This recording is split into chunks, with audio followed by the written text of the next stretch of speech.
So we will review, and I would like to thank NGCP for submitting the documents.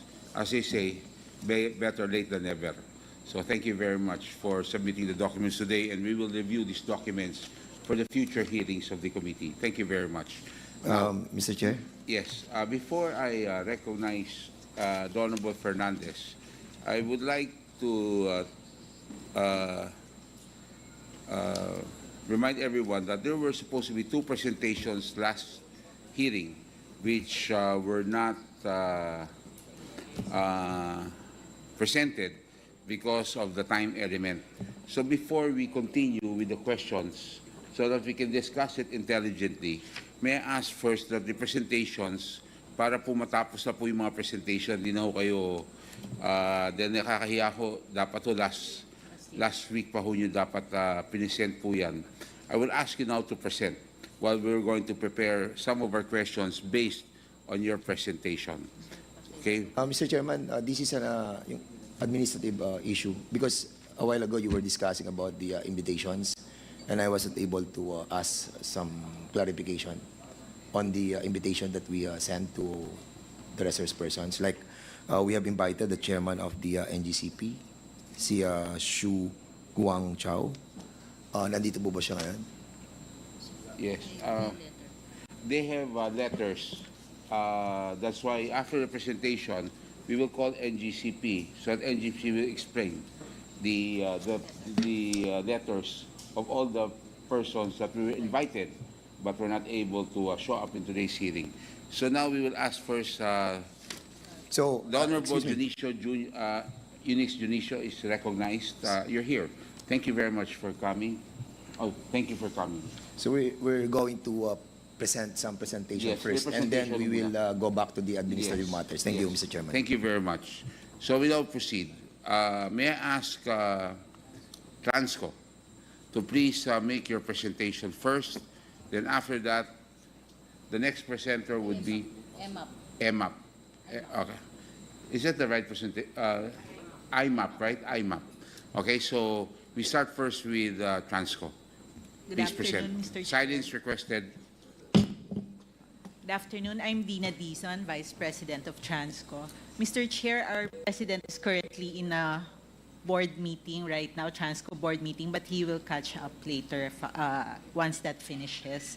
So we present the aspect of the projects when it comes to transmission rate setting. May we request the Secretariat to pull up our materials, please? It's the other. This is IMAP. Nakalagay kasi 4 inches.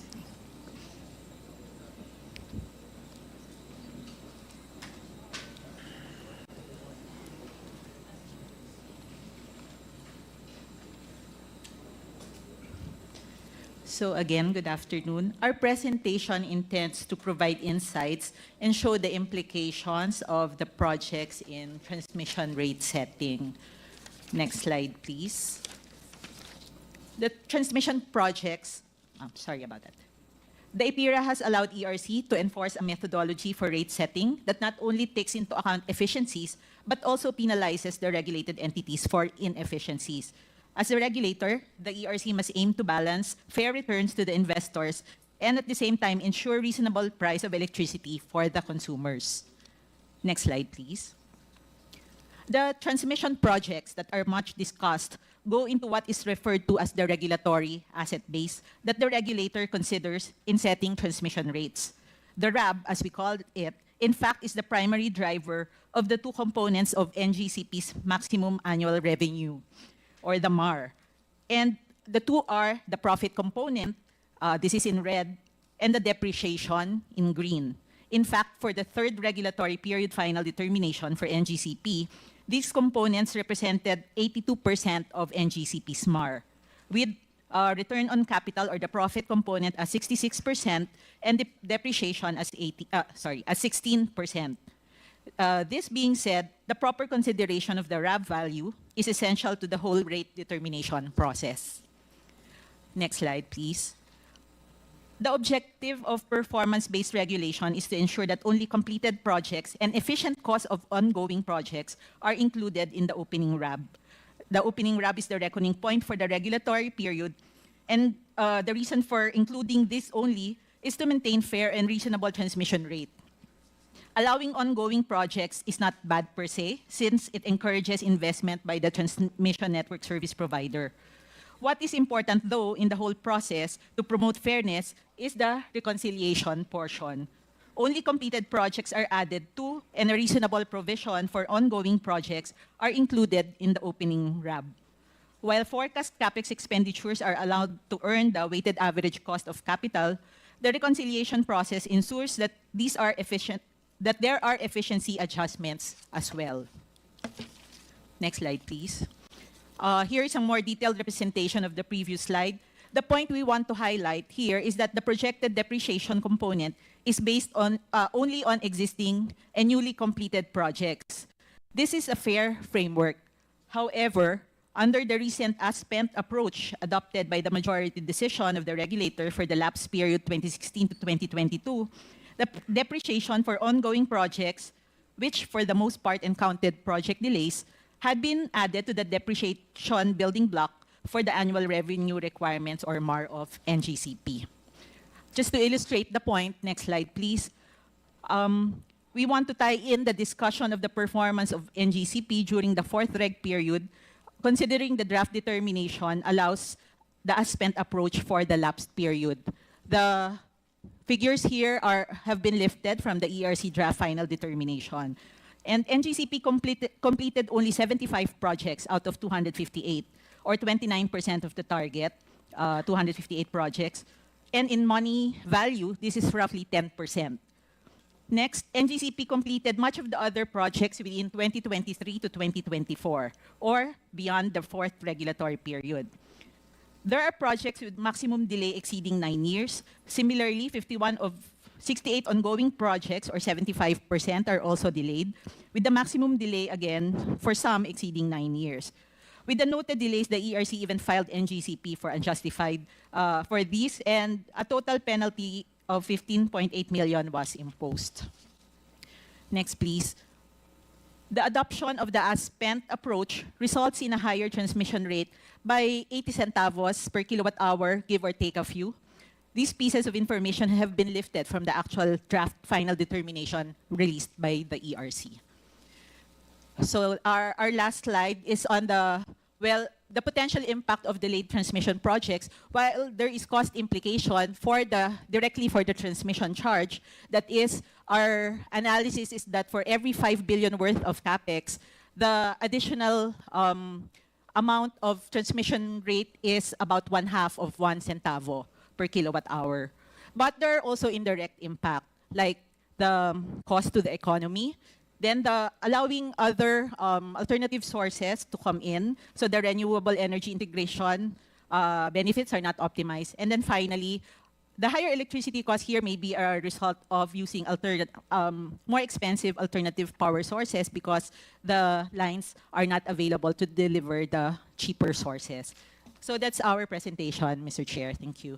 Mr. Chair. Thank you very much. Marco. Thank you, Mr. Chair. First of all, I find it a little bit difficult to understand why Transco is the one passing judgment on the performance of NGCP. I'd like to believe, Mr. Chair, it should be ERC who should be advising us on the aspects and the pertinent indicators for us to understand whether or not NGCP performed well in accordance with the role. Kasi, Mr. Chair, I think it is better for us to determine which performed better in relation to the grid performance. Nung panahon ba ng Transco o nung panahon na ng NGCP? This is more understandable for us. Lawmakers, kaya naming intindihin ito, ma'am, but I don't think you are in a position to pass judgment on the performance of NGCP. Kayo po ang may-ari niyan eh. Kayo ang may-ari, pero sila po yung operator ngayon.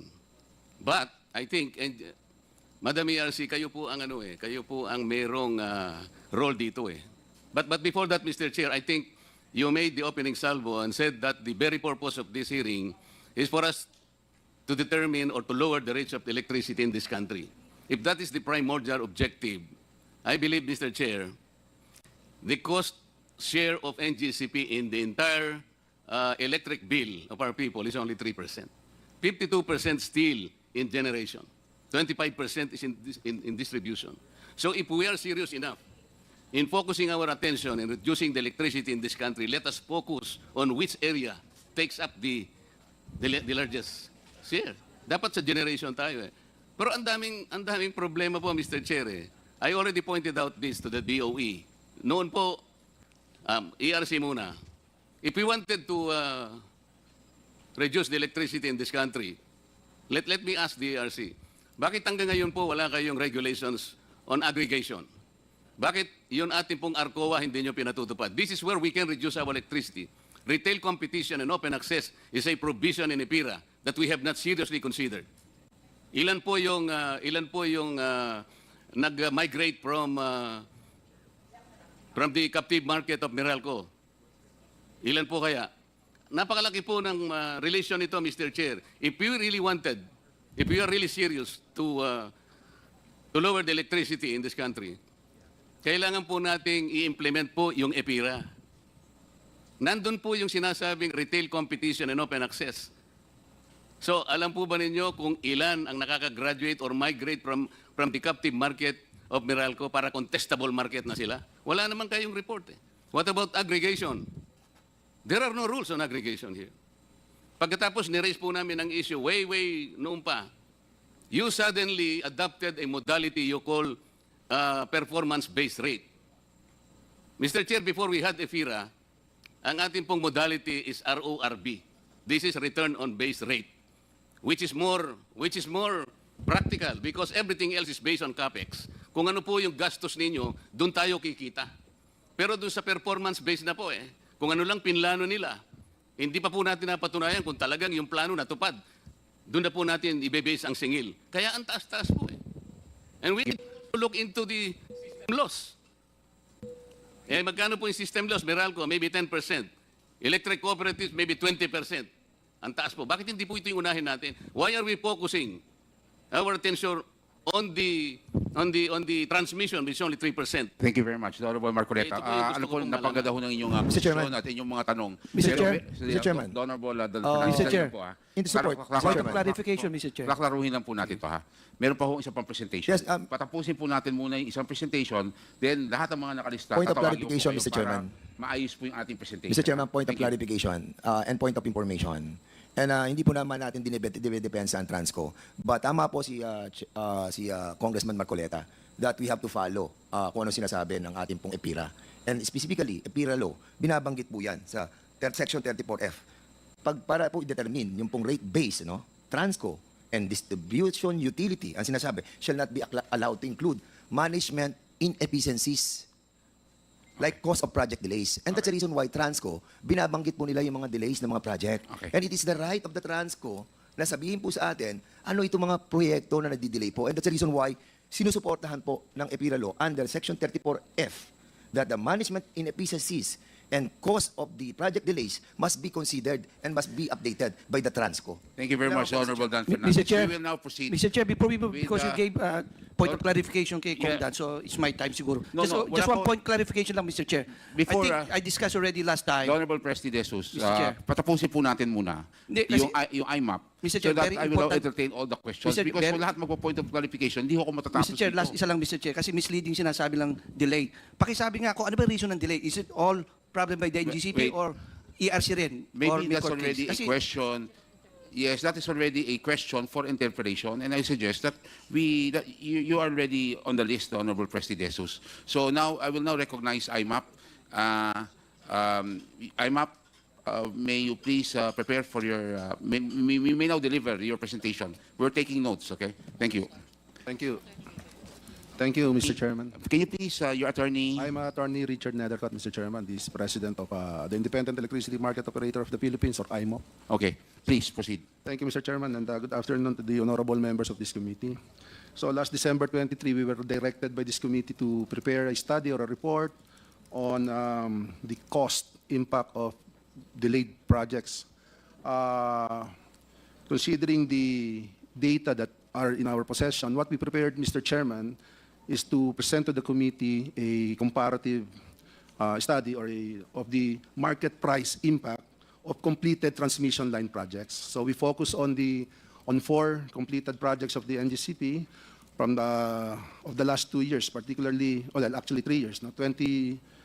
We focused on the Mindanao Visayas Interconnection Project, or MVIP, the Mariveles Hermosa and the Hermosa San Jose transmission lines, Cebu Negros Panay Backbone, or CNP3, and the Cebu Bohol Interconnection Project, Mr. Chairman. So may we request our thank you, Mr. Chairman. So next slide, please. So these are the considerations or the assumptions that we've used in this project. So the target completion dates were based on the TDP 2020-2040 submitted by NGCP, approved by the DOE. We used the actual energization date reports coming from NGCP, and we also used the average price, the actual average price based on the WSM market results. Next slide, please. Mr. Chairman, just would like to emphasize that this price that we're going to discuss are prices of electricity in the market only. Now, at the average right now, only 20% of the consumption, electricity consumed in the system comes from the market. So this is only representative of that portion. And this is only generation cost. Okay? We have identified market price drivers. So, of course, basically, at the end of the day, price is determined by the interaction between supply and demand. No, moderated maybe by transmission lines. No? So these are the price drivers. For supply, there has to be available supplies. Of course, outages should be taken into consideration, the offer price. For demand, the economic activities and the seasonality. No? The season actually affects demand levels. Transmission lines also affect prices in terms of congestion and also outages. No? From time to time, transmission lines go into outages. So next slide, please. The first project that we have considered, Mr. Chairman, is the Mindanao Visayas Interconnection Project. So as I said, the reference is the Transmission Development Plan. It was supposed to be completed on December 2020, but the actual energization happened on May 2023. So disconnected Mindanao and Visayas. We have considered the prices, the average prices from January 2021 to April 2023. That is the period without the energization, before energization. Ito po kasi dapat na-energize 2020 per the report.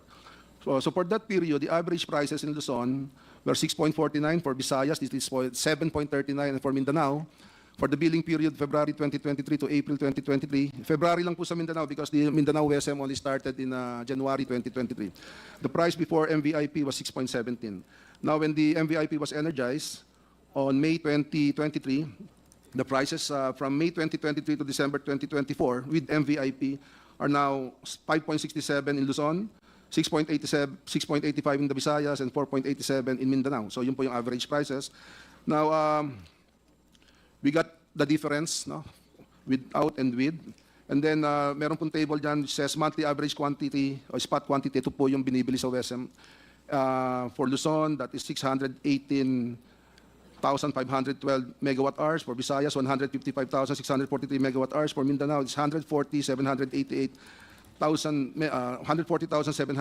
megawatt hours. So we multiply the price difference with this monthly average spot quantity, we get a potential price reduction. So yung price reduction po is 1.99 for Luzon, 1.77 for Visayas, 1.19 for Mindanao. But yung cumulative price reduction potentially could have been 1.2 billion in Luzon, 274 million in the Visayas, 167 million in Mindanao. Now, if we multiply that with the number of months from December 2020 to May 2023, which are around 28 months, the potential cumulative price reduction for that period is 34.5 billion pesos in Luzon, 7.6 billion pesos in the Visayas, and 4.7 billion in Mindanao. Next slide, please. The next project we considered is the Mariveles Hermosa and Hermosa San Jose transmission lines. Now, there's a map there, Mr. Chairman, showing where these lines are going to. No? Yung isang line po, was connected all the way to Tayabas. The other one went to San Jose. This line actually was instrumental in allowing the new power plants constructed in Bataan to be dispatched and transmitted. So, ang target completion date nito based on the TDP 2020-2040 is May or December 2020. The actual energization happened on April 2022. So comparing the prices, the average prices from January 21 to May 2023 without the transmission lines, and from June 2023 to December 2024 with this completed Marivelas San Jose corridor, the price difference is 1 peso and 10 centavos for Luzon. This is also only in the island of Luzon. Now, if we use the spot settlement price, that will be a difference of 1 peso and 47 centavos. And if we multiply that with the monthly average spot quantity for the period from the target completion to actual energization, the potential average monthly price reduction, cumulative, is 923 million pesos, Mr. Chairman, or equivalent to 26.7 billion pesos for 29 months. Next slide, please. The third project we considered is the Negros-Panay, Cebu-Negros-Panay, or CNP interconnection project number 3. Per the TDP of 2020, TDP 2020-2040, the target date is December 2021. The actual energization happened on April 2024. And the computed price difference is 1 peso 19 centavos for Cebu, 1 peso 16 centavos for Negros, and 0.09 or 9 centavos in Panay. That was during the period when there was an N-1 contingency imposed in the Panay sub-region. However, after NGCP implemented their SIPs, the prices in Panay went down. So if we compare the effective spot settlement prices, the prices in Cebu, the difference is 2 pesos 65 centavos. For Negros, is 2 pesos 86 centavos. And for Panay, it is 2 pesos and 42 centavos. Multiply that with the monthly average spot quantity, the potential monthly price reduction, cumulative, average in Cebu is 136.2 million, 142.42 million in Negros, and 88.8 million in Panay. For 27 months, that translates to 3.6 billion in Cebu, 3.8 billion in Negros, and 2.4 billion in Panay. Next slide, please. The next project, or the last project we considered, Mr. Chairman, for this report is the Cebu-Bohol interconnection project. The Cebu-Bohol, this project was targeted for completion last December 2021 based on the TDP of 2020-2040, and the actual energization happened on September 2024. The price difference, the computed price difference based on the spot settlement price is 1.24. Mr. Chairman, and multiplying that with the monthly average spot quantity of 8,964 megawatt hours, we get a potential cumulative monthly price reduction of 11 million for Bohol. For 32 months, that translates to around 354 million. Now, the observations that we have gathered from this study is that transmission lines is only one of the factors affecting price. But the most important contribution of completed transmission projects, basically, Mr. Chairman, is the improvement of supply reliability and the potential to transmit cheaper power from available resources. So, Mr. Chairman, that concludes our presentation. Thank you for the opportunity. Yes, Mr. Chairman. Thank you very much for your brief presentation. Since the subject matter is NGCP, today present is the President, Mr. Anthony Almeida, who we've invited several times. And in the last hearing, there was a request that a subpoena be issued, but we opted to still invite him. And I would like to thank him for coming in today's hearing. Since kayo naman po ang subject matter, may we hear from you first before questions are asked. Good afternoon to all. Good afternoon. Good afternoon, Chairman. Good afternoon all to the congressmen who are all here. I'd like to read Mr. C's opening statement. Mr. C intended to attend today's proceeding after his pre-scheduled morning appointment with the embassy. However, he was unfortunately held up and cannot make it to Congress on time. He sends his sincere apologies, and he asked me to deliver this statement on his behalf, Mr. Chairman. Please.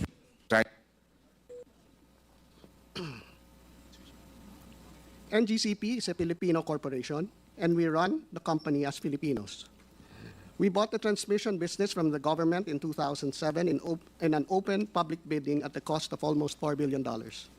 We did this in good faith and in accordance with the PIRA law passed by Congress. This was not a negotiated bid, but was a solicited contract subjected to public bidding. We followed the law, we followed the contract you gave us to sign, we followed the regulator.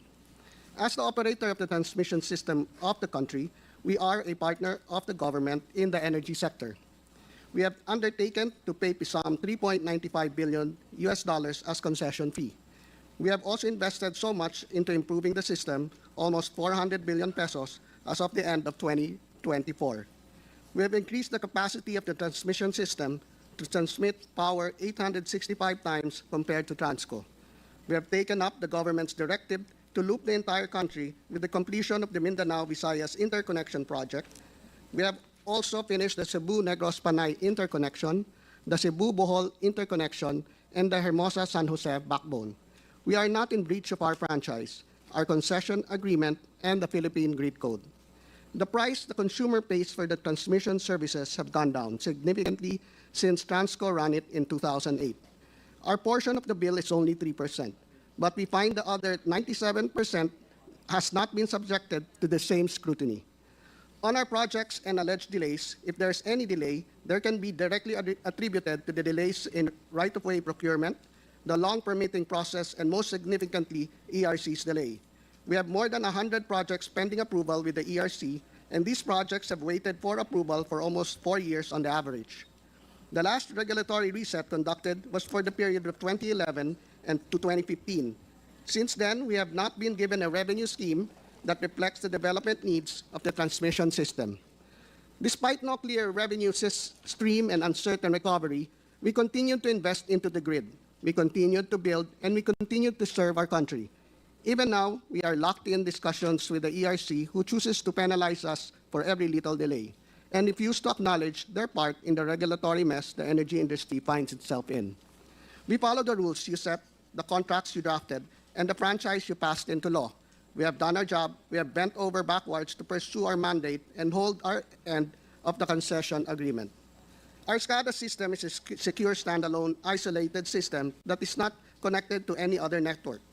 It is not connected to the internet, and it cannot be remotely hacked. It is NGCP alone, through its Filipino directors and personnel, and not the Chinese, which has the control over the system operations. The Chinese do not have control over the grid. There is no proverbial single red button that can instantly turn off the grid. There are protocols that actually prevent this. NGCP's procurement of goods and services included the updated SCADA system from NARI is through a competitive selection process as required by the ERC. The State Grid Corporation of China does not exercise control over the power grid nor over NGCP.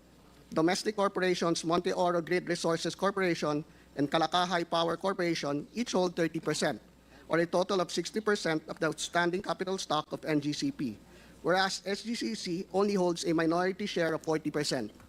SGCC's shareholding in NGCP is consistent with the Constitution.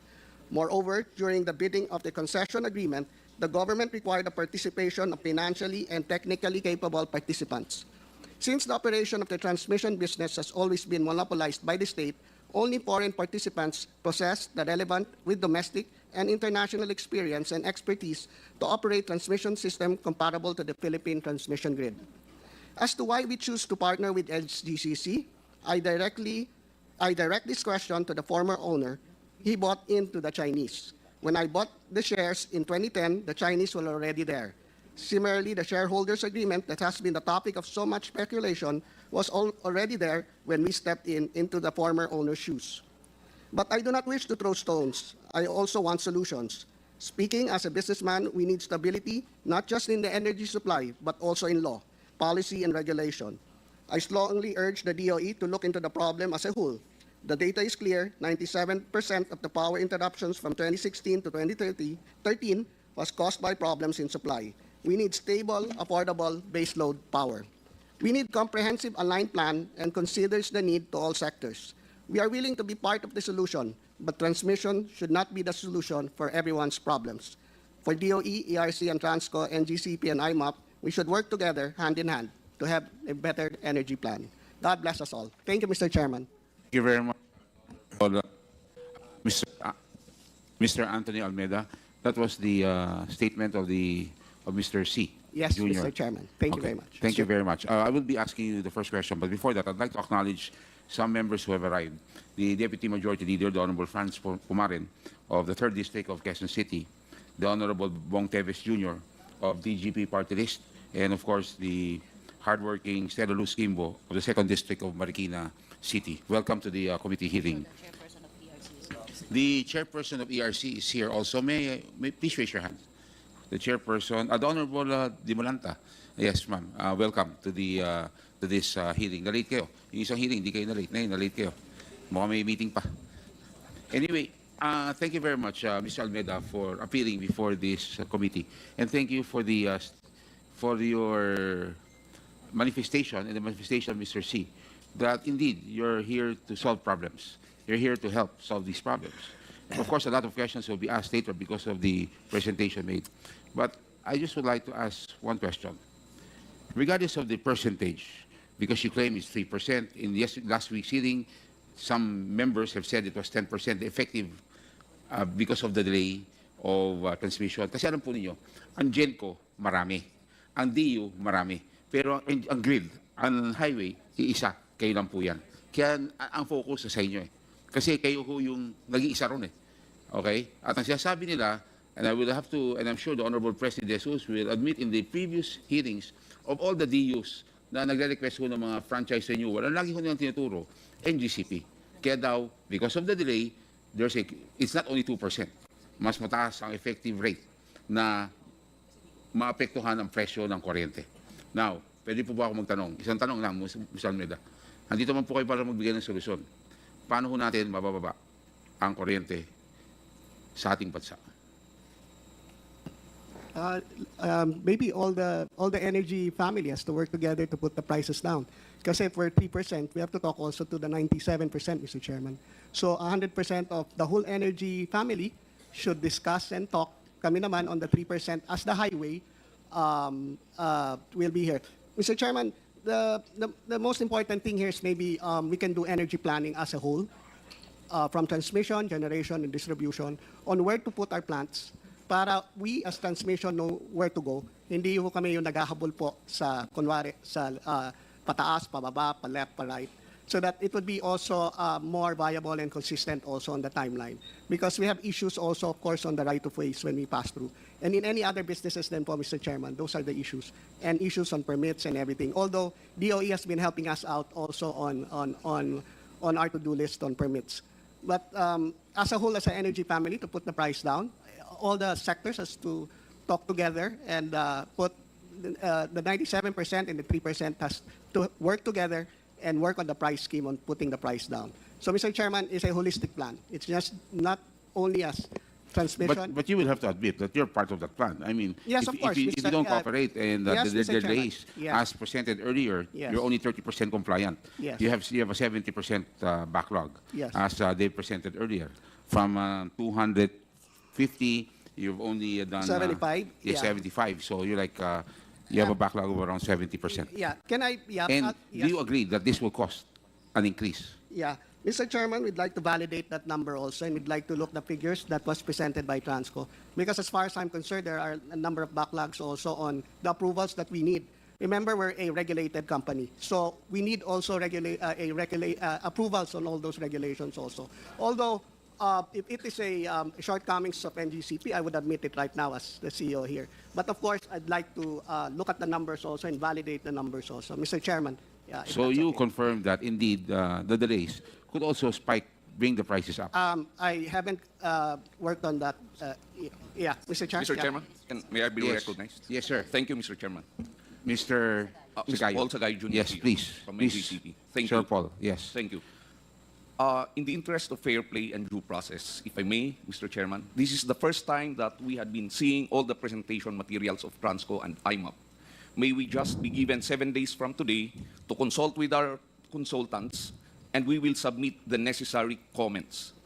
And also, Mr. Chairman, I would just want to, as our President mentioned, we are part of the energy family, and as Congressman Marcoleta mentioned, we are just 3% in the total energy bill. We want to assure this body that when we took over the transmission system, transmission charges had gone down. And before I end, I would like to inform this honorable body that Transco, PISAM, and NGCP entered into a concession agreement.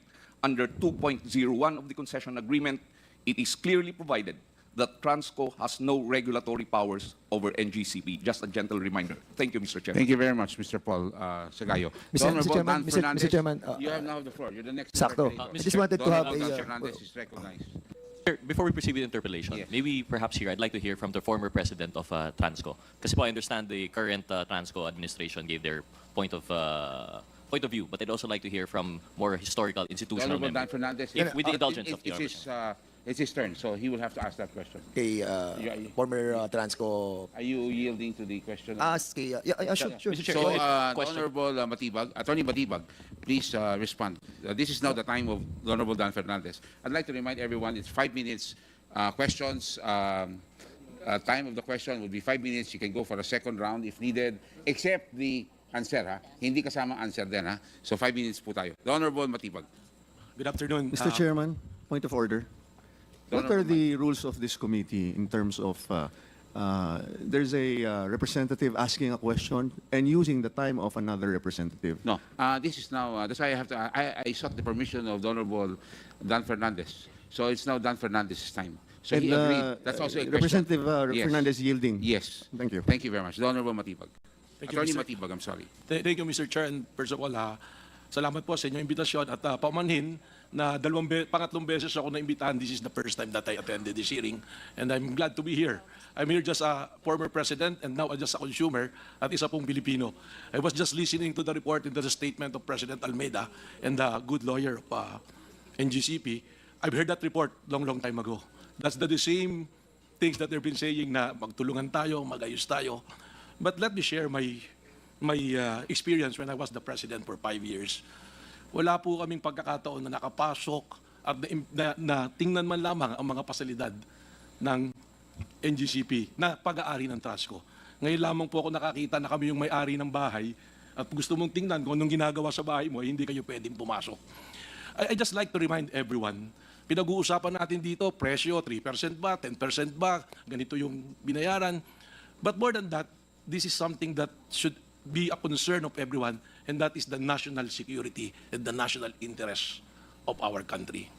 Alam niyo, nag-uusap-usap tayo, West Philippine Sea, may nakita tayong mga barko ng China na malalaki. Ito po, hindi na ito kailangan pumasok pa sapagkat nandito sila sa sistema mismo natin ng ating power grid. Nanonood po ako ng hearing ninyo, pinanood ko yung replay. Sinaga ko talagang panoorin. And I was struck by the question of the good Congressman Ace Barbers, which was followed by Congresswoman Luistro about the system, the SCADA system, which was replaced by NGCP when they assume. Yung pong existing na mga equipment is General Electric noon sa EBB. Ngayon, pinalitan nila ng NARI. Hindi po kailangang itanong kung may pumasok na armado, terorista. Simple lang po ang tanong ko kay Engineer Clark. Ano ba yung NARI? Proprietary ba yan? Alam nyo ba yung source code? I will make an example para maintindihan po ng publiko. Cellphone. Lahat tayo may cellphone, hindi po ba? Hardware. This is Apple, iPhone. Anong software? iOS, di ba? Pag nakalimutan mo po, Mr. Chairman, yung password ng iyong cellphone, hindi ba pwede kang mag-message, forgot password, ipapaalala sa'yo?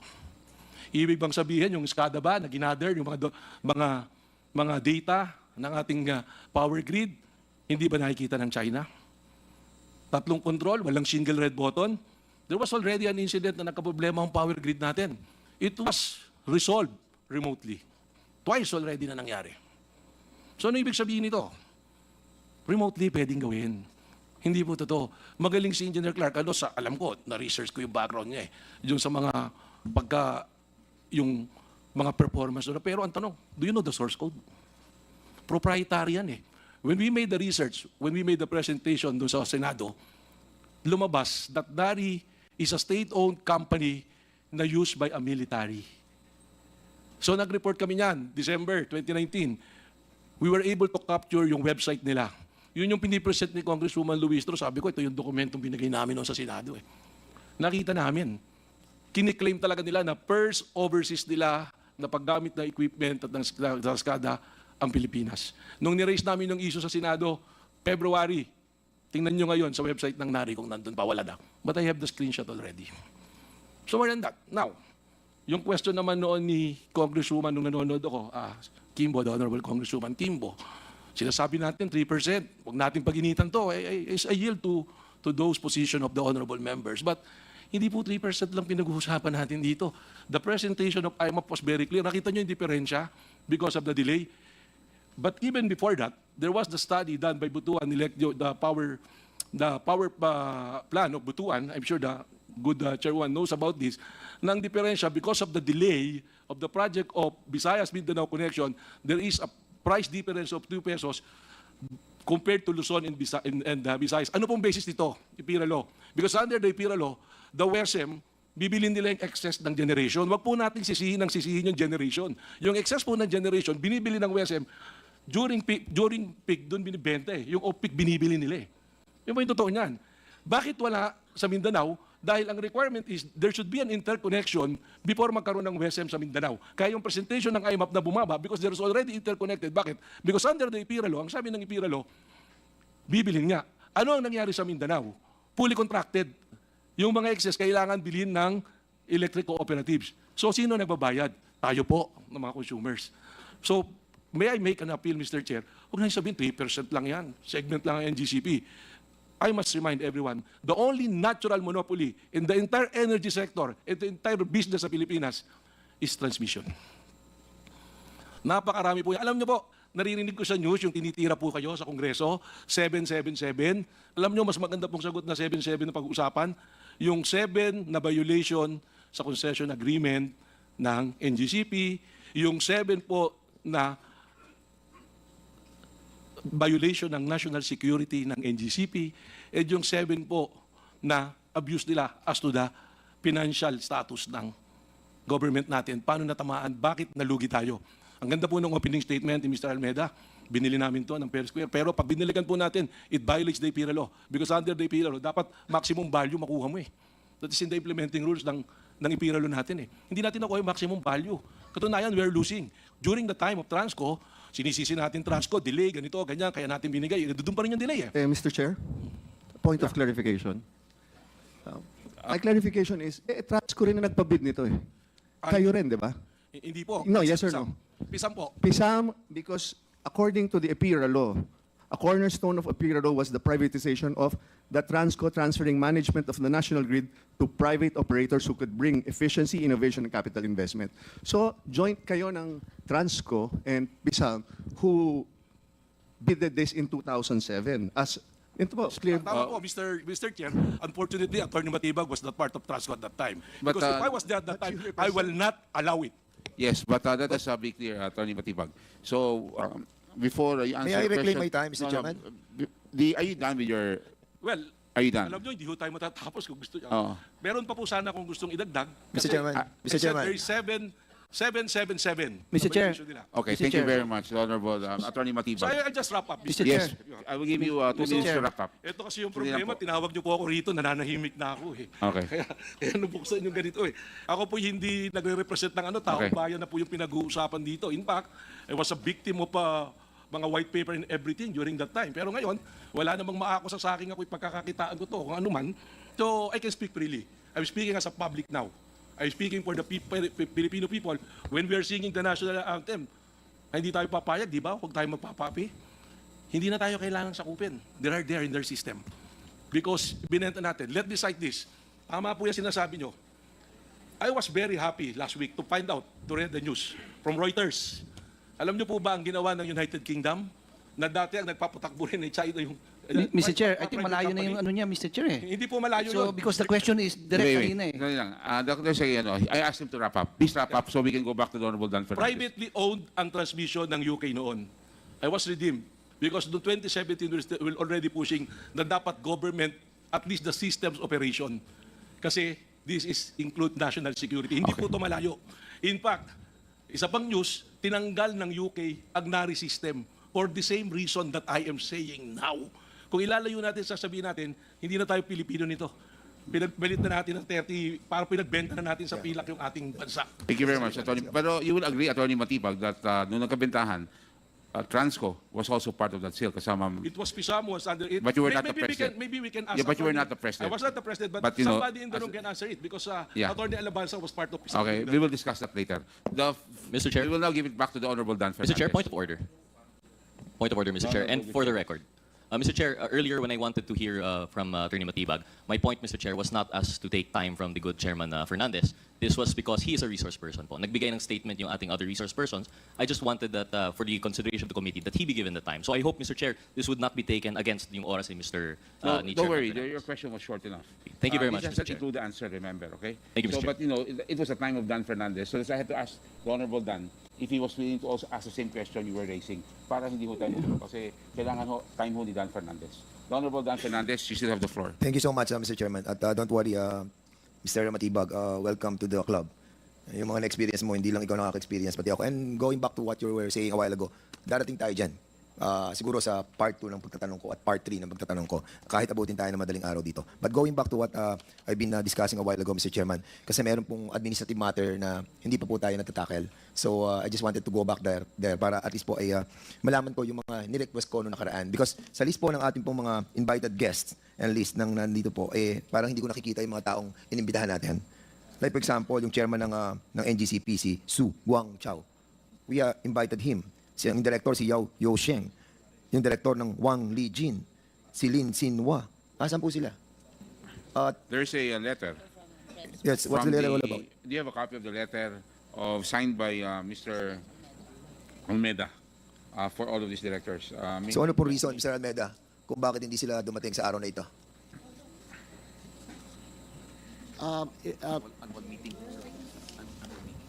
Mr. Chair? Yeah. Please. Yeah. Mr. Almeida, please. Okay. We Mr. have a copy of your letter. Yes, thank you very much, Mr. Chair. It's Chinese New Year, so they're there in Beijing right now. Kailan po ang Chinese New Year, On Mr. the Almeida? 29th, and then they have a special meeting yata every year on January of all, yeah. So hanggang kailan po ang Chinese New Year? 29 yata, Mr. Chair, yeah. I'm So- not so sure of the date so, because Mr. I Chairman, don't keep track on the date. So yeah. in the next hearing po natin, I'm sure na makakarating na po sila, no? Na sana po ay dumating na po sa susunod na hearing. Yes. And even all the resource persons that we have invited as well, like si Mr. Hennessy, saan po siya nagpunta? Sa embassy? Yes, yes, Mr. Chair, yeah. Embassy and... Embassy lang po. okay. Hanggang ano oras po yan? Well, within the day, yeah. Okay. Yes, Mr. I hope that next time he can attend as well. Yes, Mr. Chairman. Robert Thank you very Cuyuto po, Mr. Almeida. Mr. Chairman, if I may, Robert Kyoto has a letter. To save time, they have a letter. Go ahead. He has a medical certificate. So Robert Kyoto has a medical certificate. And who else have submitted their Robert Kyoto has the Attorney Ferrer also has a letter. So all of them have letters. And of course, Mr. Pardo has a medical certificate also. So to save time, maybe we can go into the Mr. Chairman? discussion. The Honorable Dan Fernandez. Mr. Chairman, okay po sa akin that they have not attended this hearing today, but I hope that in the next hearing that We will be do that. Yeah. And before I proceed, Mr. Chairman, Yes. mukhang nagtataas po ng kamay Yes, si, Mr. Chairman. Ang point ko lang dito, Chinese New Year is January 29. So if they find this hearing very important, ano ba naman to fly back here, attend the hearing, then fly back again to China? Are they trying to avoid the hearing? January 29, Chinese New Year. Tama po ba? Mr. Paul. Yeah, Mr. Chairman. Paul, you may reply. We confirm that the Chinese New Year is next week. But on top of the Chinese New Year, Mr. Chairman, the Chinese, our Chinese partners, their corporation has an annual meeting yesterday, which they need to attend. And we would want to assure this honorable body that we are not evading attending the hearing of Congress. Thank you very much. And that's Mr. Chairman, may I respond to the statements of Mr. Matibag? Paul, later, we will give you the time because it's Honorable Dan Fernandez. Mr. Chairman, apologize. yes, Please, Mr. please Chair. reserve your reply. Okay, thank you. Yeah, Mr. Chair, that's the reason why I said a while ago na sana next na hearing natin makapunta na po sila. But I hope that they will consider that this hearings that we are conducting are so important regarding the franchise of NGCP. And in the last hearing as well, Mr. Chairman, we have a list of documents that we subpoenaed. At isa doon, Mr. Chairman, na hiniling po natin ay yung pong shareholders agreement of National Grid Corporation and yung pong State Grid of China. Ito pang State Grid of China, siya rin ba, Mr. Anthony Almeida, ang State Grid International Development Limited? Are they the same and one? No, it's a holding company. So iba po, holding company yung yung State Grid International Development Limited? O siya Yes, ang Mr. State Chair. Grid of China? No, the other one is a holding company. State Grid of China is the mother company. Okay, so Yes. can you kindly submit to this committee yung shareholders agreement of the NGCP and the China Grid, yung State Grid of China? Okay, shareholders agreement. We need to find out because sinasabi mo kanina walang control ang Chinese Yes, sa Mr. operation and maintenance of the Yes. of Yes, the Mr. operation. So we will find out with Yes, the Mr. shareholders agreement. Submit it to us. And Mr. please, i-remind po namin ng NGCP na sana po hindi po sa araw ng hearing kayo nagsasubmit ng mga dokumento. Bigyan nyo naman po kami ng oras para basahin ng mga dokumento na dinadala nyo po sa amin. Yes, Give Mr. us Chair. at least 2 days or 3 days prior to the hearing itself. Apo, Mr. Thank you. Chair. And secondly, Mr. Chairman, all requests for authority to purchase land executed by the NGCP or any of its officials. Third, yung pong mga memoranda executed by the NGCP or any of its officials in relation to construction projects by the NGCP. Ikaapat po, any and all documents submitted by the NGCP during the bidding for the privatization of Transco.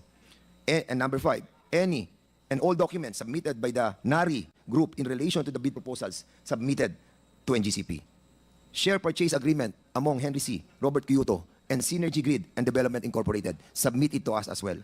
Number 7, proof of approval by the Philippine Stock Exchange and Philippine Competition Commission of the share purchase agreement or the share swap transaction among Henry C., Robert Kyoto, and Synergy Grid. Number Point 8, of order, Mr. Chair. this is a administrative matter, Mr. Chairman. No, but I would like to make a point of order, Mr. Chair, because I am guided by the subject matter of the inquiry. This is a motu proprio inquiry on the performance of the National Grid Corporation of the Philippines. So we are supposed to be assessing the performance of NGCP and in relation to the very objective of lowering the price of electricity. I do not find the connection why the Honorable Fernandez is asking several documents to be submitted before this committee. Can you I think Mr. Chairman, because with all these documents that we are asking from the NGCP, we will be able to assess their performance. Because Mr. these Chair, are all the pertinent one that documents will coming from assess the NGCP. performance And we of haven't received NGCP, any Mr. documents Chair. yet coming from NGCP just now. Ngayon lang tayo nakareceive ng documents sa kanila eh. Ano, pipigilan niyo ako na kunin to. Ang tagal-tagal ko na kinuha to, 2019 pa. Mr. Chairman, if I may proceed. Minutes of meeting for the election of corporate officers of NGCP. NGCP corporate policies on the functions and qualifications of officers and audit committee, compensation committee, and nomination and election committee. Number 10, authorization from the Department of Justice for the employment of technical personnel, list of names of nationality and all of managerial employees of NGCP, including the respective job descriptions and years of employment. Number 12, complete organizational chart of NGCP. Number 13, tripartite agreement of Transco, NGCP, DICT in relation to the National Broadband Plan. Broadband Plan and lease agreement between NGCP and the ICT in relation to the National Fiber Backbone. Now, Mr. Chairman, I will proceed. Mr. Chairman, ang tanong ko lamang po sa sa ERC. Yung po bang last rate reset natin? 13 taon na po tayong walang rate eh. Di ba? At lagi kapag sinasabi natin rate reset, lagi na lang sinasabi natin na ang sinasabi ng NGCP, kasi ang ERC, hindi sila nag-reset eh. It's always like that eh. Lagi ang sinisisi ng NGCP ay kayo. Bakit? Can you kindly tell us, bakit umabot ng 13 taon? Samantalang sinasabi sa atin ng batas, rules ng ERC, every 5 years, di ba? Every 5 years. Oh, kailan ang last reset natin? Kailan? Ma'am? Mr. Chair, Isa di Malanta. Apo. Yung last na rate reset po ay para sa third regulatory period covering 2011 to 2015. So natapos po ito bandang 2010. Pinatupad po nila ng 2011. So, 2016 to 2023. Yun po yung hirap po akong makasagot, Mr. Chair. Kasi po kung maalala po ninyo, especially the Honorable Dan Fernandez, noon pong Agosto 2022, ang bandang Setyembre po, 3 weeks into the job, noon pong nag-budget hearing po, ito na po yung siningil sa amin. So, tinanong po naman kami ng diretsahan, nagkaroon ba ng reset, sumagot din naman po kami ng diretsahan na wala. Pero in a matter of weeks, sinimulan na po namin yung trabaho. Kaya po, November nakapaglabas po kami ng rules, December nakapag-file po si NGCP. So, Yeah. pero yung between po noon, yun po yung hirap po akong makasagot, Mr. Chair, kasi po wala po akong personal knowledge. Yes, so tama po yung sinasabi ni NGCP na kasalanan nga ng ERC dito. Hindi po nakapag-reset po talaga yung ERC. Yun lang. Yun ang problema. Ano ang impact ng hindi kayo nakapag-reset?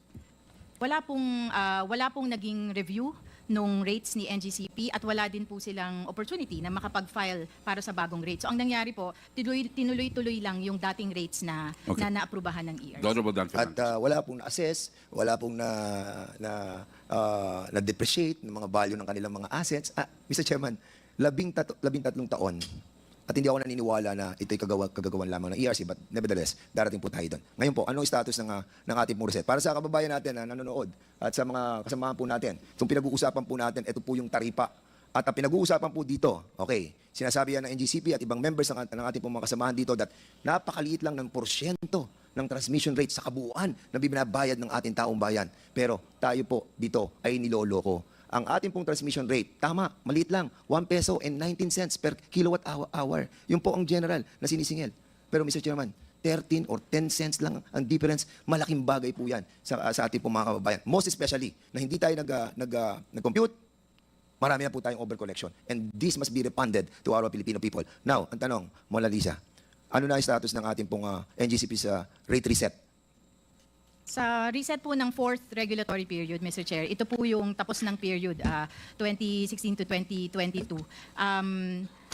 Patapos na po kami. Ito nga pong siguro po ngayong susunod na linggo, may meeting na po kami para final evaluation na po ito. Kasi natapos na po namin yung mga public processes. Required po kami na mag-publish, humingi ng consultation sa publiko. Natapos na po namin yun. So, Okay. evaluation na po. Salamat po, ma'am. Ito po, may hawak po akong dalawang dokumento. Isang draft partial initial determination. Ito covered period of 2016 to 2020. At isang draft final determination 2016 to 2020. This was published noong September 2023 at ito naman noong August 2024. Will you confirm that you have the already signed? Lahat kayo nag-sign dito. Ikaw, Mona Lisa, si Catherine, si Commissioner Maceda, si Lumbatan, si Digal at si Puentes. At sinasabi nyo dito sa draft partial initial determination from 2016 to 2020 was published on September 2023. Am I correct? Tama po yan, Mr. At ito naman published August 2024. Draft Tama po. final determination. I Tama just wanted to confirm kasi pupunta ako sa dalawang desisyon na to. Hindi naman desisyon sapagkat wala pa naman kayong final, di ba? And I just wanted to be cleared kasi medyo ako confused ako sa mga desisyon dito na sa mga value ng ating assets that was agreed upon by the ARC. And the power of this committee is the oversight power to check na yung pong sinasabi ng EPIRA that the rate base, no, Mr. Chairman, kailangan po nakabase doon po sa tinatawag po nating methodology na ginamit po nila. Now, ang tanong ko po, dito ba sa dokumento na ito, na covered by this document, are you saying na 2016 lang to 2020 itong partial initial determination? Tama po. Tama. At ito naman, 21 to 22? Hindi po, buo na po. Buo na. 2016 to 2022. So, imbis na 5 taon tayo ngayon, 7 taon na yung ating pong 4th regulatory period. Tama po. Am I correct? Okay. So, sinabi ninyo doon sa draft final determination which covers the 2016 to 2022, sabi mo, na-post to noong August 24 at na-post din to nung September. Dito sa discussion to, napasama yung commission and completed projects should be allowed to be recovered by NGCP. At dito sa decision nyo at dito sa draft ninyo, nakalagay din yung spent. Am I correct? Tama po ba yung sabihin na nakalagay pareho dito yung commission and useful ng mga projects? Mr. Chairman, point of order. We cannot be discussing non-final decisions and merely temporary drafts. Otherwise will be intruding into the authority of the ARC in finally determining what should be done to this particular period for reset. Mr. Chairman. How can we be discussing drafts? Mr. Chairman. This, I would just like to ask. Mr. Chairman. Ms. Balanta, are you agreeing to discuss here something that you have not finally decided on? Mr. Chairman, That's the This is reason why we have this. Honorable Dan Fernandez. That's the reason why, Mr. Chairman, that we have this oversight power to check the abuse of some agencies of our government, especially na maapektuhan yung sinacharge sa ating taong bayan. Pera ng taong bayan ito eh. Sinacharge natin eh. Yung ang sinasabi natin dito ng mga proyekto na hindi pa tapos, itinacharge natin sa ating mga consumers. And yun ang pinaglalaban po natin dito. Ay, bakit po natin hindi naalaw? Honorable Dan Fernandez still has the floor. Let us give him Yeah, his but I time. have the But point of order. We In take any note of that, judicial Honorable. decision, you cannot question yet if that's not yet final. But These are draft. The commissioners, the chairman, will change this draft and they have that authority under the law. Okay. So how can we be discussing drafts of possible decisions? Okay. I would like to ask, Madam, because we have a point of order. Mr. Chairman, I still And have a the point floor. of order- Mr. Chairman, I still have the floor. And the point of And you have order to is decide on the point of precedes order, all Mr. kinds of Chairman. statements. Decide on the point of order. Yeah, the point of order is precedes all. The point in Mr. Chairman, have we highlighting- violated the point any of order rules is number one. with the, Yes, with may the we manifestation know of what is Congressman the Rufus what Rodriguez? is the what rule has been violated, Honorable Rodriguez? Because Point of here order. we have to understand that he's asking a question based on some research that he has made. Yes, that's correct. So let us give him the time No, because you have to because a understand point that of order interrupts anybody. I will agree, but you know you will have to cite also what What rule have rules? we have we violated? Because you will have to understand, Honorable Rodriguez, para klaro tayo, para maging smooth naman itong procedure ho natin, itong hearing na to. Patapusin na ho natin si Dan Fernandez because there's also an accusation here na ito yung kasalanan ng ERC. So dapat, I think he's also going to go there. So I would like to hear, because in his statement, meron siyang statement kanina na meron kayong kasalanan. So I want him now to continue, and I will allow him to continue, the Honorable With due Rodriguez. respect to our chair, Okay. our rules provide for precedence of motions. And in the proceedings of motions, the rules of Congress, it says that the point of order has precedence over all other discussions. And that is why I'm saying that I have a point of order that in this proceeding, we cannot be discussing drafts, Mr. Chairman, which what are rule was not yet violated? final. Mr. Chairman, what rule was violated? Tama I po think- yun. Rule on the precedence Tama po of yun. Mr. Chair, 2-minute break, Pero Mr. Chair. ano nga, Break. Anong, Can we have a break, anong Mr. rules Chair? ang Okay, na-violate session, natin, Mr. Chairman? Session suspended. Wala naman tayo Alam po ninyo, binabiolate sa rules eh. pag nag-cite ho tayo ng rule, point of order, you will have to be clear what's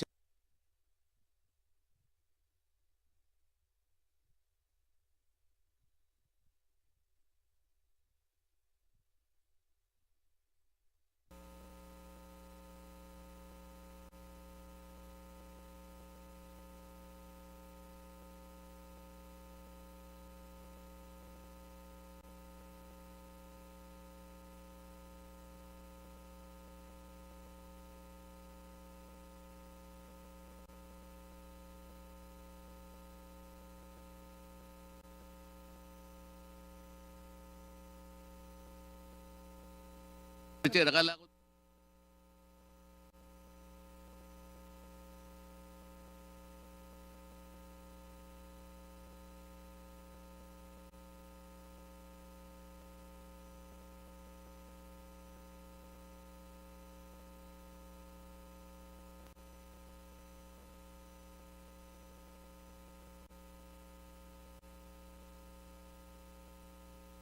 Yes, please proceed. Okay, Session maraming resumed. salamat. Okay, Ma'am, Mr. Chairman, ERC, Mona, ito po inaaral ninyo, yung pong mga bagay na pinag-aaralan para alam mo, kailangan po natin maintindihan lahat ito. And I don't know why other members of this committee is trying to prevent me to explain the details in layman's term. Ngayon, ang ating pong, Mona, so, sa pagbibigay ng tamang taripa na ikakarga sa taong bayan, ano ang mga kino-consider dito? Ito, alam mo ito yung return on capital, operating expenses, taxes. Can you kindly explain briefly?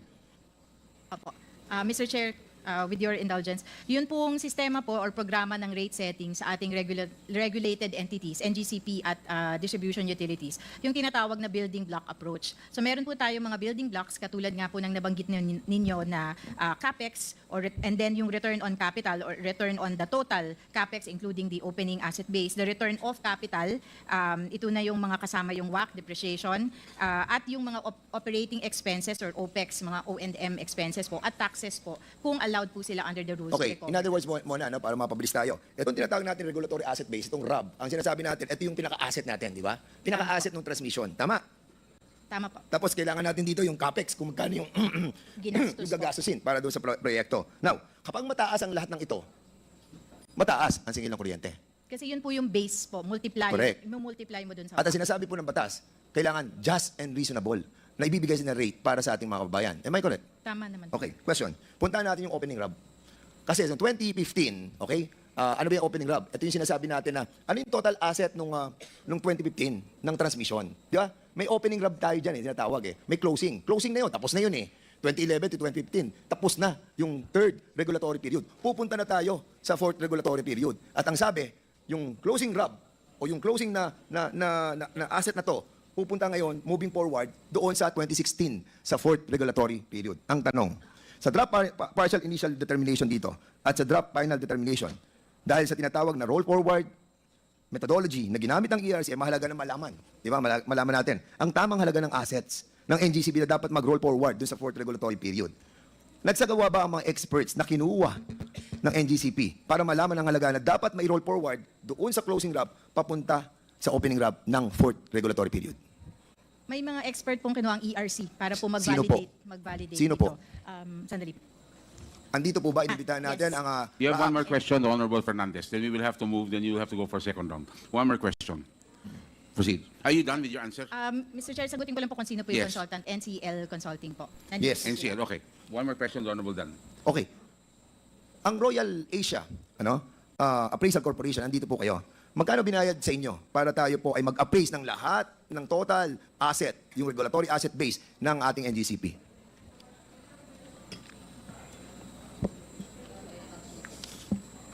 Nasa likod daw po, Mr. Chair. Magkano binayad? Tinatanong lahat yung binayad. Pakisagot lang po. Hindi, ERC na lang. Magkano binayad? Sa 29 million for NCL and 12 million, is this correct? Sa RAAC? Anyway, bigyan nyo na lang sa akin mamaya. Sige po, may Okay. breakdown po kasi yan. So, ang tanong natin sa RAAC, ano ang opening rub ninyo? So, ano yung asset na natapos natin sa third regulatory period, moving forward sa 2016, anong opening rub natin? Last question, please reply. Yes.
Yung issue na ito, tama yung sinasabi po ni Mr. Matibag, na matagal na itong issue. As a matter of fact, pinatawag po kami sa Malacanang during the time of President Duterte. Nandun po si Mr. Matibag, nandun si Secretary Cusi, and we were confronted with several issues, and the foremost issue raised by Mr. Matibag at the time was this: saan ka nakakita ng may-ari ng bahay na hindi pinapapasok sa kanyang bahay? I would like to repeat my answer then, Mr. Chairman. Ang sinasabi ko po, may concession agreement po tayo. Para pong may lease agreement, nangungupahan kami sa bahay ninyo, ikaw nga talaga ang may-ari. We recognize that. Walang problema po doon. Ang sinasabi po lang namin, hindi naman po pwedeng natutulog kami ng alas 3 ng madaling araw, kakabog ka na lang sa bahay namin, papasukin mo kami, maiistorbo naman kami. In other words, there should be protocols to be observed. Yun po ang sinasabi namin noon pa. And truth be told, Mr. Chairman, we have pictures. Attorney Mutia here, Attorney Alabanza, have in her possession pictures that will show that we allowed Transco, we allowed DOE, we allowed NICA to enter and to inspect not only our buildings and facilities. I would like to go to the issue raised on the case na final namin against Transco. Yes, correct. We filed a case against Transco. Ganito po kasi yung nangyari dyan, Mr. Chairman. Meron kaming substation sa Pangasinan. Biglang may nag-aakyat sa mga bakod namin mga tao. Siyempre, huhulihin na ng gwardiya namin yon. It is our obligation as the concessionaire to protect the transmission facilities, and that is why we filed a case for trespassing against these individuals. And we later found out, Mr. Chairman, that they are employees of Transco. Now, Mr. Chairman, can we present the pictures that will show that indeed we allowed Transco, we allowed DOE to visit our facilities? Thank you, Mr. Chairman. Can we see the slides kung ano yun, ipapakita nila?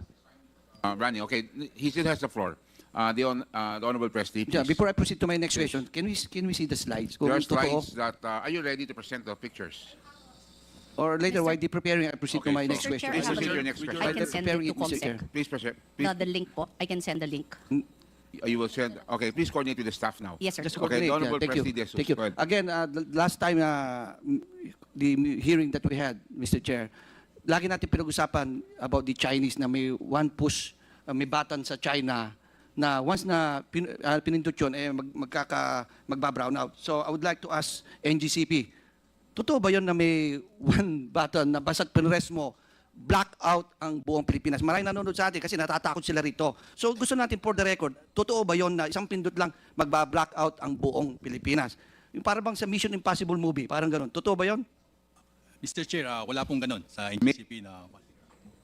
Mr. Chairman, he's our Chief Technical Officer, Mr. Chairman, a Filipino citizen. Chief Technical Engineer Rico Vega. Rico, Pilipino ka? are you in the position to answer Okay. Yes, Mr. Chair, I'm the OIC Chief Technical Officer of that? Okay, NGCP. please, go ahead. Yes, sir. That has been a concern, correct? Yes, sir. I confirm that there is no push button anywhere that can block out the whole grid of the Philippines.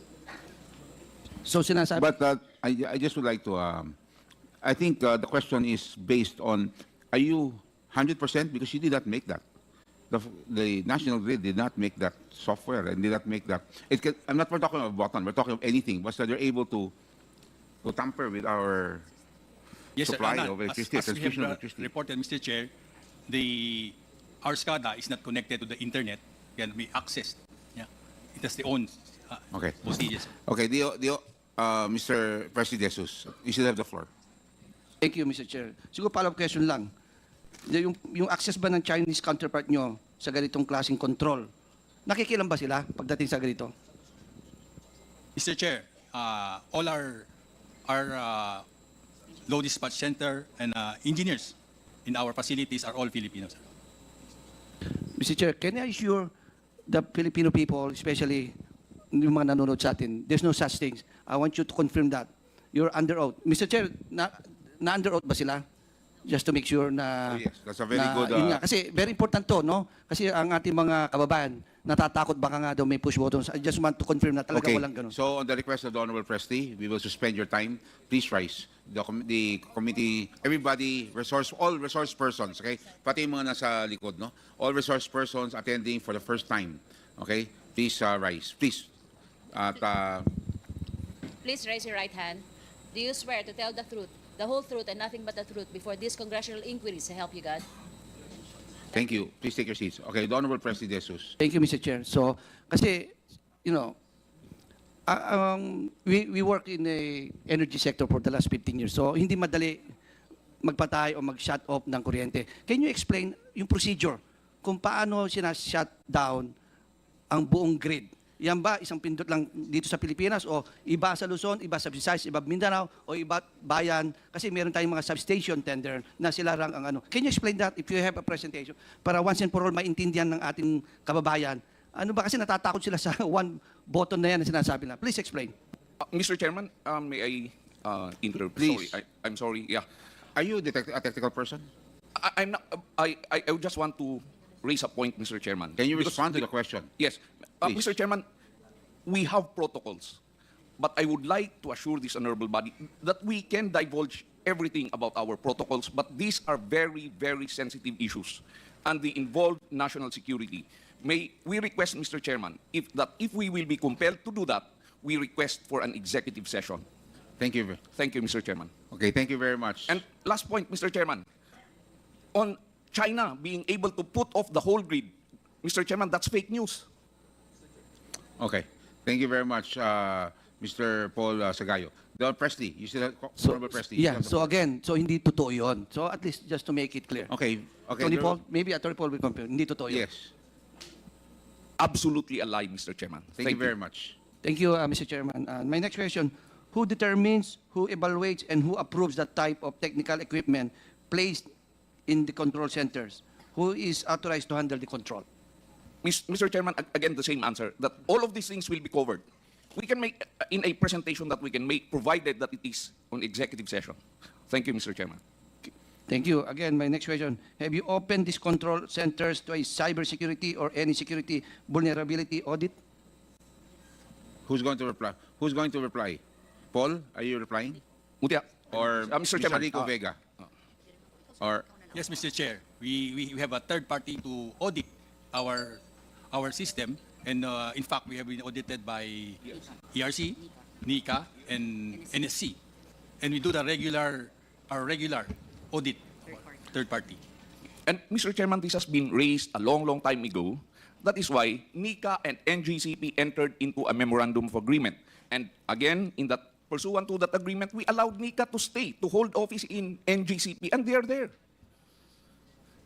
A lot of times, NICA, our intelligence communities had been visiting not only our facilities in Quezon City, but all over the Philippines. General Esperon, at the time that he was an advisor of the Security Council of the previous administration, they were allowed to visit all our facilities. Thank you, Mr. Chairman. Thank you, Mr. Chair. Again, you still have the floor. yes, thank you very much, Mr. Chair. Again, can you brief us further on the NARI, yung NARI, and why it was the chosen SCADA? Mr. Chairman, can we ask Engineer Clark Agustin to answer the question? Engineer Clark Agustin, Mr. Engineer Chairman. Agustin. Oh yes, you were present in the last, because you were, I remember your name was Mr. Aguilar, or Engineer Aguilar. Okay, so Engineer Agustin, please. There's a Attorney question, Your Honor. please answer. So NARI is our SCADA system that we use. Before acquiring NARI, we went through the competitive selection process as mandated. And then regarding the source code issue, and regarding the source code issue raised earlier, for NARI, we have the source code. But for GE, during Transco time, we don't know about that, sir. But for Is your NARI, we have answer, it. Yeah, thank you. Thank you very You much, still Mr. have Chair. time. Yeah, I still have time, and I still have more questions, Please Mr. proceed. Chair. Thank you. Next question, have you partnered with the AFP or PNP or any government security agency to ramp up security of critical transmission facilities? Yes, Mr. Chairman, as I've said, we have a memorandum of agreement with NICA. We have agreements with the Armed Forces of the Philippines with respect to the protection of our facilities and related documents. We can submit all of this if required. Thank you, Mr. Chairman. And Mr. Chair, no, before Yes. I move back to Transco and ARC, siguro my last question, do you pay taxes religiously? Mr. Chairman, the Proceed. question has been answered by the BIR the last time. We have no tax liabilities at the moment. Thank you, Mr. Chairman. Again, to Transco, no? Kanina with your presentation, so all the delays is that solely liable ba dyan ang NGCP? Kasi karamihan nailagay nyo, if you look at your presentation, you're blaming NGCP alone. Kasi wala sa explanation kung ano mga reason. Can you explain ano ba ng causes ng delay? Mr. Chair, Please proceed. firstly, just to clarify, we lifted the information from the partial final determination of the ERC. We properly put the source in our presentation, so that was lifted from the final determination. Now we have also, we monitor what the NGCP submits as its, what we call in the industry as TPSR, or the Transmission Project Status Report. And for Transco, we compare the same to the expected time of completion, or the estimated time of completion under the ERC approvals, Mr. Chair. NGCP, do you agree to what he said?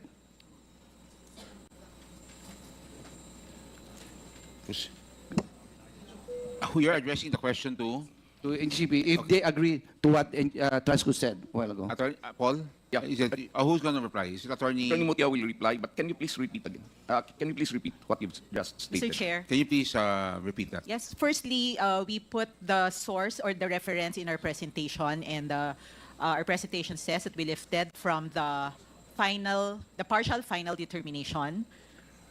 Now, initial is the earlier one, but we lifted from the partial final determination. And then also, at the same time, Transco conducts its monitoring based on the submitted TPSR, or that's the Transmission Project Status Report of NGCP. And we have comparison as well with the ETC, or the estimated time of completion, based on the approvals of ERC, Mr. Chair. Mr. Chairman, I will answer that. We have already submitted with the ERC our answers, our explanations to all of these issues on delayed projects.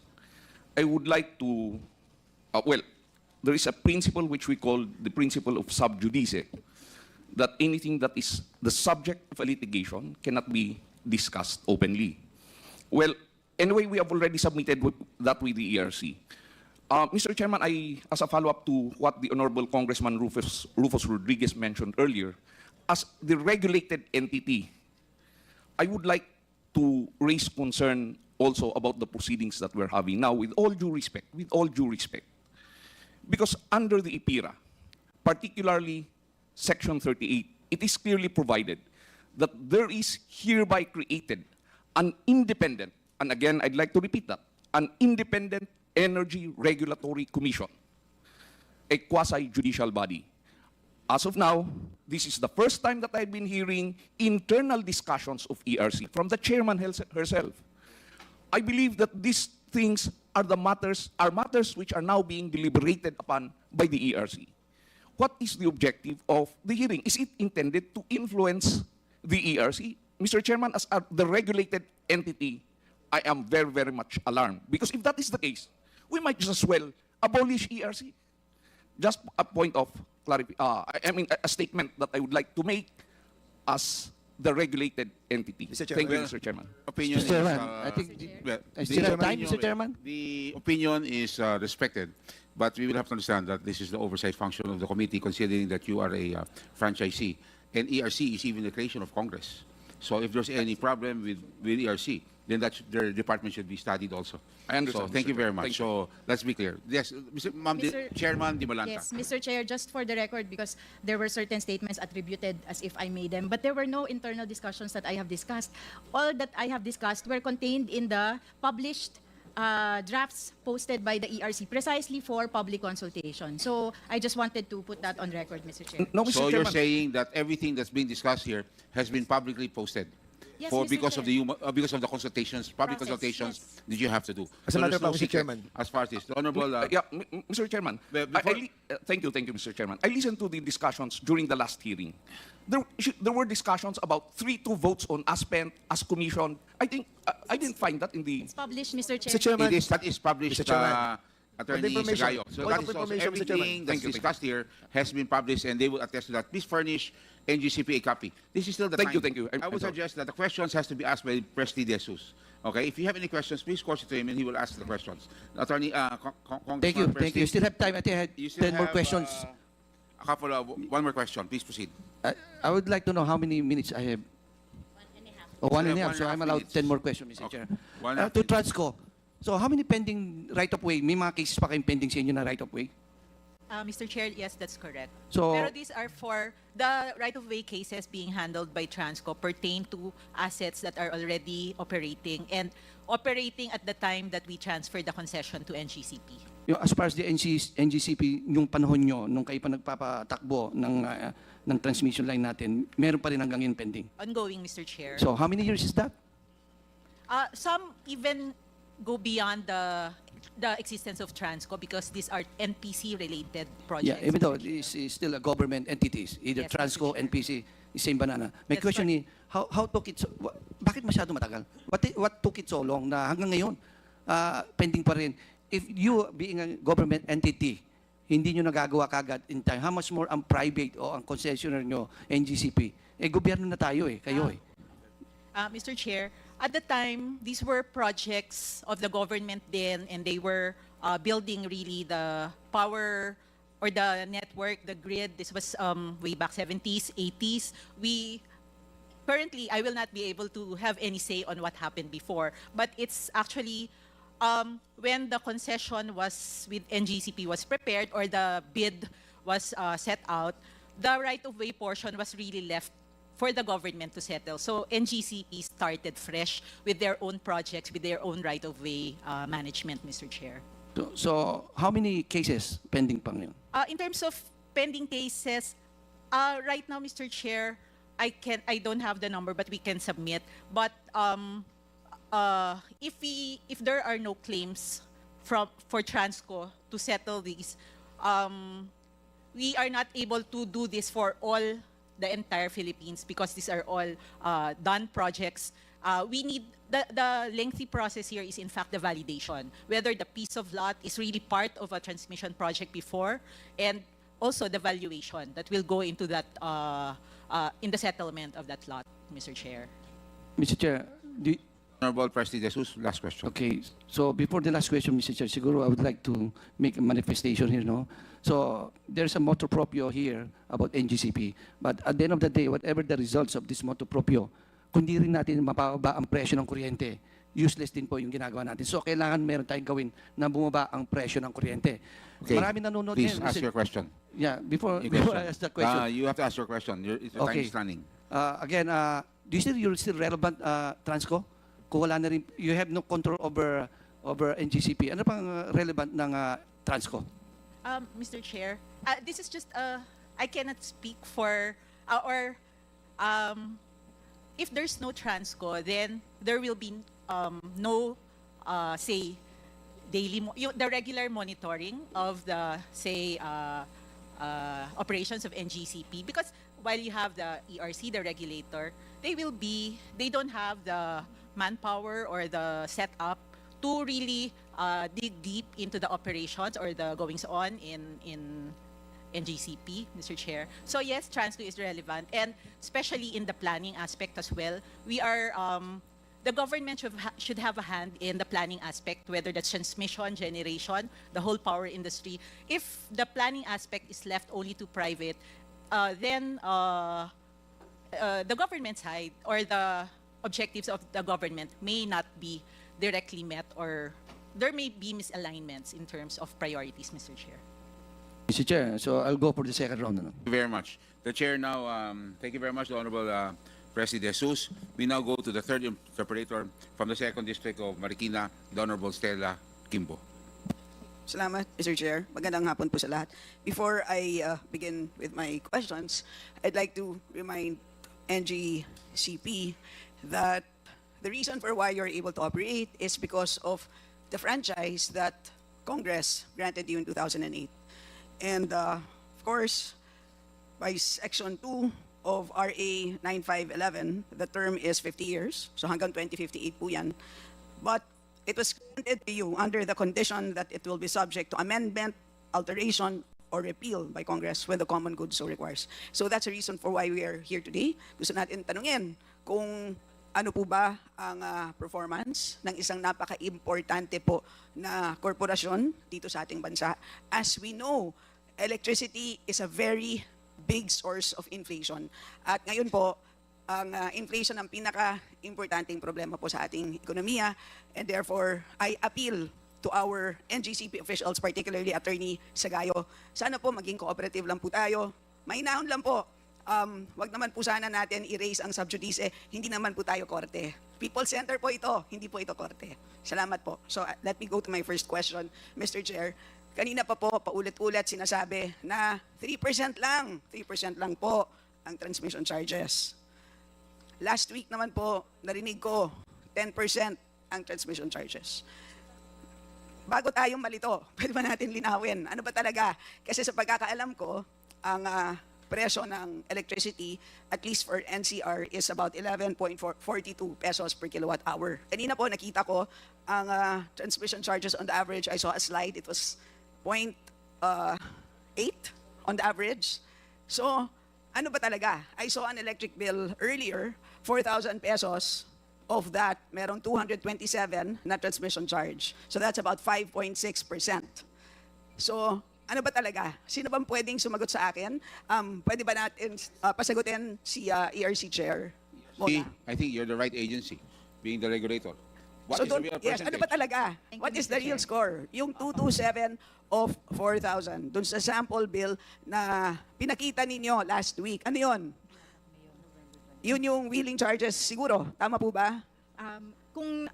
Baka po ang sinasabi po ng binabanggit po ng NGCP na 3% refers to wheeling charges only. So kabuuan po, pag tinignan natin yung bill, yung linya na transmission charges, meron pong kasama dong ancillary services na hindi naman po, to be fair to NGCP, hindi po sa kanila napupunta. Sa Genco po yun or sa market po yun napupunta. Meron din po silang system operator charge, yun po sa kanila po napupunta. Yung wheeling po, yun po yung regular na rates na delivery rates po kasi yun. Yun po yun. Pag binuo po yun, siguro po yun yung umaabot ng 10% on the average. Pero sa mismong siguro po mahirap kasi pag porsyento yung pinag-uusapan. Sa mismong customer bulletin ng NGCP ng November 2024, for example po, nakalagay po doon sa kanilang website, nakapublish naman po yung kanilang mga customer bulletin. Kabuuan po na napunta sa kinolekta ng NGCP ay mga sa kabuuang 1 peso, for example, in average na po sa Pilipinas, 1.19. 0.45 po doon, 45 centavos, yung wheeling charge. So, tapos po, 56 or 57 centavos yung ancillary service charge. Yun po yung dalawang malaking porsyento or bahagi ng 1.20, 1 peso and 20 centavos. Yung iba pong maliliit na SO charge na po yun, metering service charge, CCR/SDC yung connection charge, and yung iba pa pong charges. Pero ang malaki pong porsyento, yung wheeling charge at yun pong ancillary service charge. Okay, so wheeling charge plus ancillary ano na po yun? Is what percent? Parang dun sa November rates po, 1 peso na po yun. Yun pa lang, 1 peso na. Sa 1.20. Okay, so tama naman, di ba, sa NCR, 11.42. So, talagang nasa 10%. Pag tinotal natin. So, pwede natin pag-usapan ang 10%. Pag sinasabing wheeling plus ancillary. Yung ancillary po kasi, hindi po sa kanila po yung So, ano napunta. Although, sila po yung may obligasyon na bumili po ng ancillary. Kasi po sila nagbabalanse ng system. Okay, so hindi pupunta sa kanila as revenues, pero dumadaan sa kamay nila. Okay, pero gayon pa man, from our perspective as consumers, ang transmission burden is 10%. Kaya hindi dapat natin siya baliwalain. Yun lang naman ang punto ko. Okay, ang next point ko. Alam naman po natin na ang grid ay parang siyang highway. Di po ba? So ang mga problema sa kalsada, tulad ng traffic, congestion, pareho din yan. Tama po ba? Doon sa ating grid. So kaya po tayo tila na frustrate kapag delayed ang investments. Kasi ibig sabihin noon, hindi natin nakokonekta ang mga kalsada. Ibig sabihin, yung kumbaga sa kotse, imbis na natutuloy-tuloy niya ang kanyang pagtakbo, nahihinto. Tama? O di kaya, sobrang daming kotse, kaya tuloy, mabagal. Tama po. So yung dapat puntahan na power sa isang lugar. Kasi halimbawa, sa isang lugar na sobrang daming supply, na pwede sana niyang dalhin sa isang lugar na sobrang konti ang supply, ay hindi nagagawa. Tama po. Magsa-stop go, and therefore, dahil sa kakulangan ng transmission infrastructure, naapektuhan ang generation cost. Tama po. So in other words, kahit sabihin natin na, nako, mas malaki ang generation cost share, which is about 51%. Tama po ba? On the average, yes, ma'am. Masasabi natin na, sa totoo lang, ang dahilan kung bakit malaki yung generation cost is because kulang na kulang ang ating highway. Kulang na kulang ang ating transmission infrastructure. Is that an accurate statement, ma'am? It's a fair statement, Mr. Chair. Also, idagdag ko lang po, hindi lang po yung cost ng generation, yung pong cost ng ancillary, tumataas din po. Kasi po, pag hindi enough yung linya, naghahanap ng pampalit, ng substitute, dun po sa kawalan ng linya. Okay, yan din ang aking commonsensical understanding. Pasensya na po kayo, hindi po ako engineer, ako isang ekonomista, pero ganyan ang aking pag-intindi. Na kahit sabihin mo directly, 10% lang yan, ay hindi po. Pagpalpak ang pag-invest ng NGCP, naaapektuhan po ang generation charges. Ngayon po, sino po ang may estimate na ilan porsyento doon sa 51% ay due to delays in investment in transmission infrastructure, Mr. Chair? IMAP? IMAP, can you answer that? I think that was part of your presentation. Can you actually answer that? Thank you, Mr. Chairman. Ma'am, sir, asking me parang percentage, yan po ba? Yes. Some make us understand what portion of the generation charges would be due to inefficiencies in transmission. Okay po. Yung po kasing so electric bill, so may generation charges po doon, mostly contracted po yan, mga bilateral contracts. So we can say that the cost ng generation doon is the real cost of electricity or yung least cost na siguro sa contracting, CSP, etc.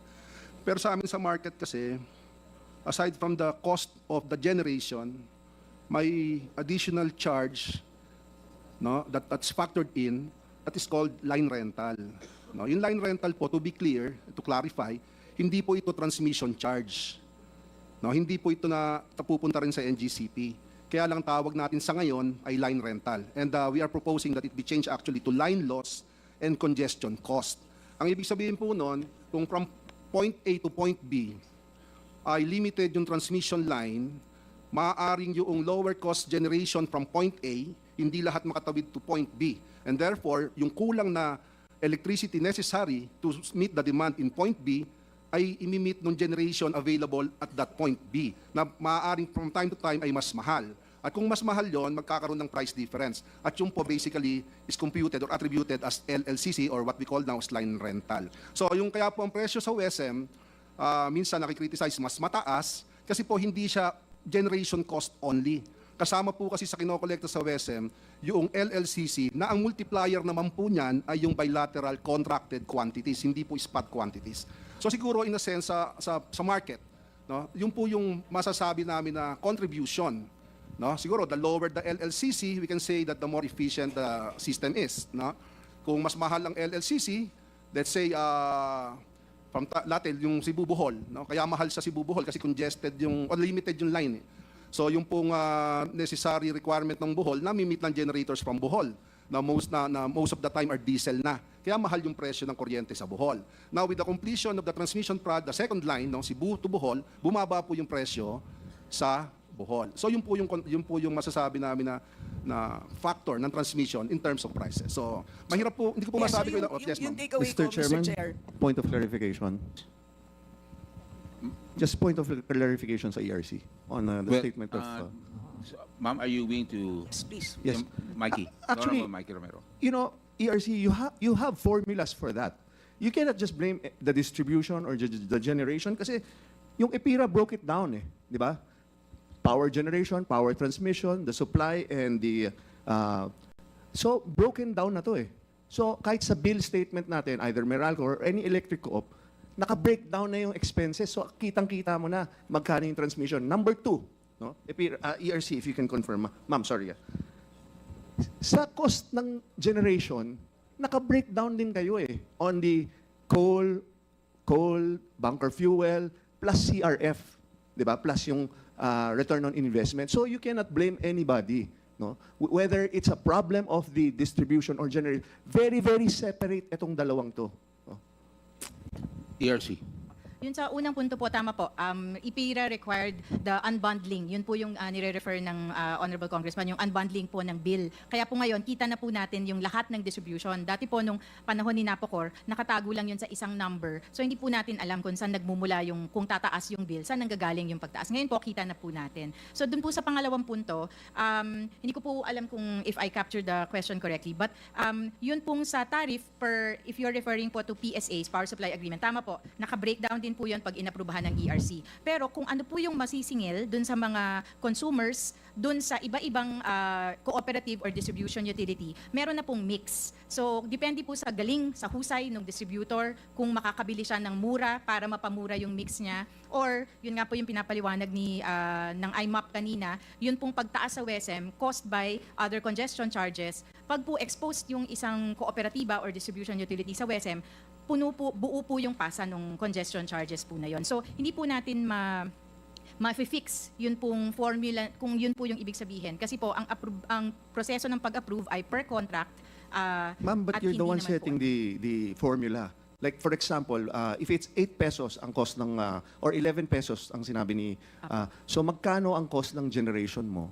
No? Di ba, kung ako may PSA, okay, PSA ko, power generation is 6 pesos. Sa 6 pesos, 3 piso ang coal ko o ang bunker fuel ko. Plus, yung babawiin ko sa pagtayo ko ng planta, which is the CRF, lagay mo na lang sa 2 piso. So may 2 piso si generation. So I don't really understand. Saan ang problema ng transmission dito? Kasi po, hindi naman po makakarating yung ginawa ni generator dun sa consumer kung di po siya tatawid dun sa Ma'am, pero kayo gumagawa ng formula on the price of generation. Tama po. Tama po. Okay, thank you. Okay. We still have the time of the Honorable Kimbo. Mr. Chair, Please, baka Honorable Kimbo. Ulyanin na ako, baka makalimutan ko yung Okay, tanong please ko. proceed kasi huwag mo natin para hindi masira yung trend of thought. Go ahead. Pasensya na po. But it was a very simple question. Generation charges account for about 51%. But I want to know how much of the 51% can really be attributed to congestion. That's a simple question. More or less. I know you're an expert. It doesn't have to be exact science. Ballpark estimate is fine. Just for purposes of discussion, sir. Sige po. Your Honor, based on the report that we submitted, so if we take, for example, yung Cebu Bohol, no, we'll take na lang po yung the lower amount.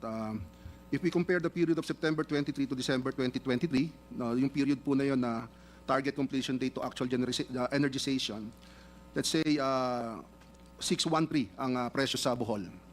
Noong September 2024 to December 2024, after the energization of the new line from Cebu, the average price became 4.89. So same period po siya, period to period comparison. The price difference is 1 peso 24 centavos. So that's roughly around 20%. We can probably say, no, may error po yan, plus and minus.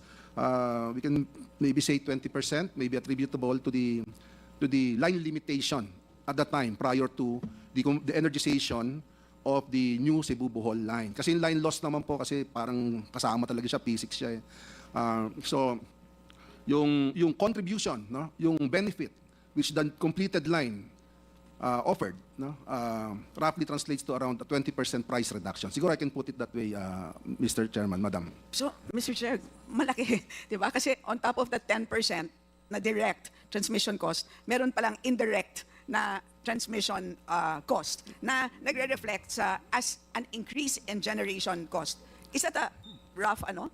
Yes, ma'am. Pero dudugtong ko lang po. Yung pong binabanggit ko mga prices are all relating to WESM prices, only affecting WESM quantity. So hindi po ito yung entire generation charges that we see in our bill. So ang average po from last year is around roughly 20 to 21%. So ang offtake from the market. So we can say that 20% of our generation cost is affected by, or let's say at least in Bohol, by say 20% benefit after the completion of the project.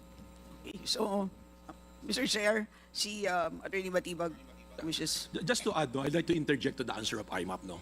Kasi tama naman yung point ni Kong Stella na 10% tayo ng 10%. But effectively, doon na lang sa calculation, that's an actual study, 20%. Tumaas yung kuryente kasi kanina naririnig ko, sinisisi natin yung generation eh. So, kahit anong computation natin dyan, cost of money and time yan eh. In fact, even before the study ng IMAP, during our time, there was the Butuan Energy Development Plan. Doon sa Butuan Development Energy Plan, it's an LGU study na ginawa nila. Probably, Chair, one is aware of this. Lumalabas doon, ang presyo ng Mindanao is 30% higher than Luzon and Visayas. Bakit? because of the delay of the Visayas interconnection. It was delayed for 10 years. Can you just imagine 2 pesos more? Bakit? Because under the IPIRA law, ang WSM kasi is to balance the price for the generation. Binibili nila yung mga sobra. But doon sa Mindanao, good thing, may taga Mindanao ng mga kongresista rito, pinersa sila, yung mga DUs dyan, pinepersang bilhin yung mga excess. At saan napupunta yun? Sino nagbabayad doon? Ang consumer yung nagbabayad doon. And one important thing that this committee should recognize, and all the people who's watching this, para lalabas dito, sasabihin natin 3%, 10%. Tandaan ninyo, ang ERC, pag nagsimula na yung project, approved na yan, kinukolekta na ng NGCP ang bayad dyan sa development cost nila. Kaya yung tinatanong ni Kong Dan Fernandez kanina, tungkol doon sa sinasabing WAC na yan, yung computation niya, importante. Ngayon, kanina sinabi, may mga point, ang Transco, o ano yung mga delay because of right of way. There are projects, I think we can ask Chair Mona here, there are projects was already been approved hanggang ngayon, di pa sinisimulan. O sino may kasalanan ngayon yan? Pangalawa, ang Transmission Development Plan, ang gumagawa ngayon is the system operator. Ibig sabihin, kung gumawa kayo ng plano, iplinano nyo na kung ano yung mga dadaanan. Alam nyo na kung saan pupunta. Eh ngayon, kung na-aprobahan niya at na-delay, sino dapat nating sisihin? Sino sisisihin natin? Transco ba? ERC ba? Sinong gumawa ng plano? Ibig sabihin, nung plinano nyo yan, gumawa ka ng plano, gagawin mo yung highway, alam mo doon dadaan, may problema ka na dyan. So that's my point. Thank you, Mr. Chair. All right, so just to summarize, Mr. Chair, we're not looking at just 3%, but we're looking at potentially as high as 30% share of total bill. So, importante, pinag-uusapan natin, Mr. Chair. Kaya salamat po. And my next point, magkano po, Chair Mona, ang ating total requirements to connect everything? Kasi right now, magkano ang amount na naka-reflect sa Transmission Development Plan? Pero I'm sure you have computed, magkano ba ang required investment? Kasi nakakita po ako ng computation for Indonesia. Sabi doon sa study na yon, ang kailangan daw ng Indonesia para magkaroon ng sufficient transmission infrastructure, the equivalent of 1.1 trillion pesos. But this is for Indonesia. I'm sure meron tayong computation for the Philippines. Magkano po yun? Mr. Chair, we're retrieving the document. It's in the Transmission Development Plan. The TDP is... Yes, but I know that it says 300 billion ba? Mr. Chair, if I may answer. For the period 2016 to 2020, NGCP claimed, the claim of NGCP was 387.8 billion to be allowed to recover 387.80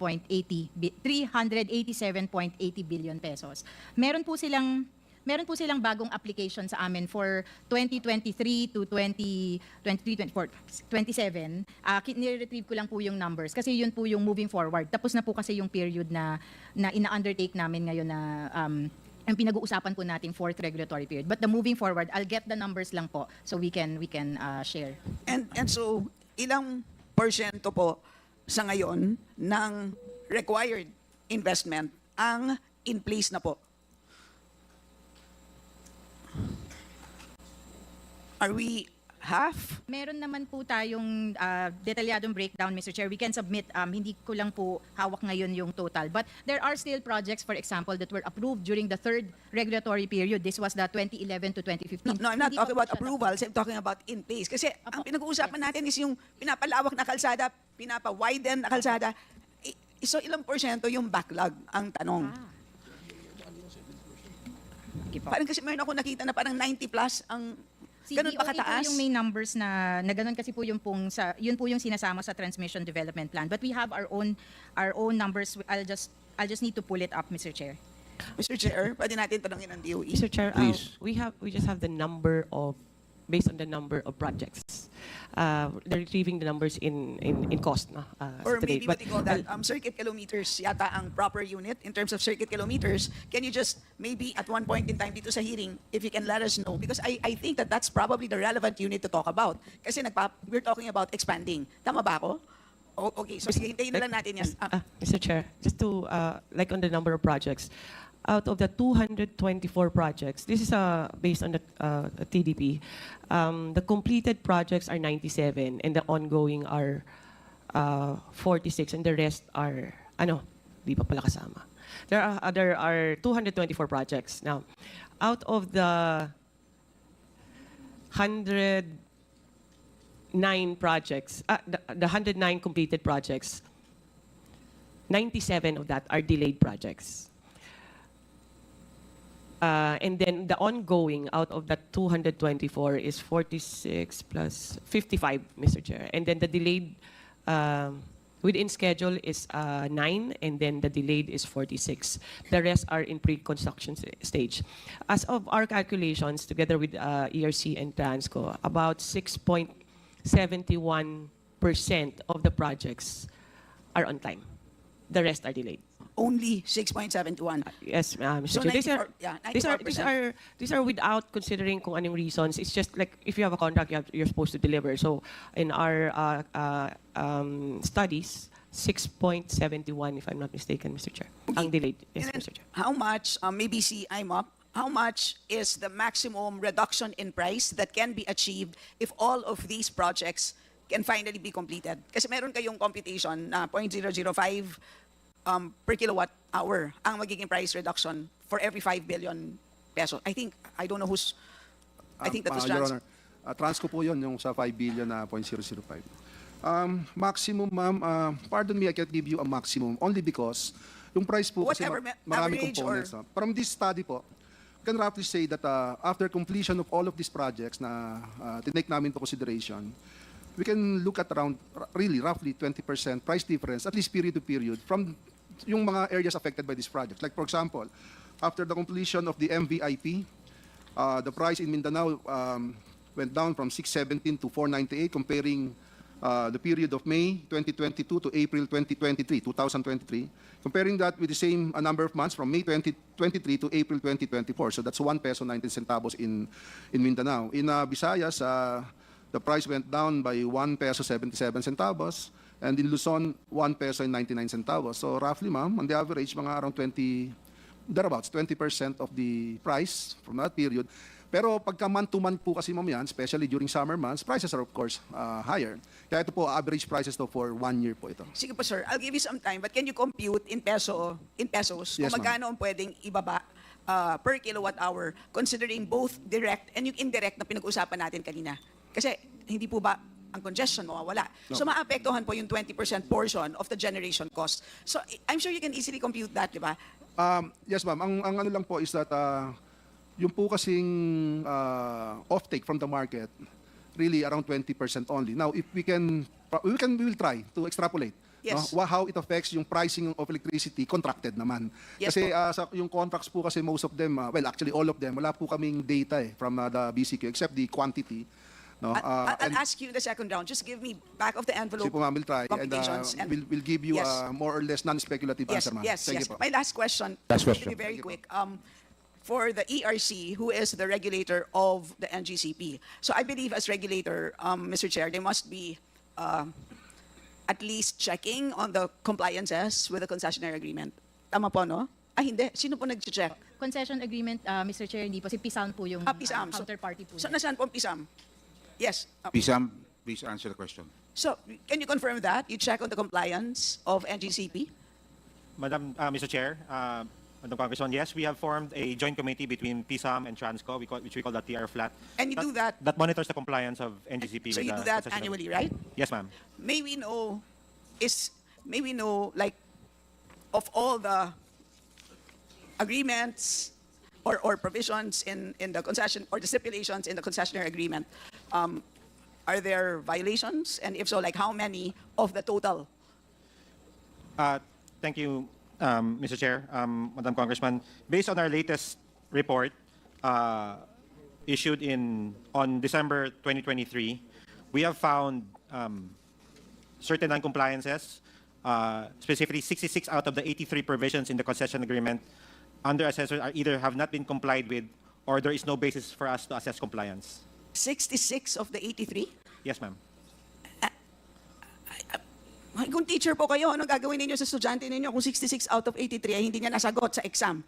We have reached out with the DOE in sometime in 2023 to seek a coordination with NGCP on how we can resolve these issues.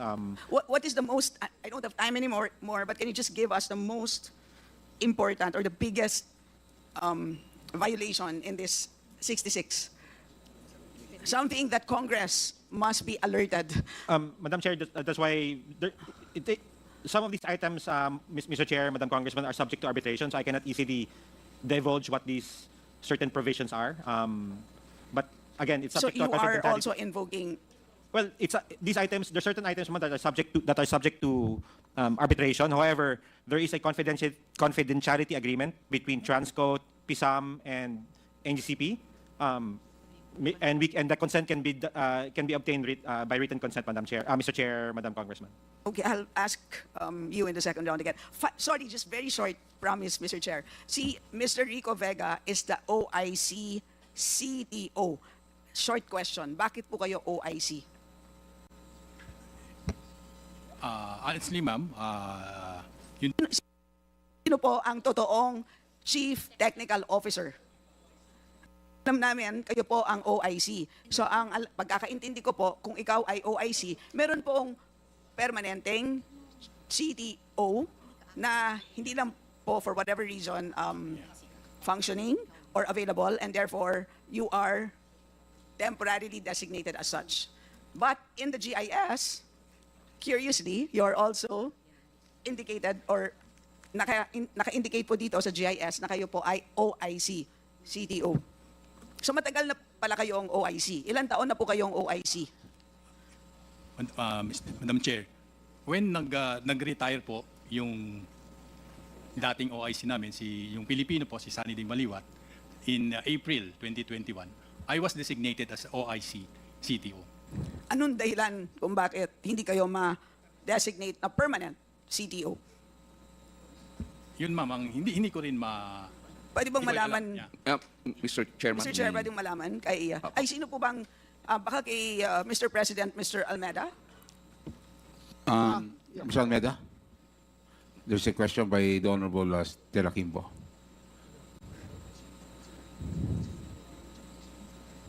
Yeah, Madam Chairman, yeah. On the OIC status of Mr. Rico Vega, yeah, there's a process also in HR, and once it's approved by committees, the board will approve his. But in the meantime, he's our chief technical officer. Yeah. And what happened to Mr. Wenbo? He's not even here. Yeah, he's not even our. But you confirm that he was previously the CTO. There were documents that were shown in the previous hearing indicating that he was the chief technical officer and he was performing procurement, etc. Yes, he was our chief technical before. Yeah. Up to what date, sir? Mr. Chairman? Yes. May I answer the question?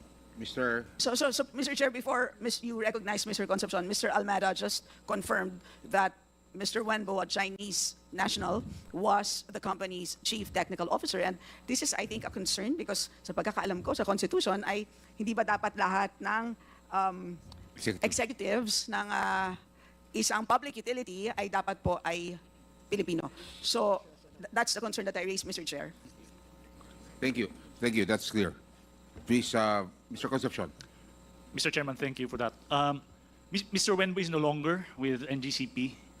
It is true that for a period of time, he was the chief technical officer, but he was allowed and given the proper permits by the DOJ, the BID. We even go through the DOE to ask for their endorsement of his visa and permit. So until when? Until what date? I'm to confirm that, Mr. Chair, but I think it's something like 2017. So can you submit all of these correspondences that would indicate that the DOJ and all of these Yes, ma'am. agencies We'll do that, Mr. Chair. I think permitted you to have a Chinese national? So you confirm that, right? Yes, ma'am. Thank you, Mr. Chair. That would be all, and please list me for second round. Thank you. Thank you very much, the Honorable Stella Kimbo. We now proceed to the next interpreter, and that would be, before I go to the next interpreter, from the 2nd District of Batangas, the Honorable Jervin Luistro. Ma'am, welcome to the committee hearing. The next interpreter is the Honorable Colada. Sir, you have the floor. Mr. Chair, good afternoon. Proceed. If I may, proceed, yeah. 5 minutes. Last night, I took some time to study the topic that will be taken up today. And as expected, I encountered the words unconscionable delays, WAC, unbundled rates, unjustified delay in the implementation of the projects, and these so-called imperfections. I call these imperfections.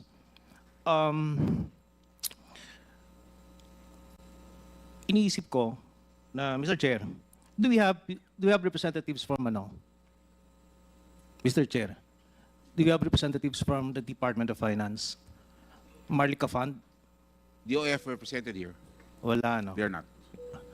Kasi I'm taking a different approach to this. Kasi while I was listening to the discussions this afternoon, parang yung trajectory niya is more on yung performance ng ERC insofar as NGCP is concerned. Yun ang impression ko. With all due respect dun sa mga legitimate issues na raised by Congressman Dan Fernandez and was aptly parang inopose ni Congressman Rufus Rodriguez, to a certain degree, tama yung tama yung manifestation made by Congressman Rufus Rodriguez kasi we're talking about yung performance, yung so-called performance, yung so-called issues na raised by Congressman Dan Fernandez. Am I correct in saying, Attorney Sagayo, that these are pending before ERC? Or some of those were already decided in ERC? Mr. Chairman, if I may respond to that, as I have mentioned earlier, all these, the Honorable Colada, is he? Yeah. He's asking Okay, the me, Honorable Mr. Chair. Bugayo. Attorney Bugayo. Bugayo, I'm sorry. Sagayo, Mr. Chairman. Thank you, Mr. Chairman. All these issues, as I've said earlier, which are being discussed back and forth between ERC and the Honorable Congressman Dan Fernandez, are now the subject of cases which are pending with the Honorable Energy Regulatory Commission. Thank you, Mr. Chairman. So I just would like to remind everyone, this was raised already the last hearing, that Section 1 of our Rules of Procedure governing inquiries in aid of legislation, which was approved unanimously, the filing or pendency of a case before any court, tribunal, or quasi-judicial or administrative body shall not stop or abate any inquiry conducted to carry out a legislative purpose. Thank you very much. We now proceed. So we are allowed based on Section 1? Yes. So that basically address the concerns raised by Congressman Rodriguez? Correct, yeah. Going back to, this is like a manifestation on my part.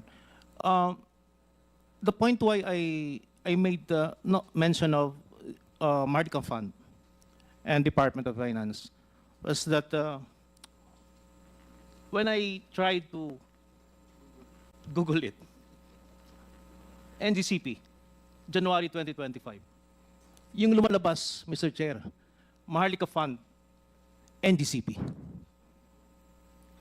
And rumor has it, or I don't know if it's rumor, but anyways, Attorney De Leon of SGP is here. She's in the best position to elaborate on that. The last quarter of 2024, I think, around August, thereabouts, Secretary Recto, the Code Secretary, came out with this pronouncement. I don't know if it's the official position of the Department of Finance, but being the chairman of Marlica Fund, yung sinabi niya, Mr. Consing, Rafael Consing, you should take a good look at NGCP. Take a good look at NGCP. That is a good first investment opportunity for 4 reasons. And these 4 reasons are, number 1, security. What with the West Philippine Sea problem that we have right now. Number 2, profitability. It's a good business opportunity. Number 3, track record. And number 4, development-oriented, which basically is was in sight with the dynamics behind the creation of Marlica Fund. That being said,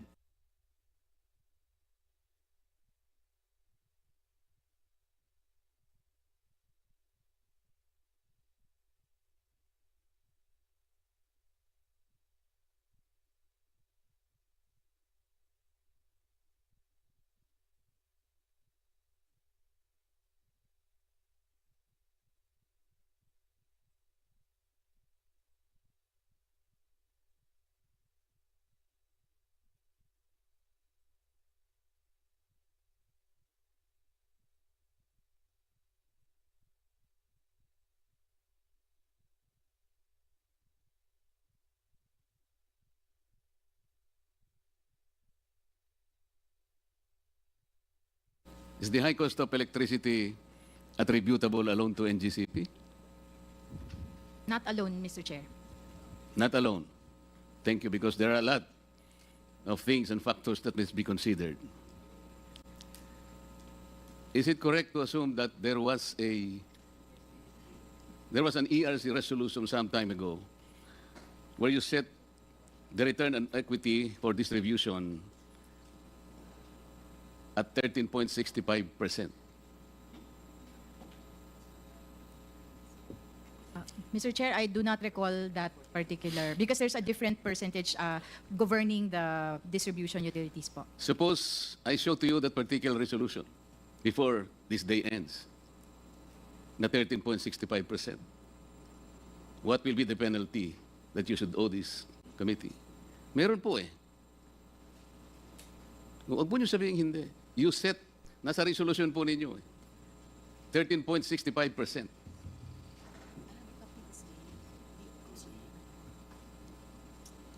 I'm trying to recall, Mr. Chair, because if you can share the year, then Namaya maybe po kasi we can kukunin ko raise po po. doon sa aking notebook eh, nandun Apo. eh.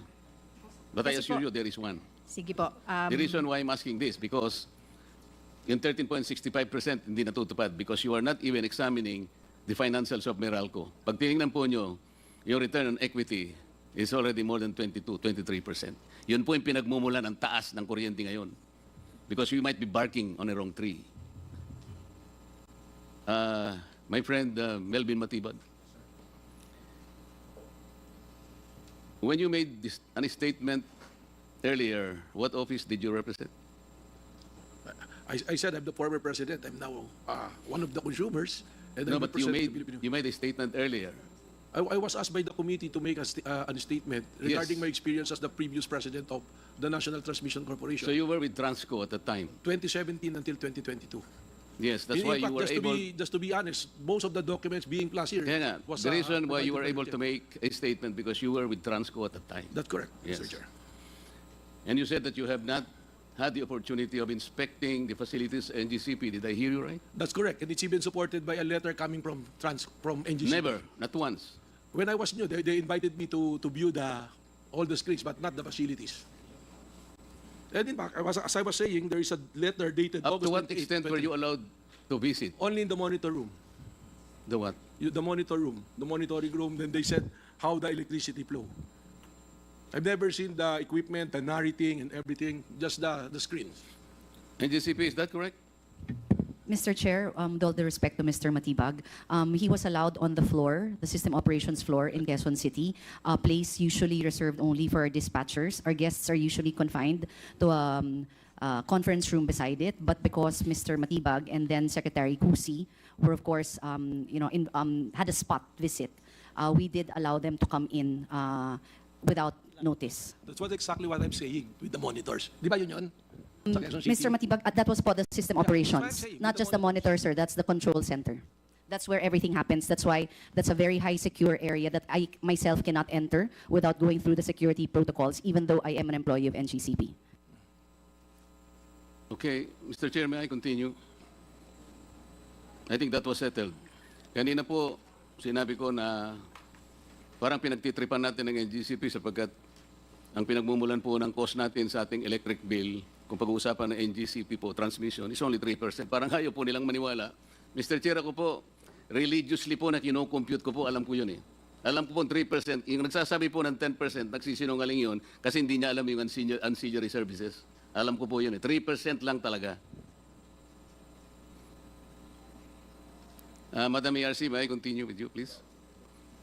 When you fail to provide regulatory reset for 2 regulatory periods, did it affect the operational cost of NGCP? Mr. Chair, I don't think so, Mr. Chair, because they were still able to declare dividends during those periods. That does not answer my question. They might have declared dividends, but I'm talking about operational cost. They might have absorbed the costs. Do you have an idea as to how much they lose? Or they lost? Mr. Chair, they would have filed losses, but since they had unrestricted retained earnings, and from those unrestricted retained earnings were able to declare dividends, I would understand that they were able to cover their costs during that period where there was no reset. So that is the kind of reasoning that you will give this committee. Kaya pala kahit na mandatorily, kailangan kang gumawa ng regulatory reset, you are all taking your sweet time. Sapagkat alam ninyo, walang nawawala sa kanila. Is that your presumption, Madam? With all due respect, Mr. Chair, I beg to differ. This So commission you has... believe there is no cost on the part of NGCP? No, there is cost, Mr. That's Chair, why of I'm course. asking you, do you have an idea as to how much They filed- NGCP might have lost? No, Yun they lang did naman. not file for losses, Mr. Chair. They filed for... I'm not asking you, ma'am, if they filed for losses. I I'm thought that asking was you the if you have an question, Mr. idea. If Chair. you have an idea, please say so. Kung wala, okay lang. Wala po, kasi po ang final po nila ay increase in authorized revenue. NGCP, do you agree? Mr. Chair, with all due respect to Attorney Mona, what we filed for was correct, but that is because it represents an under-recovery on the part of NGCP. How much was the amount of under-recovery? For, I think, our fourth regulatory period, we claimed for, applied for an under-recovery of 200 billion pesos. 200 billion pesos. Yes, sir, because as you already mentioned, the last regulatory period approved by the ERC was conducted in, regulatory approval was conducted in 2009 for the period ending 2015. So beginning 2016 up to this date, the revenue scheme that we have been working on is interim in nature and no longer reflects the required capital expenditure needed for the continued development of the transmission system. What was your capex in 2014? Around 48 billion. You might want to review your records. I'm asking 2014, madam. Let me go back, Mr. Chair, to my records. Huwag kang ninenervyos, ma'am. Wala namang nagko-contempt dito eh. Wala na si Congressman Paduano. Si Dan Fernandez hindi mahilig sa contempt yan. Do you have the May I be given a O sige, moment? balikan na kita, ma'am, Yes, sir. mamaya. Sa IMAP po, sir, pwedeng tanungin ko kayo. Yes, Mr. Chairman, Your Honor, please. Sa IPIRA po, sino talaga yung independent market operator? IMOP po, after the transition. Hindi, PMC po eh, di ba? Hindi po, it's IMOP na after the transition. Nagsimula po kasi yun, nung magkaroon ng AGMO, PMC po. ADMO nga po yun, pero Opo. PMC dati yun. Opo, then nag-transition po to the IMO, which is now IMOP. And the transition happened 2018 po. 2018. Afterwards, you registered IMAP in the Securities and Exchange Commission. Ay, hindi po. We are a non-profit, non-stock corporation po. So ano po ang IMAP? It's a non-stock, non-profit corporation, sir. Ano nga po siya? It's a corporate entity. Wala po, hindi po ba na-transfer sa inyo yung assets ng ng PEMCO, ng PMC? Na-transfer po yung assets na market operations. Yun nga po, kung hindi kayo legal entity, na-transfer ang assets po, medyo mahirap po yan tayo. Legal entity, Kasi sir? kayo po kasi kumukolekta ngayon ng ng market fees, tama? Yes, sir. Opo. Under the Karaniwan PIRA. po, ang kumukolekta lang PMC. Ngayon, pati kayo kumukolekta na, kaya doble-doble na po ang binabayaran po ng mga consumers. Hindi po. Because the fees that were used to be collected by PEMC is now being collected by AMOP. So hindi po na doble, na-transfer lang po. Hindi po ganun ang nasa record, sir. Ay, hindi po yun po ang, yun po ang totoo po. Hindi po, babalik naman po kayo rito. Then I will confront you with all these, the records. Yes, sir. Opo. Kailangan lang po, nagkakaintindihan tayo. Yes, sir. Opo. Ang sabi po ninyo, kaya kayo nandyan because kayo ang, ewan ko, non-profit. Pero, di ba ang inyo pong katungkulan niya yung WSM? Market operator po ng WSM. Opo. Kayo po nga sa WSM. Bakit po nilagay ang WSM ng IPIRA? Ano po ang objective? Because before the PIRA, o before the WSM, di po ba lahat ng pagmimili ng O nga po, kuryente? ba't po tayo nagkaroon ng WSM? Sa akin pong pagkakaunawa, yung kaya po tayo nagkaroon ng WSM to allow flexibility in contracting para po may source ng kuryente kung walang kontrata and para maging balancing market po siya. Kung sakaling... Makakatulong po sa pagpapababa ng ating elektrisidad. Opo. Pag binasa niyo po yung konteksto ng IPIRA. Opo, sir. Pero hindi po ganun na nangyayari. Meron po kayong pinakamataas, yung cap po ninyo is 32 pesos per kilowatt hour. Umaabot po tayo doon, tama o hindi? Meron lang po mga intervals na gano'n, pero on the average po, hindi po tayo nagte-32 Oo nga, pero pesos. umaabot po tayo doon. Ang ibig ko sabihin, dapat hindi po tayo umaabot ng gano'n sapagkat mas mataas pa po kayo ng doble sa Meralco. Hindi po yun ang rational ng... Kasi po ang pinag-uusapan natin ngayon, kung paano natin ipabababa ang presyo ng kuryente, titingnan po natin lahat. Opo, sir. Yung 32 pesos po is the offer cap allowed by ERC in the meantime. Pero, ibig sabihin, hindi po dapat umabot doon. Kaya nga nandyan po kayo eh. Yes, sir. Hindi naman Sino po yung nag-o-audit ng WSM? ERC po. Tama po. Anong pangalan po ng auditor? Yung iba-iba po yan eh. So yung pinakahuli po, Reyes Takandong po yung auditor po Hindi natin. po, ang sinasabi ko, Mr. Representative from IMAP, di po ba magbebenta yung generation company? Tapos ililista nyo. Yung po, sino yung nag-audit nun? Paano nyo may babato ng ganitong presyo? Yung mga ganon. Hindi po ba sinusunod nyo ay algorithm lang? Meron po tayong system, opo. Yun po, the system of algorithm. You may say that. Yung po ang problema natin, kung sinong nag-audit ng algorithm, Madam ERC. Dapat po tingnan ninyo ito sapagkat dito po sumisirit ang presyo ng electricity. Panay NGCP na lang po kasi tinitingnan natin. Nakakahalata na po kami.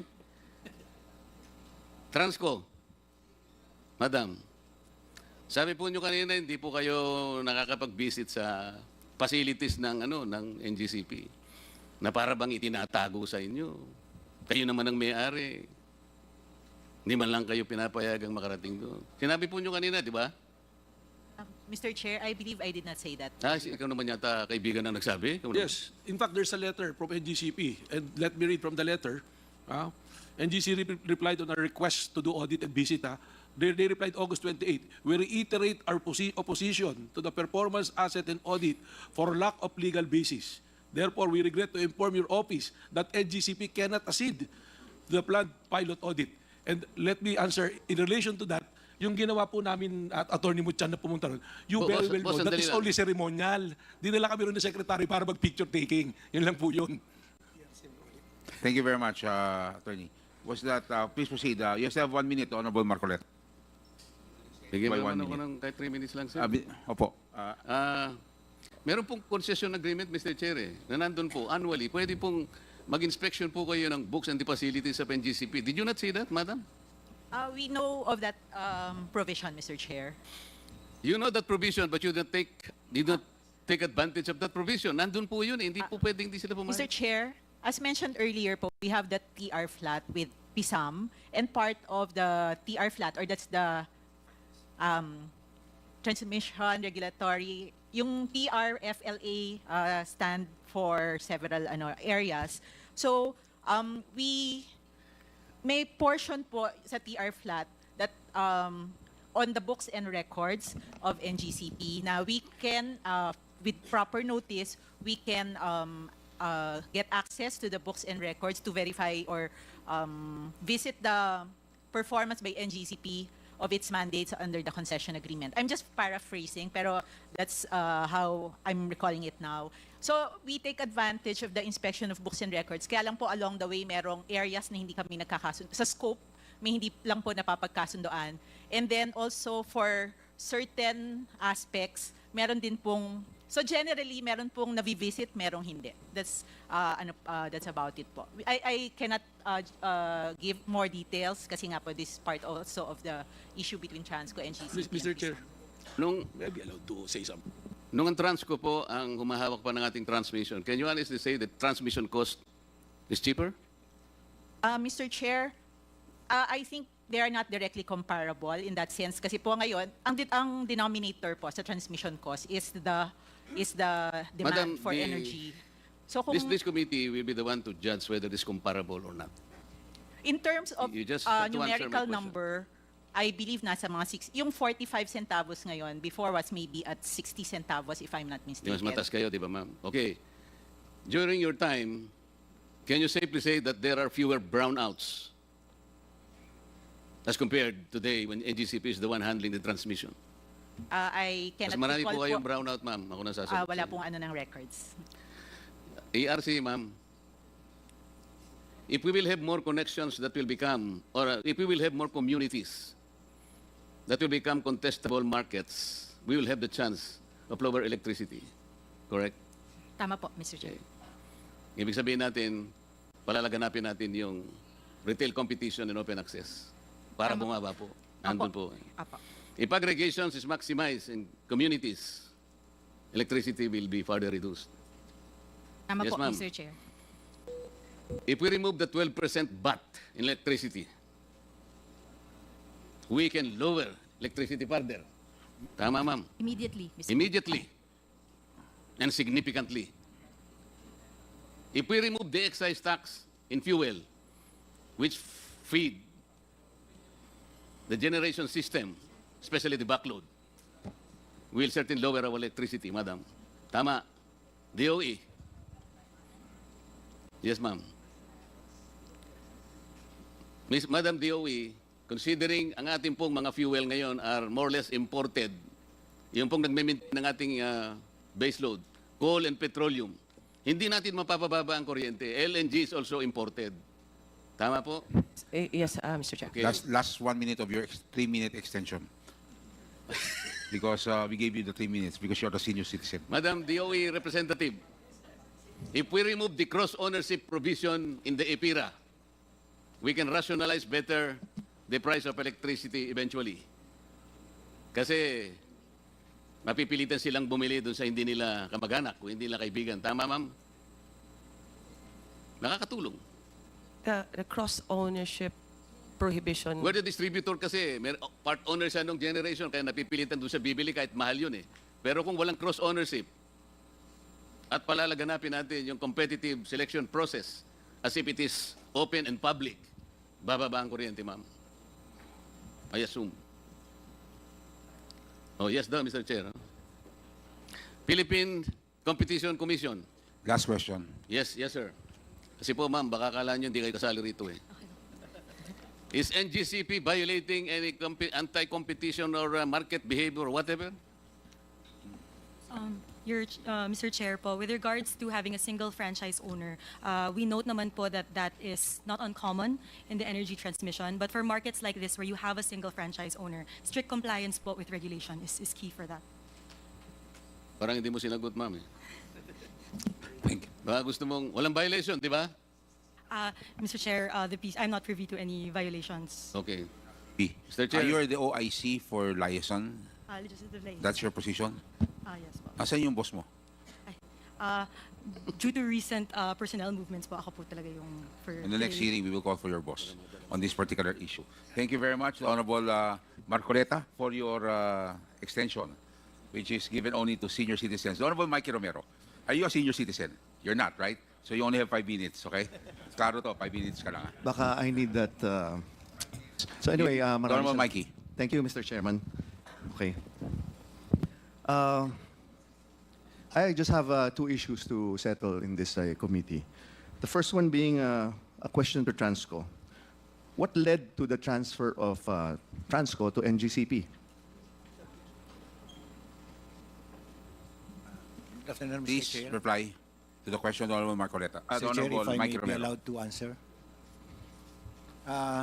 Mr. Chair, it is provided in the EPIRA that the asset, the transmission asset, will be given to a private concessionaire. Nasa EPIRA po yun. So very clear sa EPIRA na we need to bid this transmission grid, no? Very clear yan. So sino ang nagpabid nito? Government po ang nagpabid No, which agency? Through PISAM po. Yes, no. So I just want to understand yung bidding process at that time, which is 2007. And maybe I can ask Pisam if you can go through or walk us through what happened. Mr. Chair. What is the basis also for giving that concession to NGCP or the Monte Oro Consortium at that time? Mr. Chair. Mr. Congressman. Please reply. With regards to the question on the privatization, this is with regards also to the mandate of ISAM to privatize the assets of Napocor, which at that time included also the transmission business. The privatization plan was approved by the JCPC, the JCEC now, and as proposed also to the President at that time, the President of the Republic at that time. So the privatization of the transmission business went through a series of failed biddings, 3 in fact, and finally PISAM was able to privatize through open and competitive bidding the transmission business with 2 participants in the form of Monte Oro, Grid Resources, and San Miguel Corporation, Mr. Chair. Now, as to the bidding parameters, it's always a competitive bidding subject to specific qualifications on the financial and technical qualifications as set by PISAM at that time, Mr. Chair. If I remember, it also followed the qualifications as required by EPIRA that the technical expertise of the potential bidder must be able to be comparable to us, the transmission business in the Philippines, Mr. Chair. So who are the technical expertise partner of these two consortiums? Mr. Chair, for San Miguel, I'm aware that it was Tenaga Nasional. I think it's a Malaysian company. And for Montoro, it's State Grid of China, Mr. Chair. So at the time, no Filipino company has that technical capability. Is that correct?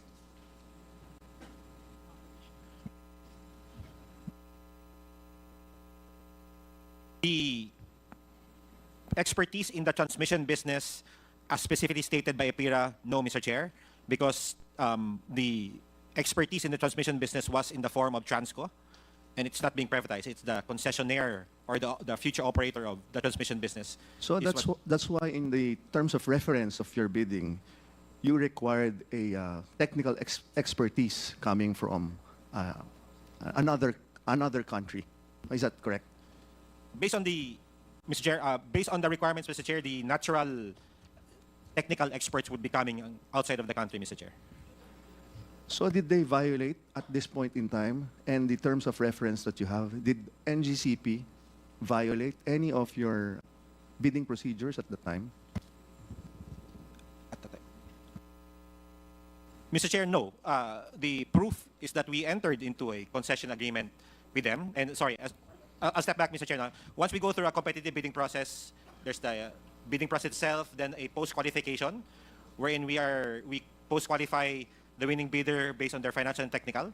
And the proof is now that we actually have an existing concession agreement with NGCP, and which is a result of my assumption that they passed the financial and technical qualifications at that time, Mr. Chair. Yes, no. So this was 2007, and up to now, NGCP was proclaimed the winning bidder by 3 Republic Acts. Republic Act 9136, the EPIRA law, which according to Transco, allowed them to allow the bidding process. Of course, the 9184, which the procurement law, which allowed technical partners such as Chinese or Malaysian, no, to be their partners, and the NGCP franchise, or the Republic Act 9511, which granted the NGCP's franchise. Now, I'm just curious if which of these laws did we violate, or did NGCP violate?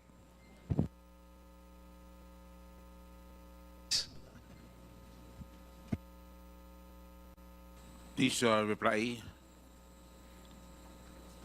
For at least for on the PISAM side of the issue, Mr. Chair, we have the concession agreement, and we try to continue to implement the concession agreement despite certain non-compliances that we found, and that's why we have actually an arbitration proceedings with NGCP. So very clear, no violation at that time of the bidding. At the time of the bidding, Mr. Chair, for sure, we entered into a CA with them, a concession agreement, and it was NGCP who proclaimed the winning bidder plus the Chinese technical partner. As the technical partner. Correct. Mr. Chair, yes. Thank you. Mr. Chair. Mr. Chair, I just wanted to, if you allow, Mr. Chair, there are 2 important documents. Now, there's the concession agreement, which was signed prior to the franchise, which was signed on 2008. 7? February 2008.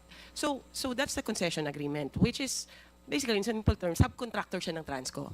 And there's provisions there on what they're supposed to deliver. It doesn't say that you cannot deliver once you have right-of-way issues. It just says, what are your obligations now? Following that, I think around the same year, Congress granted NGCP a franchise. Why was that very important? Because the franchise is a requirement in the concession agreement.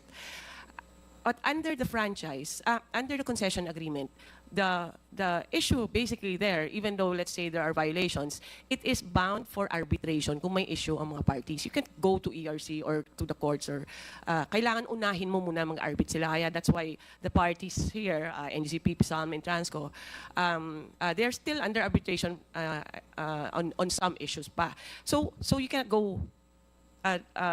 You cannot subject them to a legal proceeding kung hindi mo ma-exhaust yung option na yan. Now, when you go to the franchise, that's the power of Congress. the power of Congress, but also bound for the regulatory powers of ERC and DOE as a policymaker. Pero Mr. Chair, if there are violations under the franchise, it depends on what the issue is. Kasi for example, if you were talking about foreign ownership, it is required to be 60-40. Whether it was 60-40, it should have been 60-40 upon the concession agreement and the franchise and up to today and all the years in between that. So what are the laws that could be violated? There's Public Service Act, there's Foreign Investments Act na it's stated in the Foreign Investments Act. There's a constitution also. So marami pong pwedeng batas. Yusek Sharon, I'm just asking the bidding process at the time. Correct. Yeah. But what are the violations? Not after. Yeah, I'll go through it. Thank you, Mr. Thank Chair. Thank you. My second issue is who is the body and tasked to regulate the operations of NGCP? Any of the... Mr. Chair. Yes. ERC? Mr. Chair, ERC is the regulator. We do not regulate their operations to the extent that we run their business for them. But we do conduct, in a way, oversight, because if they want to spend for operations, they need to apply for approval with ERC. If they want to construct a new project, they need to apply for ERC. But I'm not sure if that's what the question meant. No, I'm just trying to clarify matters. So it's actually ERC, not Transco, who is their regulator. Okay, very clear. No? So in doing that, who approved the Philippine Grid Code and the Transmission Development Plan of 2020 to 2024? ERC reply. Thank you po. The Grid Code is an issuance of the ERC. The TDP is approved by the DOE. So in doing that, so ERC is mandated or has the mandate to approve TDP and the Philippine Grid Code, no? Not the TDP, Mr. Chair. TDP po kay DOE po yan. Can you explain, Ma'am Sharon, about the TDP? The TDP is the Transmission Development Plan. Yun yung piniprepare ng NGCP saying that which projects will be completed at a certain target date, no? And then they plan it out. I think it's, for example, now TDP 2024 to 2040. So it's a span of long period. Ang process niyan, marami lang nangyari kasi previous to this administration. No? But ang process ideally would be prepared by NGCP in coordination with Transco, submitted to DOE for approval. Yun po, Mr. Chair. Is it safe to say that NGCP's operation now is based on those TDPs as the Bible for their operations? There's the TDP and then there's the grid code also, Mr. Chair. The power grid code. So kung yan ang mga basis natin, so ito yung report card. No? So together with Transco now, ito ngayon ang magiging basis kung ano ang grado ng NGCP for its performance. But can you really use a year-to-year basis as their grade? Because ang daming problema, right of way. Now, NGCP, may I ask what are the various problems you have in terms of implementing this TDP? Mr. Chair, may I just manifest something? Our report card, strictly speaking, are the metrics that are approved by the ERC. This includes frequency of outages for the line length, etc. But going to your main question, Mr. Chair, what are the most common causes of delay in transmission project implementation? 3, that would be right-of-way, procurement, permitting, procuring our permits to build, and last is regulatory approvals, because we are technically not allowed to pursue projects without ERC approval on a per project basis and on the regulatory period final determination. Siguro NGCP, my question is are you okay that 1 year-on-year review or evaluation of your 20-year program should be evaluated? I think, Mr. Chair, it would be a myopic view to consider the TDP as the primary report card or grading basis against which our performance is based, because that purely, number one, focuses on the construction aspect. But NGCP is the transmission service operator and the grid operator. And our services and what we do encompasses a lot more services than just the construction.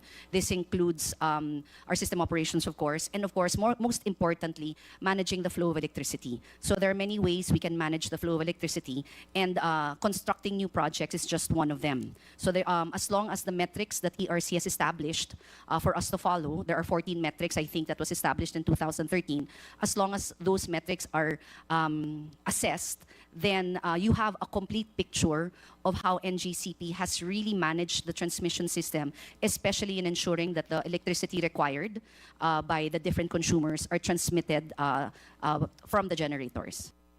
So I'll ask you a more serious question. Have you violated any of this TDP or the grid code of the Philippines? It's difficult to say whether there are no violations, but certainly we conduct our business with the end game of not violating anything, which is why we comply with all the orders of the ERC. We are open to all audits and inspections that are within the confines of our concession agreement and our franchise, and we have always conducted our business with the required transparency of a public utility. So, in that case, who should evaluate yung report card nyo? Mr. Chair, I think it is very clear in the EPIRA that the ERC is the sole regulator of the transmission business. Lastly, ERC, do you give or evaluate their catch-up plans? No? Let's say, for example, they're nahuli sila ng 30%, 50% of their TDPs. What does ERC do? Thank you, Mr. Chair. And ma'am, sorry, a follow-up question. Is that a violation already of its franchise? Mr. Chair, to answer the second question Yung first muna. Ayun po, yung second mas madali po eh.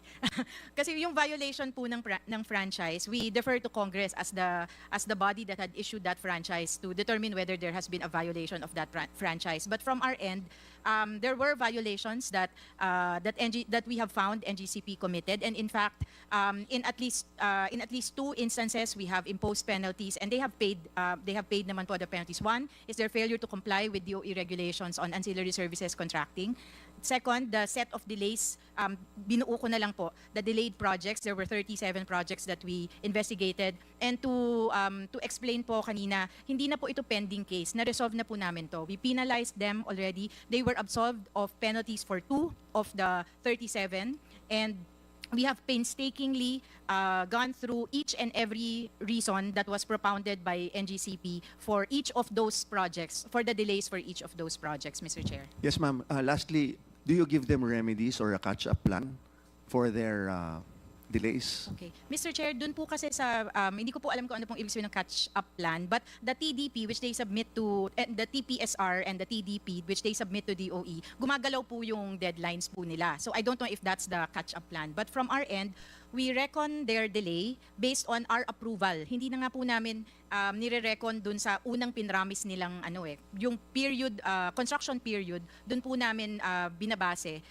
Kasi nga po, we recognize also, and this is, I think someone mentioned not owning up to delays. We are owning up to our own delays. That's why we reckon it from the approvals of NGCP's projects. On those things, what percentage of those delays are caused by ERC? 1 more minute. Caused by the delay of... The delay na yung promulgate. Meron mga projects po na ganon. For example, there were, I think, at least 2 that I can recall that TROs were issued by courts because the courts were saying, wala ka pang ERC approval, bakit ka nag-expropriate? So, there were those. But yung percentage, Mr. Chair, we don't have it now. We can analyze. Ma'am, yung ano na lang, yung buong general, ilan ba ang pending sa inyong cases? From NGCP alone? No, Mr. ERC Chair? alone. Ang pending po namin ay more than 3,000 cases po. Not just NGCP, but the entire industry po yun. And it takes how many months for you to resolve a particular case? It depends. It would depend, Mr. Chair. Consumer complaints are easier to dispose of. For projects that are, for cases that are covered by EVOS, we are given only 270 days to resolve for quasi-judicial cases. For those that are under permit, 60 days lang po ang binibigay sa amin. So iba-iba pong period. Thank you, Mr. Chair. Things have been clarified on my part. I floor. Thank you very much, the Honorable Mikey Romero, and thank you for coming to today's hearing. You are truly missed. Okay. The chair now will recognize the Honorable Rufus Rodriguez. Silence is requested. Thank you, Mr. Chairman, and good afternoon to our distinguished colleagues, and likewise to our valued resource persons. I have just 4 points after hearing all the discussions. 2 would pertain to the Constitution. 1 is the quasi-judicial process of the ERC. And 3rd and 4th, about some speculations. Let me start with the lower controversy. It has been, reported by the graphs and also from the reports from IMAP and also from Transco that because of the delay of the projects, our consumers are deprived of a lower cost of electricity. That has been pervasive in this discussion. That is speculative, Mr. Chairman, because there were delays, but there were reasons for the delays. And in fact, the DOE with our colleague has stated that indeed we cannot just directly attribute all the delays to NGCP because there are, like as I've stated in the previous hearing, the Mindanao, Visayas interconnection, problems of a golf course, TRO in the Supreme Court, problems of the right of way in Lanao. So therefore, it's speculative that if the projects were already implemented, then it will result to a lower consumer payment of electricity. So that's the first one. The second one is about the ERC. Have you already issued a decision promulgated on the regulatory reset of NGCP? Not yet, Mr. Chair. Not yet. And yet we have here drafts of your decision. And I saw it, there are already signatures. And you publish that? My goodness, it is my first time as a practicing lawyer for 45 years that a quasi-judicial body will be publishing a decision, a draft decision, because precisely you are the ultimate decision maker and you are the regulatory agency. I cannot see any judge publishing what will be his decision and getting comments. Is it not that that is that the procedure that should not be adopted? You collegially decide and then come out. After all, there are parties. The applicant is NGCP. There are intervenors. So maybe know your answer. Mr. Chair. Yeah. Those were the publication were part of the rules, and in fact, those rules were also subjected to public comments, and there were no oppositions to those steps. And Mr. Chair, just to clarify, this is not unique to NGCP. This is part of the the rule-making process for regulated entities. I think you have to revisit your rules. Look at it now. It's being used, and practically you'll be influenced when people will be knowing what you're going to decide on, and then be able to influence you. Is that correct? Yes, Mr. Chair. We are open to influence by the public because that is the part of the process, Mr. Chair. But other influences will not be from the public, but vested interests, Mr. Dimalanta. You see, there are some vested interests who are interested, in fact, in the NGCP franchise. So therefore, if you are a judicial body, you're just like a judicial body, and you should not be announcing everything first before your final decision, because after the final decision, there can be the motion for reconsideration. So that is my take as far as your rules of procedure are concerned. Next, Mr. Chairman. We go now. So first, we have already, in the last hearing, it was clearly established NGCP have paid all the taxes. It has paid all the taxes. BIR states so, ERC states so. Second, the NGCP has complied with for the franchise section on public ownership. They listed a company which has 30% ownership there, corporation already listed. So the second issue, clearly, the NGCP has rightly and fulfilled their obligations in the Section 8 and then Section 7 on taxes. Third, cross-ownership. Clearly, ERC Chairperson Mona said that the prohibition against cross-ownership had already been amended by the franchise of NGCP. Now I go to new issues.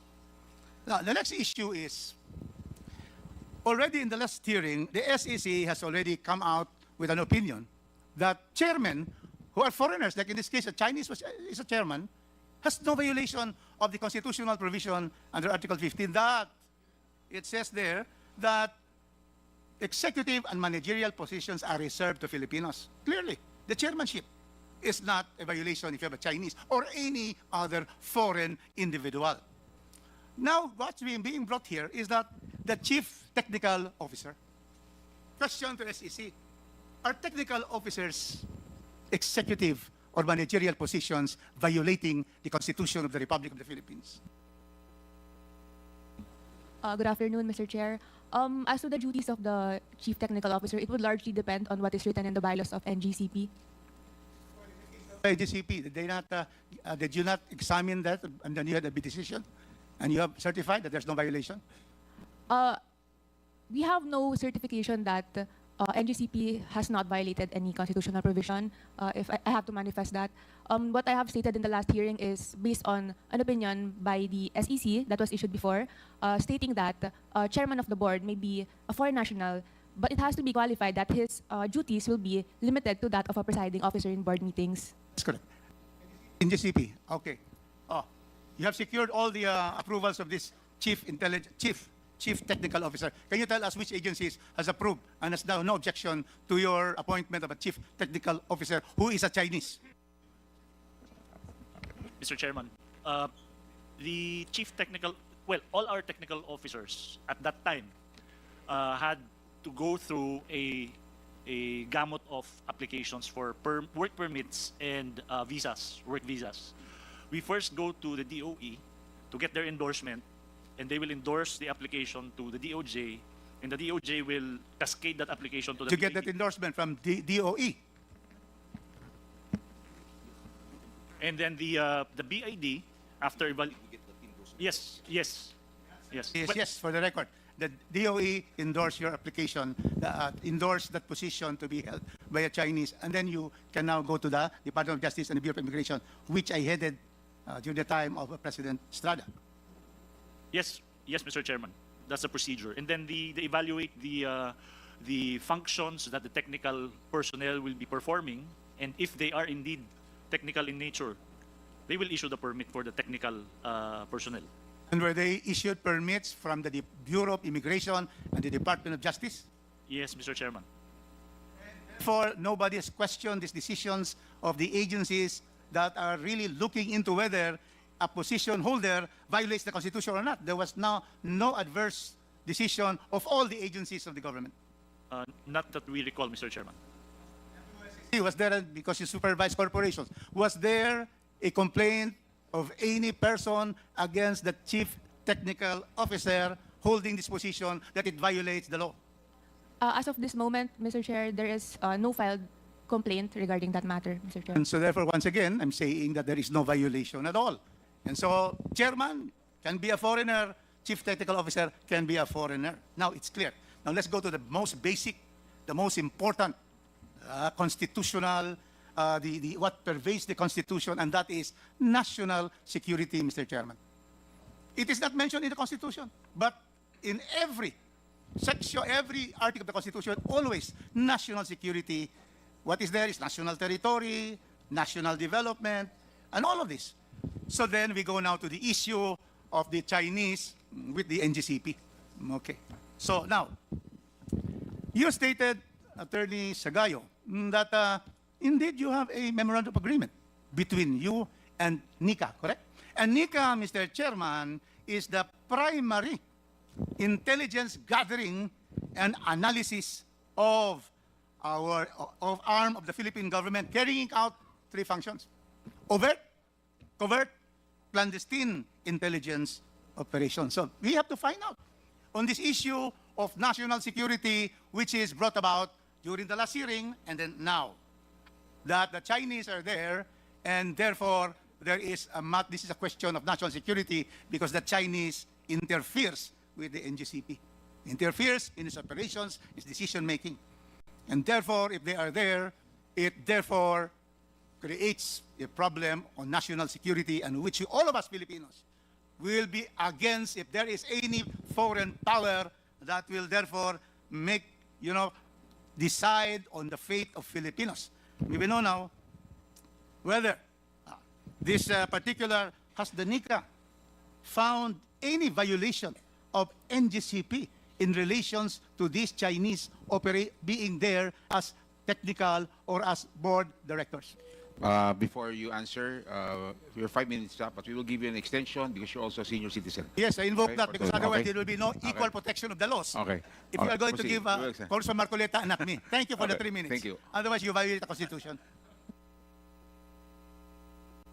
Mr. Chairman, please. Please, attorney. No finding of any violation by And- NICA. Thank you, Mr. Chairman. Thank you. And since when did you have this memorandum allowing NICA to really go into the operations, go into the your distribution system, and the influence of the Chinese in the NGCP? When did you have that NICA agreement?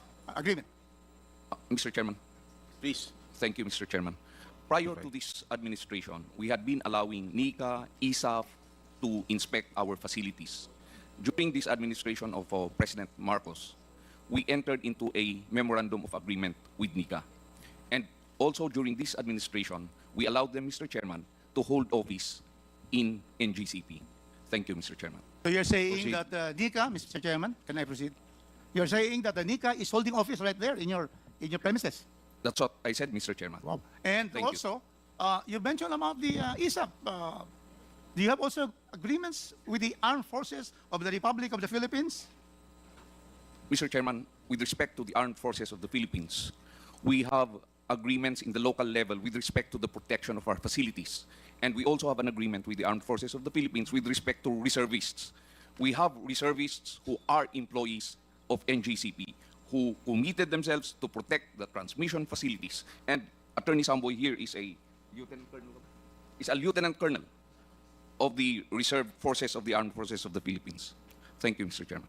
So in all the operations from the time you started in 2008 up to now, has there been any derogatory report and you have been asked by the NICA, the armed forces, and all the intelligence bodies here that you have to be, there are violations in terms of possibility. We're talking about possibilities. Possibility of interference by these Chinese who are always intruding illegally in our West Philippine Sea, and which the Chinese has lost all 8 points in the International Arbitral Tribunal in Den Haag. Was there any to alert you? Because the NICA is the primary intelligence gathering and analysis of our country. Was there anything from the time you operated up to now that NICA has called your attention to violations? Mr. Chairman, there's none. We haven't received any notice from NICA, from ISAF, that we are violating security measures and laws. Thank you, Mr. Chairman. And my final question is to the President, President Anthony Almeida. You're under oath. Where is Anthony? Mr. Almeida, please take your respective seat. I think he went to the restroom. Yeah.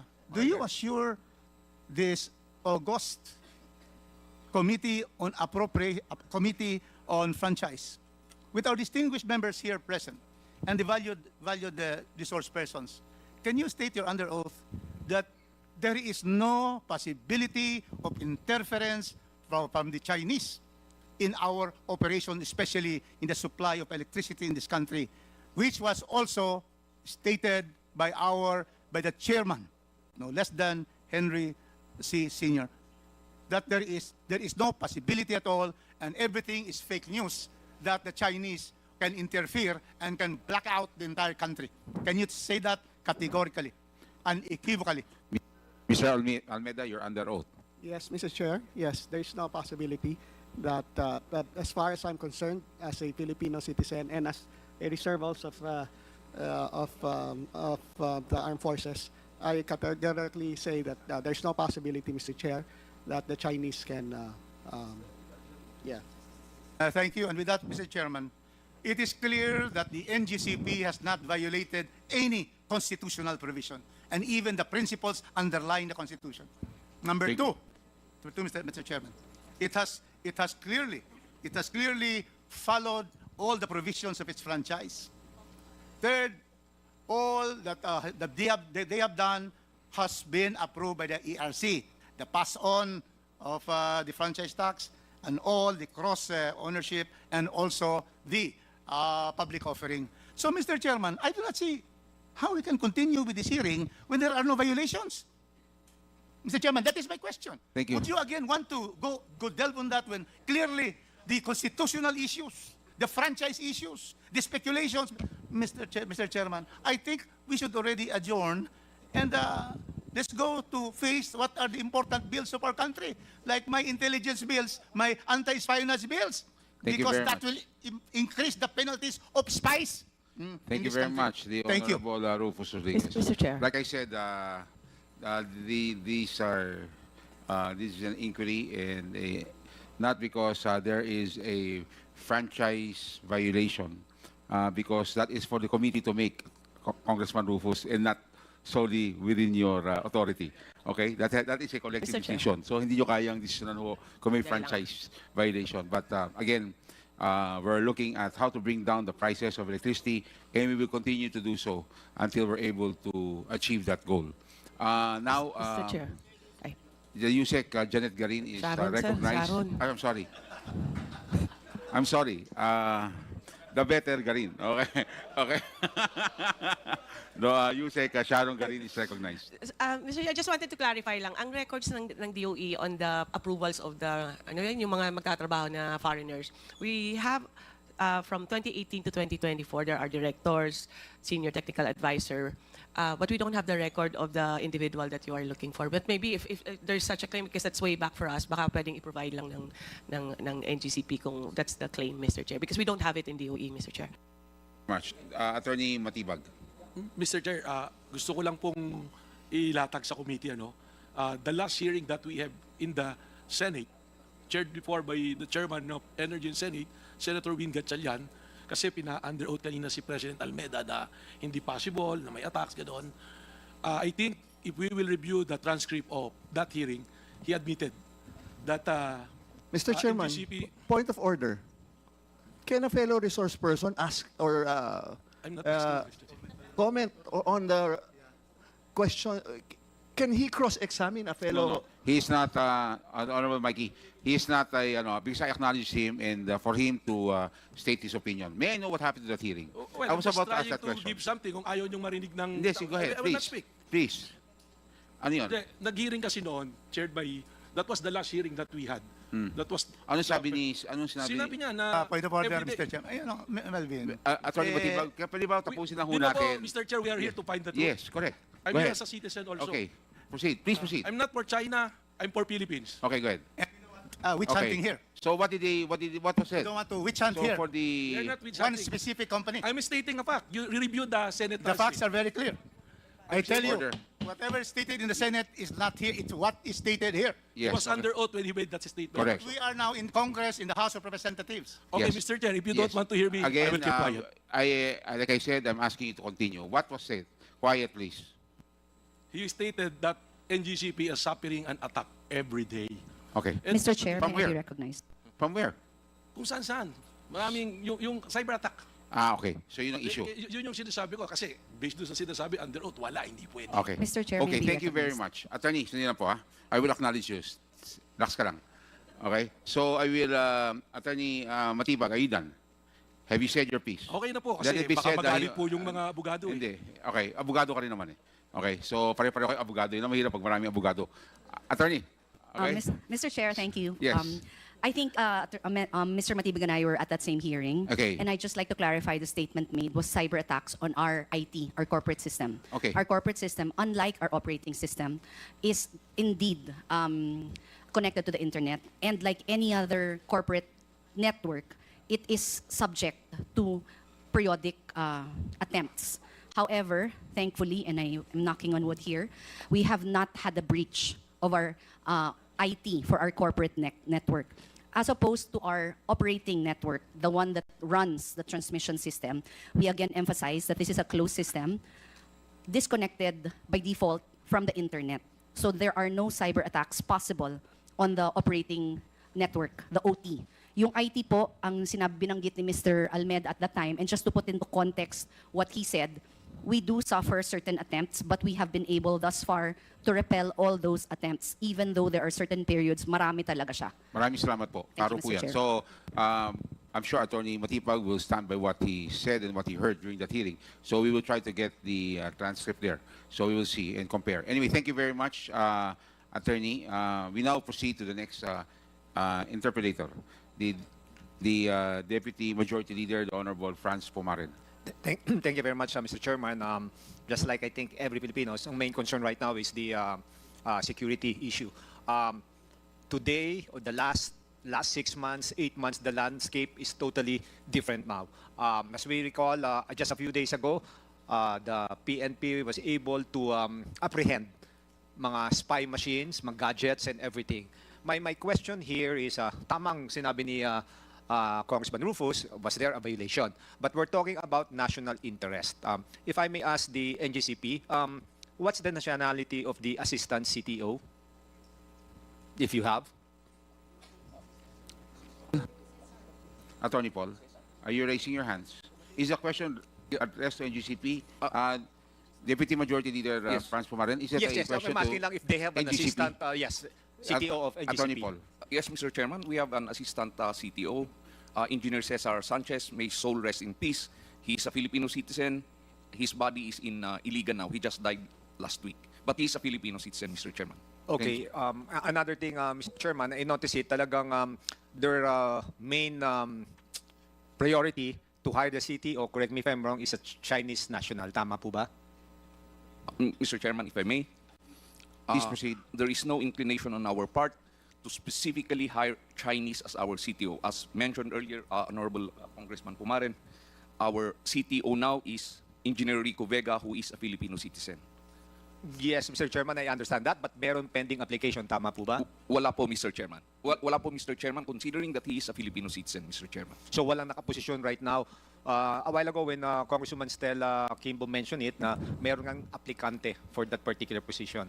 Wala po. Siya po, So ngayon ang siya po ang CTO namin, Mr. Chairman. Okay, Si so Engineer Rico Vega. because as for the national interest, we know for the fact na yung position na yun is very vital. And Mr. Chairman, I just want to manifest, it's a very shallow reason for those directors, those Chinese, not to tell us here, that's why they're not here, because yesterday was their annual meeting. Tama, annual meeting. If they find this hearing very important, dapat lumipad sila ngayon. Second, ang isang reason is it's Chinese New Year. Chinese New Year is January 29. I know there's festival, but here, we're in the Philippines. They're officers of NGCP. Mas priority ba sa kanila ang mag-enjoy sa festival? I don't think so. Tama po ba yun, Mr. Chairman? Maybe we can hear from them. That's a very shallow reason. Festival? Tayo ba, if may work tayo dito, we cannot attend because birthday ko, birthday nito? That's the main concern. How can you show us na this Chinese, yung heart nila sa Filipinos para tumulong? Mr. Chairman, if... Are you done, Honorable? I want an answer from the... Attorney Paul. Mr. Chairman, with respect to the question, I believe, Mr. Chairman, that, and I'm pretty sure they purchased their tickets prior to the receipt of today's hearing. So that's why they had to fly to China. As to the concerns being raised by Congressman Pumaren, rest assured we will relay all of those things to our Chinese directors. Mr. Chairman. Thank you very much. And, Mr. Chairman.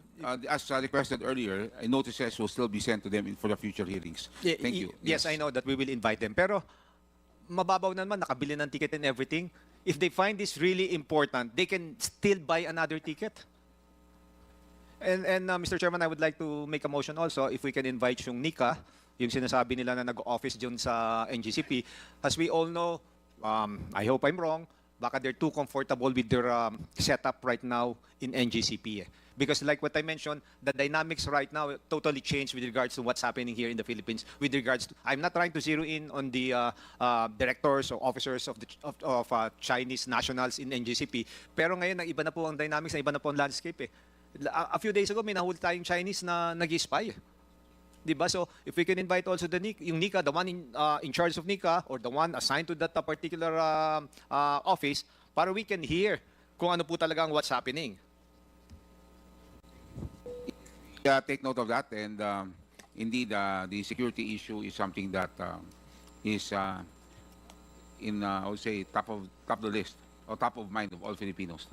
Yes, the Honorable Franz Pumaren. Yeah, ano lang yun, that's my query lang. It's just so frustrating, you know, those Chinese nationals, parang napaka-special for them, hearing ang Rason Festival, nakabili ng ticket. Don't tell me they cannot afford to buy another ticket if they find this really important. Thank you very much. Parang pinoproteksyonan pa ng kapwa Pilipino na gina-justify pa that they're not here. That's so frustrating. Where is our national pride here? Chairman? Thank you. Thank you, the Honorable Franz Pomaren. Yes, Attorney Paul, we will invite them in the next hearings Mr. Chairman, can I- until they run out of holidays. Yes. Attorney Paul. Yes, we would like to assure this body that we are also Filipino citizens. We take our nationality and citizenship very seriously. Nandyan po kami, and we would like to assure the body, as Mr. Henry C. mentioned in his statement, nung pumasok yung grupo po namin dyan, nandyan na yan. Nandyan na yung mga Chinese. They were part of the bidders. Partners po sila ng MOG more. Now, Mr. Chairman, we would, because I keep hearing all of these things, na simply because we have Chinese partners does not make us less patriotic than the others. We would want to assure everybody that we are there, we are guarding the national interest, and it is part of our commitment in our concession agreement and our franchise. The interest of the Philippines will always prevail. Thank you, Mr. Chairman. Thank you very much, Mr. Chairman, Attorney if I may Paul. comment on that statement. Please. You know, You still have the floor. his statement is music to my ears, na talagang patriotic, everything. Pero ang point ko dito, kung talagang may national concern siya dito, ano ba naman, kahit inabot na nila yung Chinese nationals, ano ba naman explain nila that you have to attend that hearing? It's important. It's just a one-day hearing. You can fly back again to China and enjoy those festivals. That's my main concern. Kung talagang sinasabi mong may national pride kayo, may patriotic kayo, in-explain nyo fully to those Chinese that they should be here. Hindi naman na January 20 pa yung talagang holiday ng Chinese eh. Thank you very Thank much. you. So, Noted. wag tayong magsalita ng very patriotic tayo and everything. If you're really patriotic, you should have explained that to the Chinese people that they should be here. Pampabastos yung ginawa nyo sa amin eh.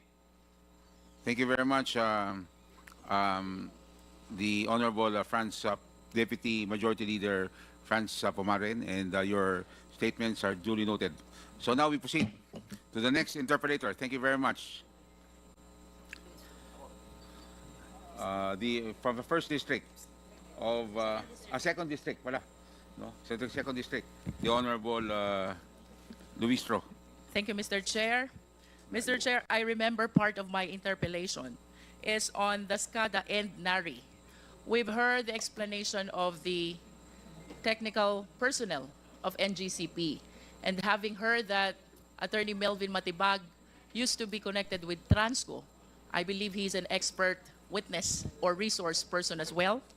I wish to request Attorney Matibag to please enlighten us what is SCADA, what is NARI, and kindly correlate their significance to each other. Well, yung SCADA po, thank you po, no? Yung SCADA is the system. Yung po yung, that's generic, yung parang yun yung that is supervisory control and data gathering na ginagawa po nila. No? Yung NARI po, that is the brand of the equipment, hardware, software, na nilagay nung pumasok po ang NGCP. Before that, ang nandun po is GE, tsaka ABB. Bago pa po lahat yan, bago lahat yung mga system na yan, nilagay nila yung NARI. Kaya nung pinag-uusapan natin yung problema ng China, kaya po lumalabas yan, kaya may suspecha tayo. Dahil, kagaya ng explanation ko po, ulitin ko po kanina, ang cellphone natin to iPhone, this is the hardware. But this is run by a software, iOS. Kayo po ba naniniwala na yung nilalagay nyo dyan, hindi nakikita dun nung gumagawa? Knowing that ang NARI is proprietary. May source code po yan. Kanina sinabi na sa kanila raw yung source code. Parang yung election po, since mag-election, COMELEC may source code dyan. Nakikita ng COMELEC yan. Alam po yan ng COMELEC. Bakit nilagay yung NARI? Nung tiningnan po namin kung ano yung NARI, is a state-owned company of China na sila provider po ng mga equipment, as intelligence equipment, military po. Kasama po doon sa mga military grade po. In fact, when we do the research, lumabas sa website nila noong December 2019, lumabas doon sa website nila na sinasabi pa nila na 100% they control the power grid of the Philippines. Nung niraise po namin yung issue na yan, on the next hearing, wala na po yung website, binura na yung nakalagay na yon. Pero meron po kami noon. In fact, we provided the Senate. I think meron din pong kopya rito dahil nagiring din dito. Attorney Matibag, if I may interrupt, that publication, correct me if I'm wrong, is the same printout that we flashed during the last hearing. That Do is you correct confirm po. that? That is correct. Sa website po, lifted from the website of NARI. So you confirm that from the website of, is it not the State Grid China Corporation's publication and not NARI? NARI publication po yun, and NARI is a state-owned company, the same as the State Grid of China, a state-owned company of China. I understand. So NARI is a subsidiary of State Grid China They're Corporation. separate company po. If we are familiar with the ownership sa China, alam nyo, mga state-owned po yan, mga government-owned. Parehas po sila. And when you research doon sa website, noon nga, sa website ng NARI, lumalabas doon, they supply military intelligence, mga equipment na parehas ng ginagamit po sa atin.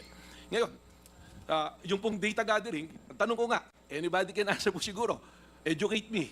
Kayo po ba naniniwala yung cellphone nyo, yung mga nakalagay dyan na data, yung mga pinapasok nyo dyan, hindi alam nung gumawa nito. Hindi ba pag nalock nga to, pwede ka nga mag-message, sasabi ka nga ron, mabubuksan mo. For the enlightenment of the Filipino people who are watching us, Attorney Matibag, you mentioned about iOS. No? So let me borrow your term. Would you confirm if I would say that NARI is similar to being the iOS of SCADA? Tama po, kasi yung hardware and software, parehas pong NARI. I think they can confirm that. Ayun, sinasabi nila, nasa kanila yung source code. Then I go back to go to the next level. Sabi nila, may audit.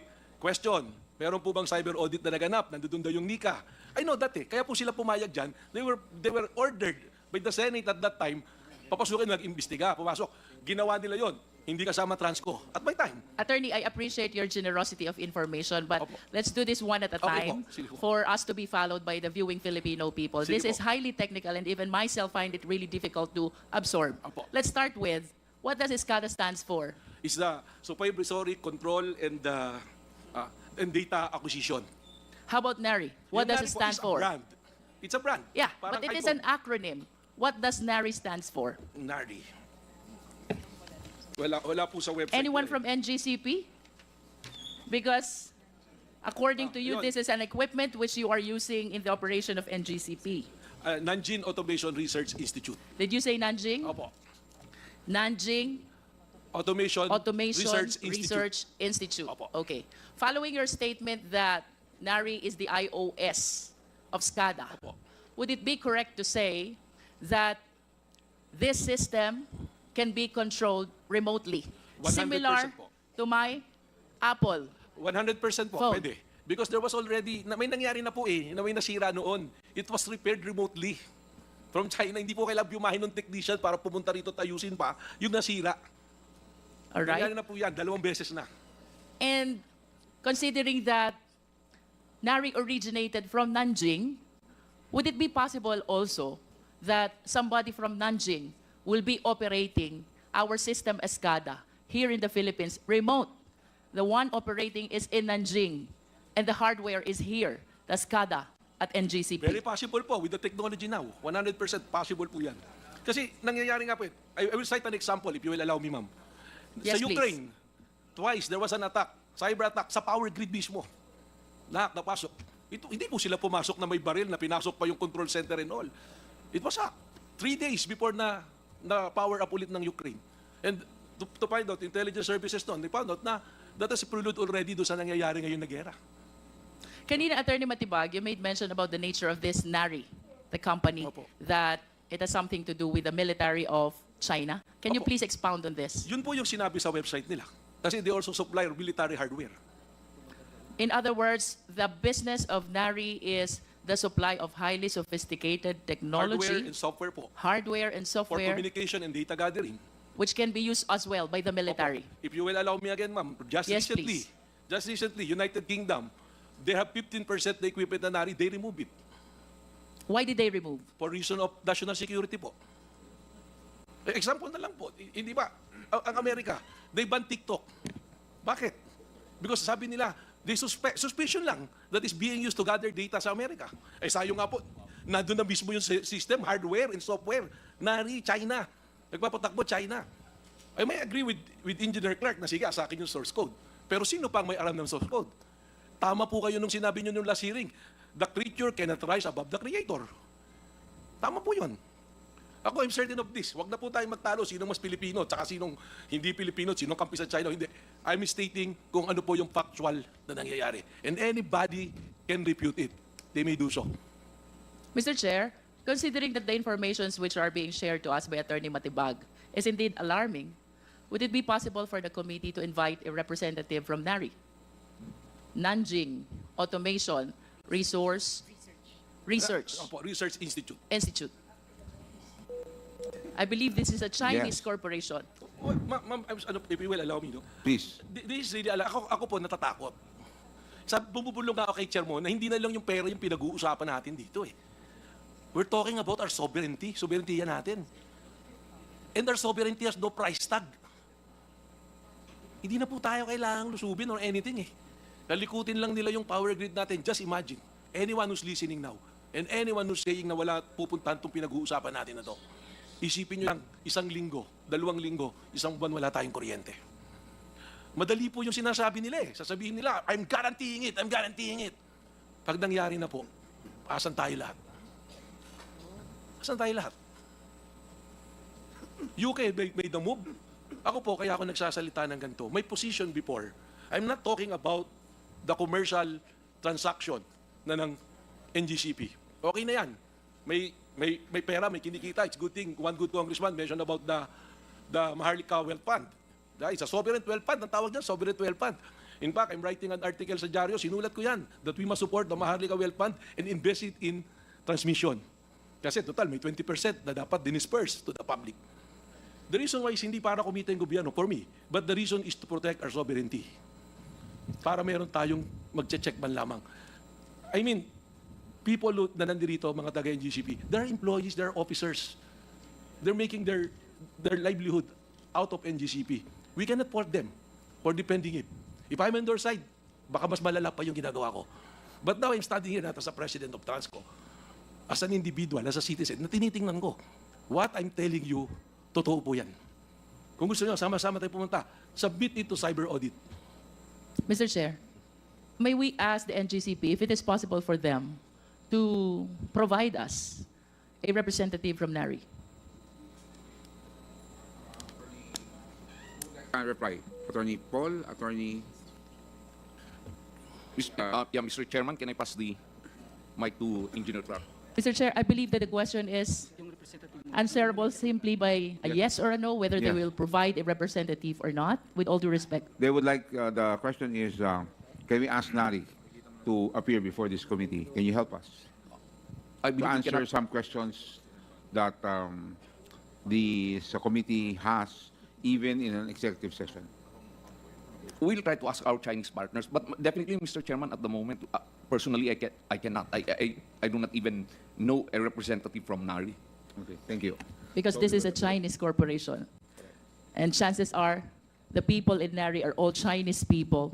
And that's what makes this situation so difficult for us Filipino citizens. Yes, Attorney Melvin, Mr. Chair. Mr. Chair, it defies logic, yung sinasabi. I apologize, pero para sa akin, hindi ka tanggap-tanggap eh. NARI is a supplier. Ibig sabihin, contractor ng NGCP yan. Hanggang ngayon, binabayaran nyo yan. Hindi naman pwedeng hindi nyo imbitahan. And they will say, kung di kayo mag-appear dito, tigil na namin bayad, kuha na kami ng iba na supplier. Ayun ko, I might be wrong. I will leave the better judgment to the honorable gentlemen and gentlewomen of this honorable committee. Thank you. That's something that we will have to discuss and request. Because I think it does make sense that if they are your supplier, then for transparency, without going into issue of protocols, or then we can ask, because I think there are questions. May I know,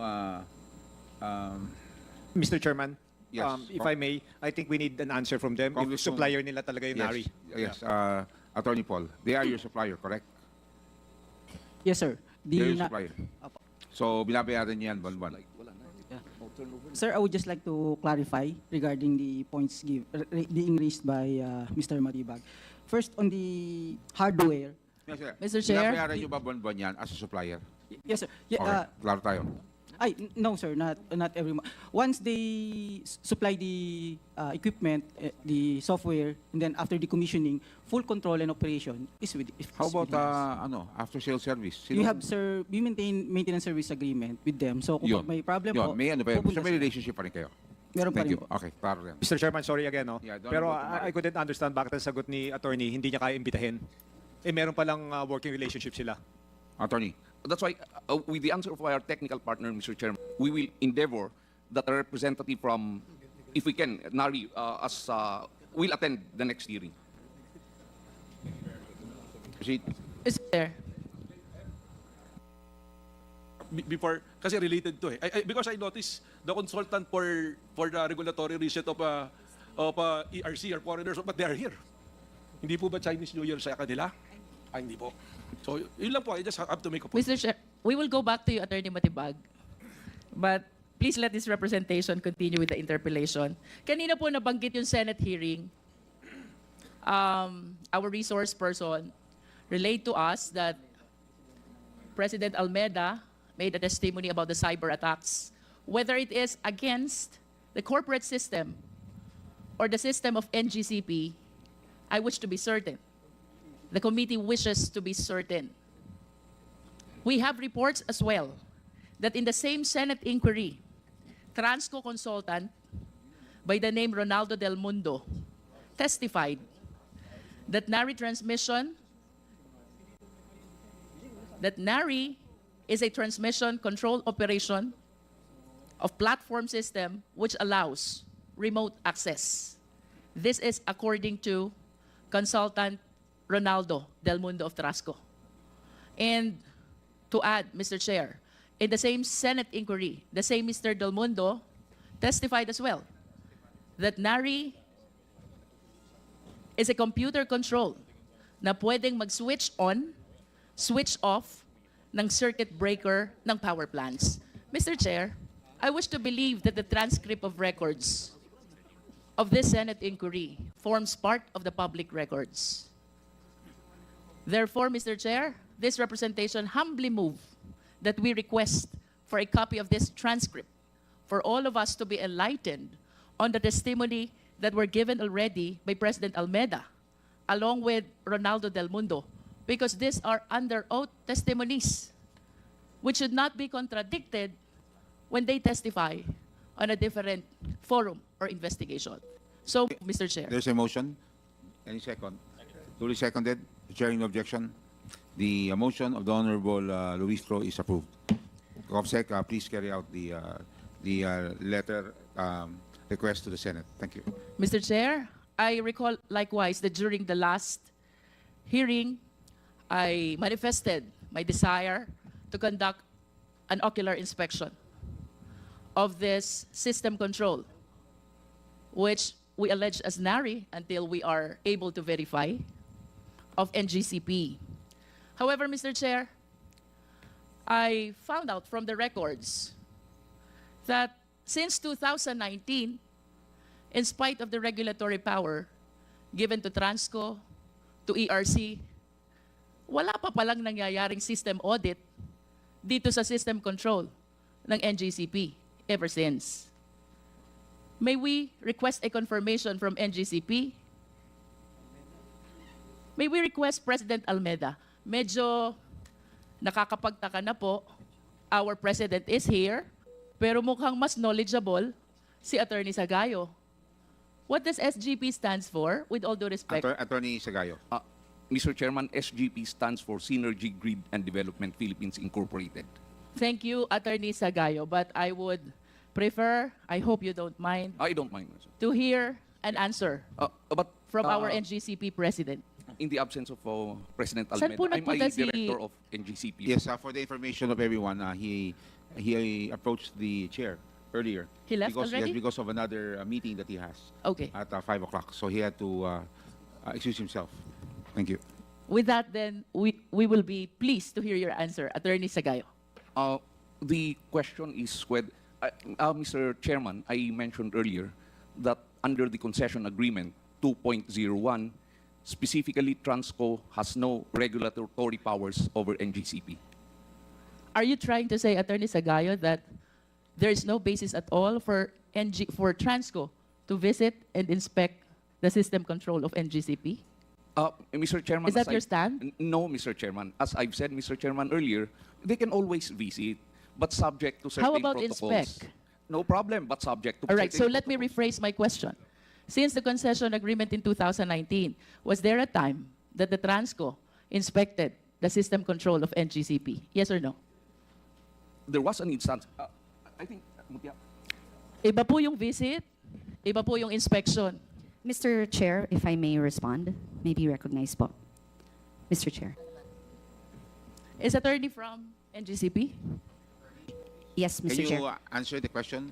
As mentioned by Transco earlier, written into the concession agreement is an agreement by which Transco, together with PSOM, will form a committee for the purpose of inspecting both facilities and the books of NGCP, and that is conducted annually.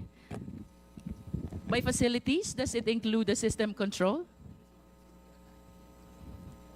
The system control, attorney, I hope you understand. Very Mr. Chair, I will have sophisticated. to, I think that the intention of that, I have to go back and confirm which facilities are covered by the TR flat.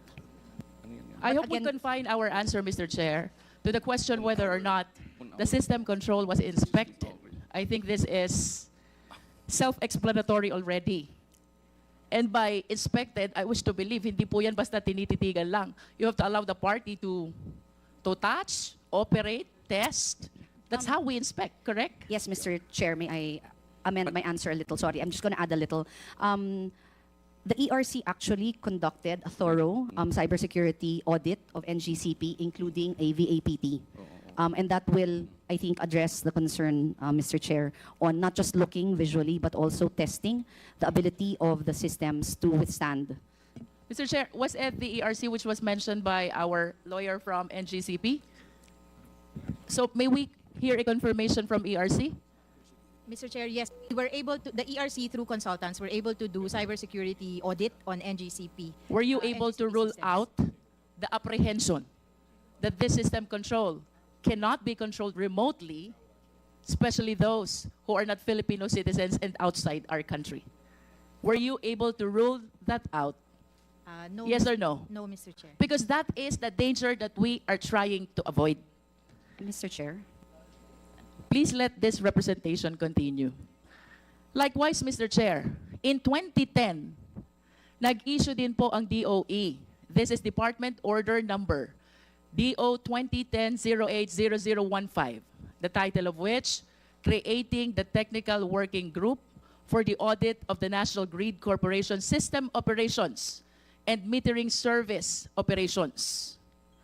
However, based on reports, pagkatapos ng dalawang meeting, allegedly, the DOE was questioned already by the NGCP at hindi na po natuloy itong system audit ordered by number 0015.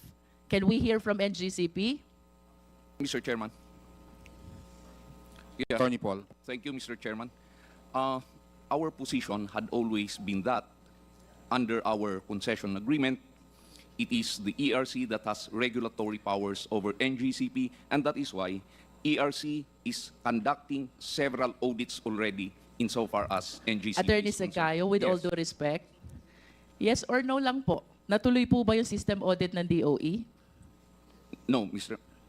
Chairman. Next question, Mr. Chair. In 2016, mayroon pong ERC Resolution Number 4, Series of 2016. This is dated April 5, 2016. A resolution directing the National Grid Corporation of the Philippines to procure an independent party to conduct an independent review of its operation system as system operator.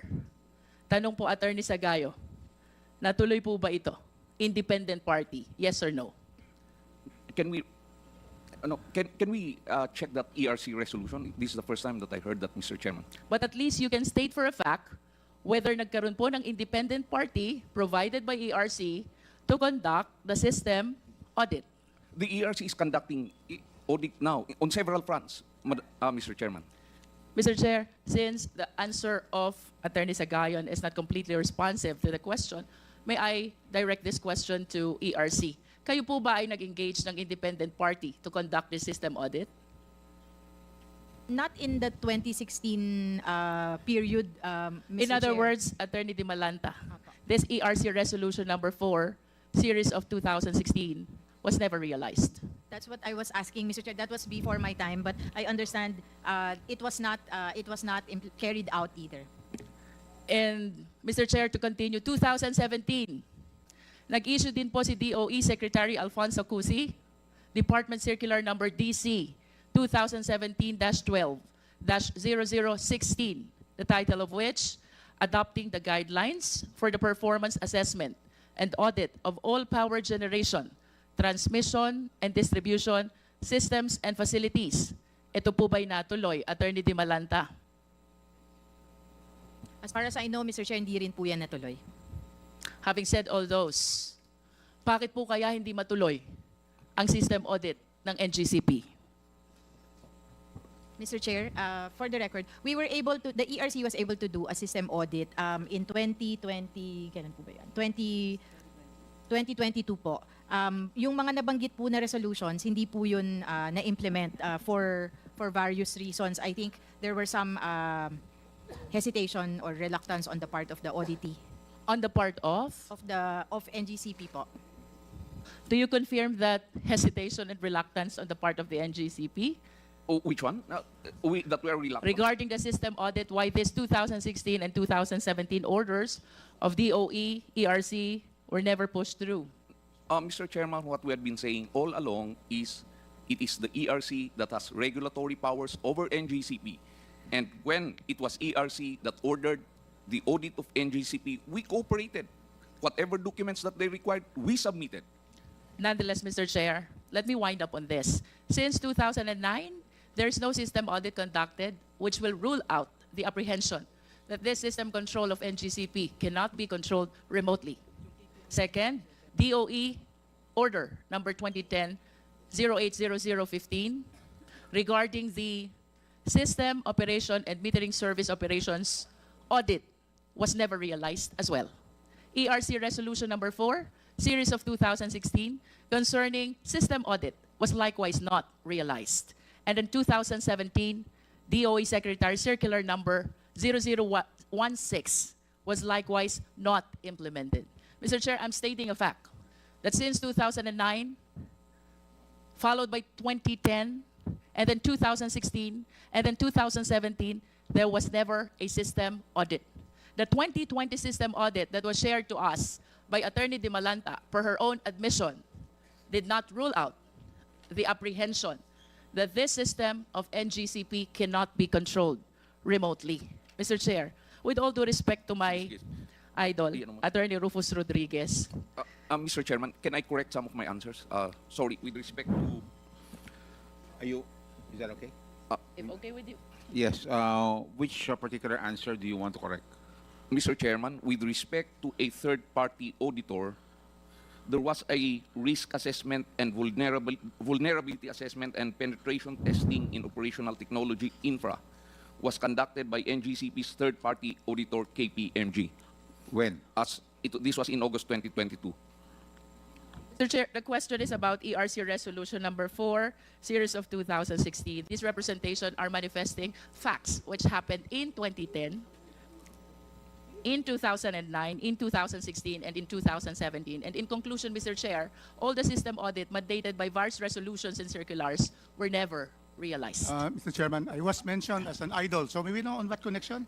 By my idol also? One of the best performing members of the Quad Committee and also now here? What was it about? Because I also have to answer, the right to reply.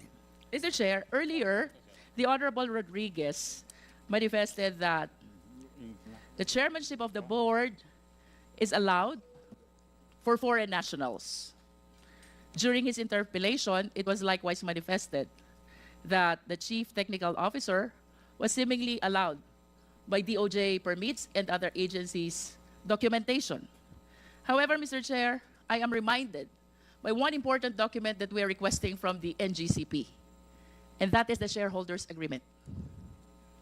I wish to humbly submit, Mr. Chair, that we will not be able to determine really whether the chairman exercised managerial and executive function and even the chief technical officer until and unless we see the shareholders' agreement.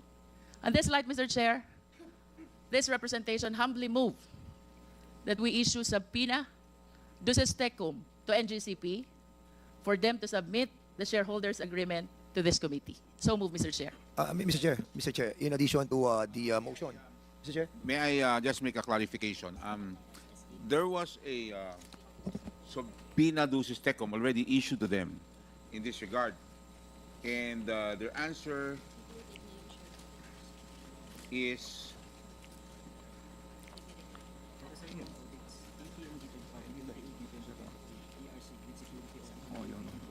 there's another document I saw.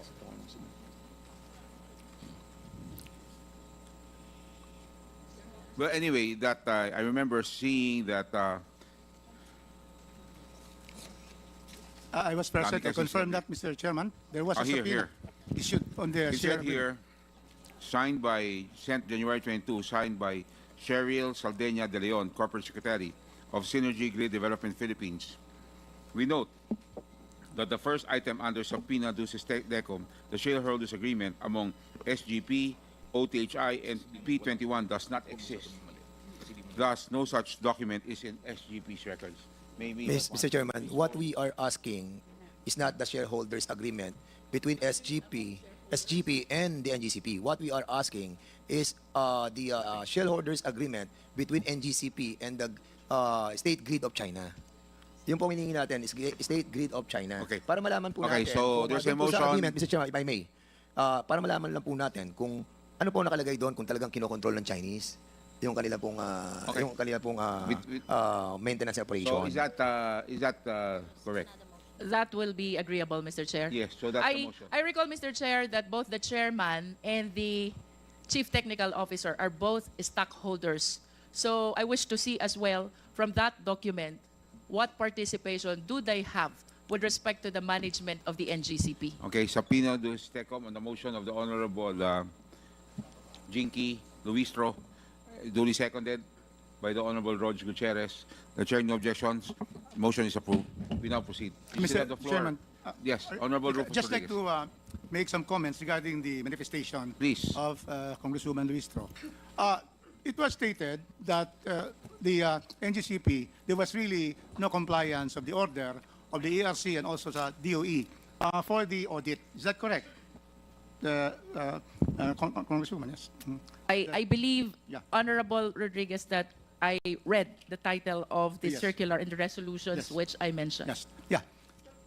Mr. Chairman, the ERC is the regulatory agency with all the powers to regulate NGCP. It's not a matter of they're not interested to have that implemented or the resistance, because it is the ERC who should have implemented it whether they like it or not. It is not the fault of NGCP that there was nothing done, because you are the regulator. Is that correct, Ms. De Malanta? That's correct. Yeah, you are. So therefore, So, the fact that continue is not the fault of NGCP. It is the ERC which has failed to implement it.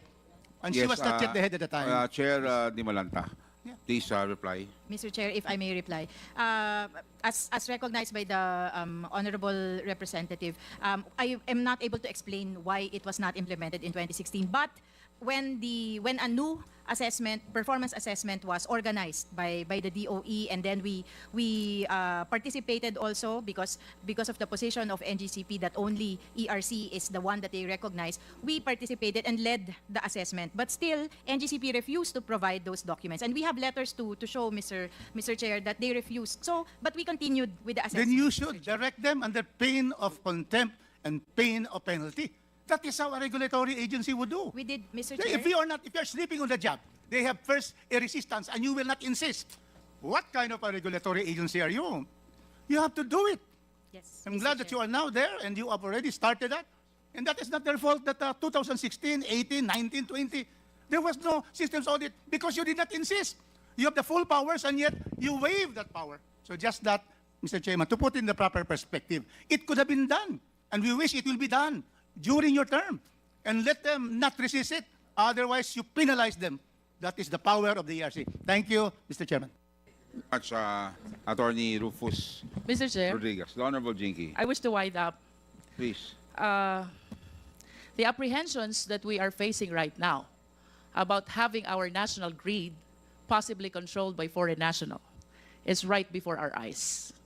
While it is just an apprehension, this is a question that needs to be answered with absolute certainty. With our present situation in the West Philippine Sea, Mr. Chair, I hope the Filipino people are walking with me right now. Exclusive in an economic zone, which is exclusive for Filipino citizens, as confirmed by UNCLOS, as confirmed by the international arbitration. And yet we continue to be harassed, threatened,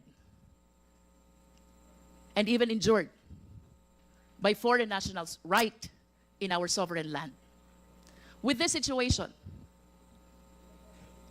will you have the peace of mind na ipagtiwala ang kaisa-isa mong national grid sa kaaway mo sa West Philippine Sea? Will you have the peace of mind that the national grid relies on these Chinese citizens who are maligning, harassing, threatening our fellow Filipinos? Will you have the peace of mind that no Filipinos understand this technology and only Chinese engineers do? Will you have the peace of mind that the technology can be controlled by somebody in Nanjing, leaving all of us helpless? All aspects of Filipinos' lives rely on electricity. Manufacturing, transportation, communication, you name it. What will happen to us if indeed this technology is under Chinese control and they decide to sabotage our country? I can be wrong. We can be wrong. But the question is, what if this apprehension is correct? My point, Mr. Chair, to NGCP, give us the concrete, tangible, apparent, and absolute reason to believe that our transmission grid is under Filipino control and never under the Chinese control. With that, Mr. Chair, I conclude. Maraming salamat po. The Honorable Jinky Luistro for that very powerful manifestation. So the burden of proof, of course, is again with NGCP. So now we proceed to the next interpreter, the Honorable Ortega. Please. Mr. Chair. Who Mr. Chair. is, yes, Attorney Honorable Ortega. Yeah, I just want to address some of the questions left hanging from the interpellation of There's Honorable no Ortega. question, sir. There was one, boss, sir, about whether the system operations was part of the audit conducted by ERC. Are you still at it? I think The question, Mr. Chair, has reference with particular, circular, and resolution. And I believe that all those questions have been answered already. Thank you. Okay, we proceed. Honorable Ortega, you have the floor.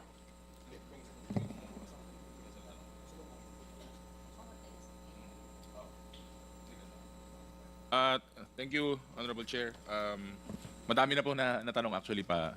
Medyo dodoble na po yung mga katanungan natin. I would just like to double down po sa mga requests po, sa mga manifestations kanina, saka of course yung subpina ni Kong Jinky na we are expecting na NGCP, yung full cooperation po ng NGCP dito kasi parang there are some irregularities na nga po na lumalabas, not only with the franchise, but yun nga po, sabi ni Kong Jinky kanina, there are already questions of security, national security and national interest. So, kanina po ako kinakalabit nung katabi ko. So, Mr. Chair, I would like to yield my time to my childhood idol, the Honorable Dan Fernandez. Dan Fernandez is not at this time. Salamat po. Hindi pa oras na yun. Meron pang iba. Point of clarification lang po, Mr. Chair. Akala ko idalagdag sa oras mo mamaya. Hindi, he's yielding his time. Okay, 5 minutes. Presentation. He's not a senior citizen, you have 5 minutes. Kasi naputol po ako, pinutol niyo ako, Chairman, kanina eh. So, pero gusto ko na magpahuli para at least nasa akin na yung full time. Pero hindi ako aalis dito hanggang hindi ko po natatapos lahat ng presentation natin. Anyway, Mr. Chair, with due respect, Chairman, just a clarification with due respect to Chairman Dan Fernandez. If a member yields his time to another member, does that mean that the sequence of interpellator will go as in order? Because or idadagdag na lang po yung oras. For example, when the time comes that Chairman Dan Fernandez will be asking his interpellation. Yes, the procedure is the slot If they yield the time, the slot is taken over by another member. Okay, akala ko idadagdag lang yan sa oras. That's kaya what mas I thought mataas. until I was corrected by the COMSEC. Thank you, Mr. Chair. So, Thank you, so, Chairman Dan. Thank you. So, the Honorable Dan, 5 minutes. Okay, recap po tayo, no? Kasi naputol po tayo kanina. So, again, yung pong third regulatory period, Mr. Chairman, ay yung tinatawag po natin kung ano yung taripa na ginamit po ng NGCP. Okay, so there ay na-compute po ng consultant ng ERC yung sinasabi po nilang closing RAB, kung ano po yung tamang computation ng kanilang total asset. Kasama na po depreciation and everything. Now, ang sabi po nila ng RAAC at NCL, ang kanilang closing RAB for the third regulatory period is 173 billion. And sa application po ng NGCP, ang kanilang application is 196 billion para po sa kanilang tinatawag na opening RAB doon po sa fourth regulatory period. That is exactly 196.69 billion na nakalagay po doon sa kanilang draft final determination. And kanina nga po ay nagkakaroon ng tanungan sila Congressman Rupus and also sa ERC kung bakit daw itong ating pong tinatawag na draft final determination ay naka-out doon po sa kanilang website for the consumption ng ating pong mga consumer. Kasi nga ang desisyon ng mga korte, no, ay bawal yung ginagawang paglalabas, no, ng partial decision, no. But I would like to be educated on this mismo na Dimalanta, no. What was the reason? Bakit nilabas niyo yung partial initial determination noong September 13, 2023 at nilabas niyo naman yung draft final determination noong August 21, 2024? What is the very main reason why na inilabas natin to? Kasi ako, kung tatanungin mo, better sa akin na nilabas to. Why? Kasi nakita ko yung difference nung dalawa nito, disadvantages talaga sa ating mga consumers. Sobra. And as a matter of fact, kung babasahin mo itong final na to, yung final determination, lumalabas dito that even the consumers hindi kasama doon sa ginawang hearing ng what do you call this, ng ERC. Because as I have read this, wala po doon yung mga consumer group. Ang nandun lamang po ay ang NGCP lawyer na si Faustino something ba yun, I forgot, Bautista, at yung NGCP, and then the PISAM and the Transco. But never na naandun po yung ating pong mga consumer. Now, what is the very essence why this draft final determination was released in your website? Mr. Chair, the rule that requires publication of draft determinations has been there from the original rules of ERC setting the transmission reading rates. I think personal na po ito. It really it is a commitment, not just an attempt on the part of the Commission to adhere to principles of transparency in setting the rates, particularly of regulated entities. This time around po, baka po ang sinasabi nilang nag-iba kasi po merong draft partial kami tapos draft final na pinost. Kasi po nabanggit na rin kanina, instead po of the original 5-year period, naging 7 po kasi po hindi nga po nakapag-reset yung ERC dati. So to address po the question directly, it is in adherence to the principles of transparency and giving our public the ability to comment on the drafts, on the rates that will result from this exercise of the ERC. Maka-comment lang po ako dun sa punto about consumers, Mr. Sige, Chair. go ahead, ma'am. Opo. Bukas naman po yung proseso sa consumer. Siguro po, tine-check ko lang nga po kung wala kaming intervenor na consumer group. But there were consumer individuals that submitted comments and participated as intervenors in the proceedings. Okay. Meron pong si former Commissioner noon participated. There was Nasecor, who's also a consumer group that were admitted as intervenors. Okay, dito sa nirelease nyo sa inyong website, ang sinasabi po dito, ang opening ROB is 173.41 billion in accordance doon sa inassess ng ating pong RAAC saka NCL. But dito po sa naging final and drop ninyo, lumalabas po ng 196.69 billion, a difference of 23 billion. Ang pinag-uusapan pa lang natin dito, opening and closing ROB. So in other words, mataas po ang closing and opening ROB ng 23 billion. So in other words, tataas ang presyo ng rate para sa transmission. Dahil mataas po yung opening ROB. Ngayon, ang tanong ko, siguro hindi sa'yo, doon sa ating pong mga majority, no? Sa majority, kay Commissioner Puentes, anong reason bakit nyo itinaas yung pong closing and opening ROB na kung saan kinompute po ito ng ating RAAC at ng ating pong NCL na kung saan binayaran natin ng 40 million at 12 million para sa ginagawa po nilang evaluation and assessment ng lahat ng mga properties ng ating pong NGCP, bakit itinaas natin ng 23 billion? Mr. Chair, may I be recognized? That's addressed to whom? Commissioner Puentes. Yes, thank you, Mr. Chair. Actually, Mr. Chair, when we issued the PID, there was already a reservation. Can you speak louder, please? There was already a reservation noted in the PID that the beginning balance that used and recommended by the RAAC is that I do not agree on that because of there was a decision made by the previous commission on the beginning of 2010 regulatory period. There was already an approved beginning balance, and that was used to roll forward the regulatory asset base to become the opening RAB on the fourth RP. Ang sinasabi mo, Commissioner, ay forecasting sa 2009. Kailangan yung forecast ang gagamitin natin. No, Mr. Chair, ang nangyari po, meron pong approved opening RAB in the third RP. So that was used to roll forward to the opening RAB. It was used to close. What was the approved opening RAB? Or closing, ano yan, opening or closing RAB? Opening RAB. Actually, ng third regulatory period? Yes, because the RAAC used the SKM valuation, the 2008, but there was an approved opening RAB in the third regulatory period. And it is already, No, wait. Mr. Chair. Commissioner Puentes, we are talking about third regulatory period closing RAB. I'm not talking about the opening RAB of the 2011 to 2015 opening RAB. I'm talking about the closing. So, para maintindihan natin mga kababayan, ang pinag-uusapan natin dito, yung buong asset. Kasi yung sinasabi mong opening, nanggaling yun doon sa second regulatory period eh. Yun ang ginamit natin na parang opening ng third regulatory period. Now, matapos ang 5 taon, matatapos sa 2015, closing RAB na tayo. So, andun na po yung depreciation, andun na yung mga bagong equipments, andun na yung mga bagong projects. Now, ngayon, meron na tayong closing RAB. Ito na yung pinakakumpletong asset ng ating pong NGCP na magiging move forward tayo sa 2016. Yun ang gagamitin natin sa opening ng fourth regulatory period. Ngayon, ang tinatanong ko sa iyo, bakit nyo itinaas ng 23 billion, okay, yung pong closing RAB ng third regulatory period at ginawa nyo 196 billion? Kasi yun ang nag-manifest dito sa inyong decision eh. Dito sa inyong partial initial determination. Ang sabi nyo, Commissioner, ikaw, si Digal at si Lumbatan, ang sabi nyo, tama ang decision ng RAAC. Dapat, ang gamitin po natin sa computation, yung mga project na use and useful. Sinabi nyo dito eh, ang kailangan gamitin natin mga project sa computation ng ating opening RAB para sa fourth regulatory period ay use and useful, efficient ng mga project. Yun ang sinabi nyo dito. Then suddenly, dito sa decision nyo, sa final determination, sinabi nyo, hindi, as spent, lahat ng project ng NGCP, no, lahat ng kanilang mga capex, hindi pa tapos, pabayaran na natin sa taong bayan. Ito ang binabanggit ng desisyon ninyo. Ang tanong ko, bakit? Mr. Chair, if I may, in the draft final determination, section 4.2.3, it was stated on how we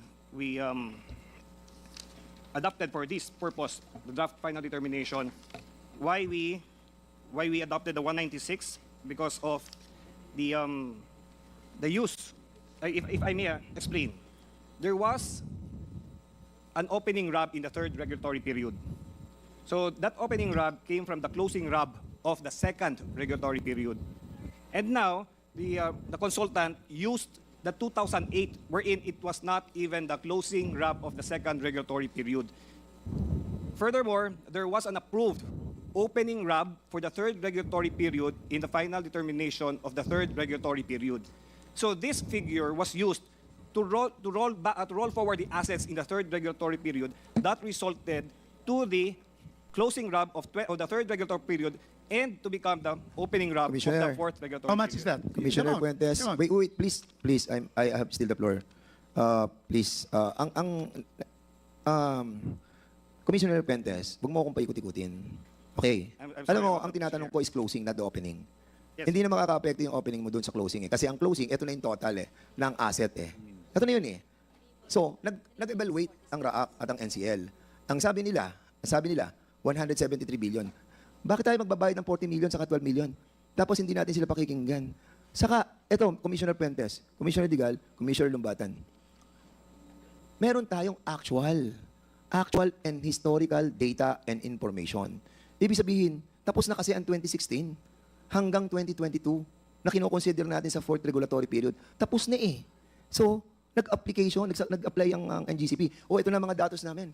Ito na yung mga project namin. Ito na yung CAPEX namin. Ito na yung OPEX namin. Ito na yung taxes namin. Ito na yung depreciation namin. Kumpleto. Kukumputin na lang nila.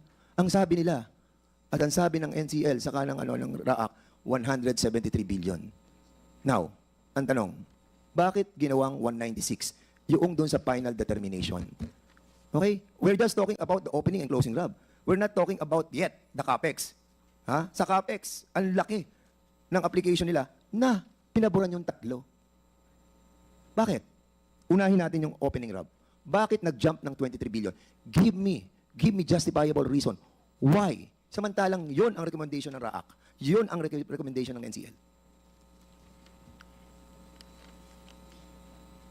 Mr. Chair, may I? Please, reply. I will try again on the opening RAB portion. Mr. Chairman, don't try to confuse this committee. Because ang parang, nanggaya yung sa 2000, sa second regulatory yung opening. Okay yun. Tapos na yun eh. Ito na yung computation eh. Nagsimula kayo sa 2011. Ito ang asset ng NGCP. Okay, nagpagawa sila ng mga project. Oh, eto na. Nag-close na tayo. Magko-close na tayo sa asset natin. Ito yung asset natin. At sa computation nila, sinabi nila 173. And even the two, Commissioner Maceda and Mona Lisa agreed with the consultant. And the three of you agreed also dito sa partial initial determination. Pero binago nyo pagdating sa final. Ngayon, ang tanong, kung hindi mo masagot, Commissioner Digal, pakita natin yung ating yung final determination para dun sa proposal ng NGCP para sa kanilang CAPEX. Phase 1, yung phase 1. Ayan, sige. Medyo zoom lang natin. So mga kasama, ito yung NGCP proposal na submitted nila sa ERC. Yan po yung tinatawag na, pakisumpa na konti. Unahin muna natin sa itaas.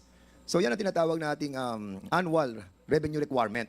Yan po nagde-determine kung yan lahat ng computation ng bilyon yan. Ang katumbas po na yan, nababayaran po natin is 1 peso o minsan 0.90 cents per kilowatt hour. Lahat ng pinag-uusapan natin, bilyon piso na yan. Ang katumbas lang po niyan, piso o minsan 90 cents pa. Ngayon, ayan po ang proposal nila. Ang proposal po ng NGCP, which the three of you adopted, 35 billion sa 2016.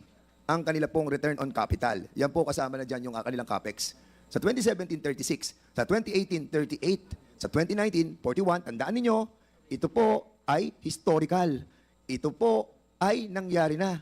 Ito po ay i-compute na lang ng inyong consultant na binayaran ninyo ng 40 million at 12 million. Tapos hindi nyo susundin. Ngayon, ayan po ang kanilang tinatawag na CAPEX, 196 billion. Ang proposal ng NGCP. Dahil yan po yung mga project na hindi pa naman po sa efficient, hindi pa naman sa useful, nakakarga na. So nga, andito po yung desisyon ng RAAC. Baba mo ng konti. Ang sabi ng RAAC, sa kanilang computation at assessment, dahil binayaran sila ng 40 million at 12 million, 99 billion lang. Yung proposal nila ng 2016 na 35, ang sabi ng RAAC, 19 lang yan. Noong 2017, sabi ng NGCP, 36.3 yan. Ang sabi ng RAAC, hindi, 19.6. And so forth and so forth. 196 compared to 99. Doon po sa return of capital, kung titignan po ninyo, dyan na po nakasama yung mga depreciation, saka yung mga weighted average of capital. Ang sabi ng NGCP, noong 2016, 7.4 billion kami. Ang sabi ng RAAC, saka ng ERC approved, ayan, makikita po natin doon sa kanilang return of capital na sinabi ng ERC, 7.8. So in other words, Mr. Chairman, kung titignan mo lahat-lahat ng asset na pinopropose ng NGCP, 387 billion ang proposal po nila para sa 2016 hanggang 2020.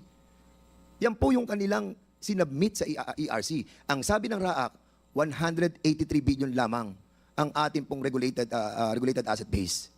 Ngayon, ang tanong, again, sa inyong tatlo, dahil yung dalawa, nag-dissent at sinabi nilang, hindi, dapat 183 lang tayo. Bakit nyo pinayagan na lumampas ang ating regulatory asset base nang umaabot ng 204 billion? Dahil yung 204 billion na yan, ikakarga yan sa taong bayan. At ano ang sinasabi ng IPIRA? Sabi niya, Section 34F, in determining the rate base, the Transco or any distribution utility shall not be allowed to include management inefficiencies like cost of project delays. Dito sa 387 billion, pinagsama-sama lahat ng project dyan. Hindi pa tapos, pinasisingil nyo na sa taong bayan. Ang sabi ng RAAC, NCL, hindi pa pwede. 183 lang. Now, your approval of this draft final determination is not in accordance with the APIRA law. Sinasabi, huwag niyo isama eh. Bakit pumirma kayo? Well, the reason why I'm questioning this because this entails yung ating pong pagbabayad ng ating mga kababayan. Naiintindihan po ba ninyo? Ang repercussion nito? Tataas tayo ng 13 to 14 cents per kilowatt hour. At hindi natin marirefund yung sisingilin nila sa atin. Kung sakasakali na 183.4 billion ang gagamitin ninyo, makaka-refund tayo ng almost 95 to 100 billion. Nasaan ang ano nyo? Nasaan ang puso nyo dito? Nung kayo pumunta sa aking opisina, isa lamang ang biniling ko sa inyo. Andun kayo lahat. Kasama si Chairman Mona Lisa, kasama si Catherine Maceda. Ano sabi ko sa inyo? Di ba sabi ko sa inyo? Hahabulin kayo ng pagkakataon. Gamitin nyo yung tama, gawin nyo yung tama. Kasi taong bayan ang sisingilin natin ng sobra na sinasabi ng APIRA, hindi bebede. Kailangan just and reasonable rate for the consumers. Now, please, explain. Kasi naniniwala ako, doon sa last hearing na sinabi ni Chairman Mona Lisa, magkakaroon pa kayo ng, I don't know, is it a final decision? Can you kindly explain to me? Kasi ako, sa ngayon, kapag yan ang ginawa ninyo, pinasingil nyo yung 204 billion sa CAPEX at yung 23 billion para doon sa opening rob, magkakaproblema kayo. Ako mismo, magpapail na rin talaga ako ng kaso against you. Ma'am, can you kindly explain? The process po requires... Chairman Lisa, you have the floor. Mr. Chair, the process requires that after the public consultation, which was already concluded, our staff evaluated the comments, and now it's up to the final evaluation po of the Commission. Whether we approve this, we uphold this, we make adjustments based on the comments received from all the stakeholders. So may meeting pa po kami about this. So may chance pa. So bakit di pumirma dito ng tatlo? Binasa niyo ba to? Commissioner Digal? Yes, if I may. Yes, go ahead. Mr. Chair, Your Honor. I believe the slide that you showed earlier was pertaining to a partial initial determination. Tama. So that's provided po under the rules that we issued that. It's akin to what we call a provisional approval. We all do that for all cases po. It's not unique for NGCP. But, Commissioner, in the draft final determination, kung ano yung pinirmahan nyo doon, binawi nyo dito. At dito, sinasabi nyo, yung mga proyekto na sobra, 204 billion na ikakagaga sa tao, i-consider nyo as spent. At yun ang recommendation sa inyo ng NGCP. Am I correct? Application nila yan. Balik nyo yung ano. That's the application of NGCP. Mr. Chair, Your Honor, if I may be allowed. Yes, sige, go ahead. A variance between a partial initial determination or a PA up to between the PA and the final authority, hindi naman po yan unique dito sa kaso na to. We have given provisional approvals din po sa ibang application, pero pagdating po ng final, iba po yun. And Commissioner, variance, ha? You're talking about variance? A Apo. variance of 204 billion and a variance of 222 billion? Are you kidding me? hindi po yan unique na nangyayari. Pwede lang pong iba yung amount, pero nangyayari po na iba yung provisional approval sa final po. Alam mo, Commissioner, huwag mo akong paikutin. Sige. Page 2. Page 2. Ayan. Sa page 2, makikita mo dyan yung application. Application kasi ng NGCP to, in-apply eh. At lahat ng in-apply ng NGCP, inaprubahan po ninyo. Nung una, inaprubahan ninyo, tapos nung huli, dalawa na lang yung natira sa inyo. Anyway, like for example, dito sa page 3 pala, page 3. Gusto ko lang malaman na kung what have you done dito sa page 3. Yan, katulad sa public relation and corporate social responsibility. Yung kanilang public relation and representation, nag-equate to ng almost 2.5 billion. Yung sa kanilang representation and entertainment, 800 million. Inaprubahan nyo ba to? Kayo nagkaroon ng proposal ng 387. Doon muna tayo sa CAPEX. Bakit ang CAPEX niyo? 1 minute. Ha? Bakit po 196 billion po yung inyong pinropose na hindi pa naman po siya tapos, pinopropose niyo po? Attorney, ba't po kayo nagpropose ng 196 billion na CAPEX na kung saan ay kasama po dito ang iba't ibang mga proyekto ng 2016 to 2020 na hindi pa po tapos ay gusto niyo nang pabayaran sa taong bayan? Okay, Mr. Chairman, if I may. Please proceed. Thank you, Mr. Chairman. Doon po sa, may nasasabi lang po kasi kanina, na lahat po ng in-apply namin, approved by ERC kaagad. Hindi po. Hindi po lahat. In fact, I'm asking our finance to check. Kasi meron pa po kaming malalaking projects po, Congressman. 11 projects, hindi nila sinama. And secondly, doon po sa... Attorney, okay, yeah, okay. tinatanong ko po sa inyo, sa 196 billion, sabi ng RAAC saka NCL, ang approval lang po nila doon sa CAPEX is 99 billion, hindi po 196, katulad ng in-apply po ninyo. Bakit po ang in-apply nyo ay lahat ng hindi tapos ay sisingilin sa taong bayan? Yun po tinatanong ko eh. Kasi yung application nyo nakalagay sa dokumento na sinabit po ninyo. So 196 po yung apply nyo na hindi tapos, sisingilin natin sa taong bayan. Kaya nga, sobra po eh. Ang tanong ko nga po sa inyo, bakit po kayo nag-apply ng mga proyektong hindi tapos ay kailangang bayaran na ng taong bayan? Yun ang tanong ko po. Okay po. Thank you, Mr. Chairman. Mr. Chairman, may I answer that? Yung, kasi po yung second regulatory period, yung third regulatory period, as spent po yung process na in-apply. So, we applied on the basis of that because even when we came in, even during Transco time, ang nakita po namin is as spent yung inaalaw na methodology.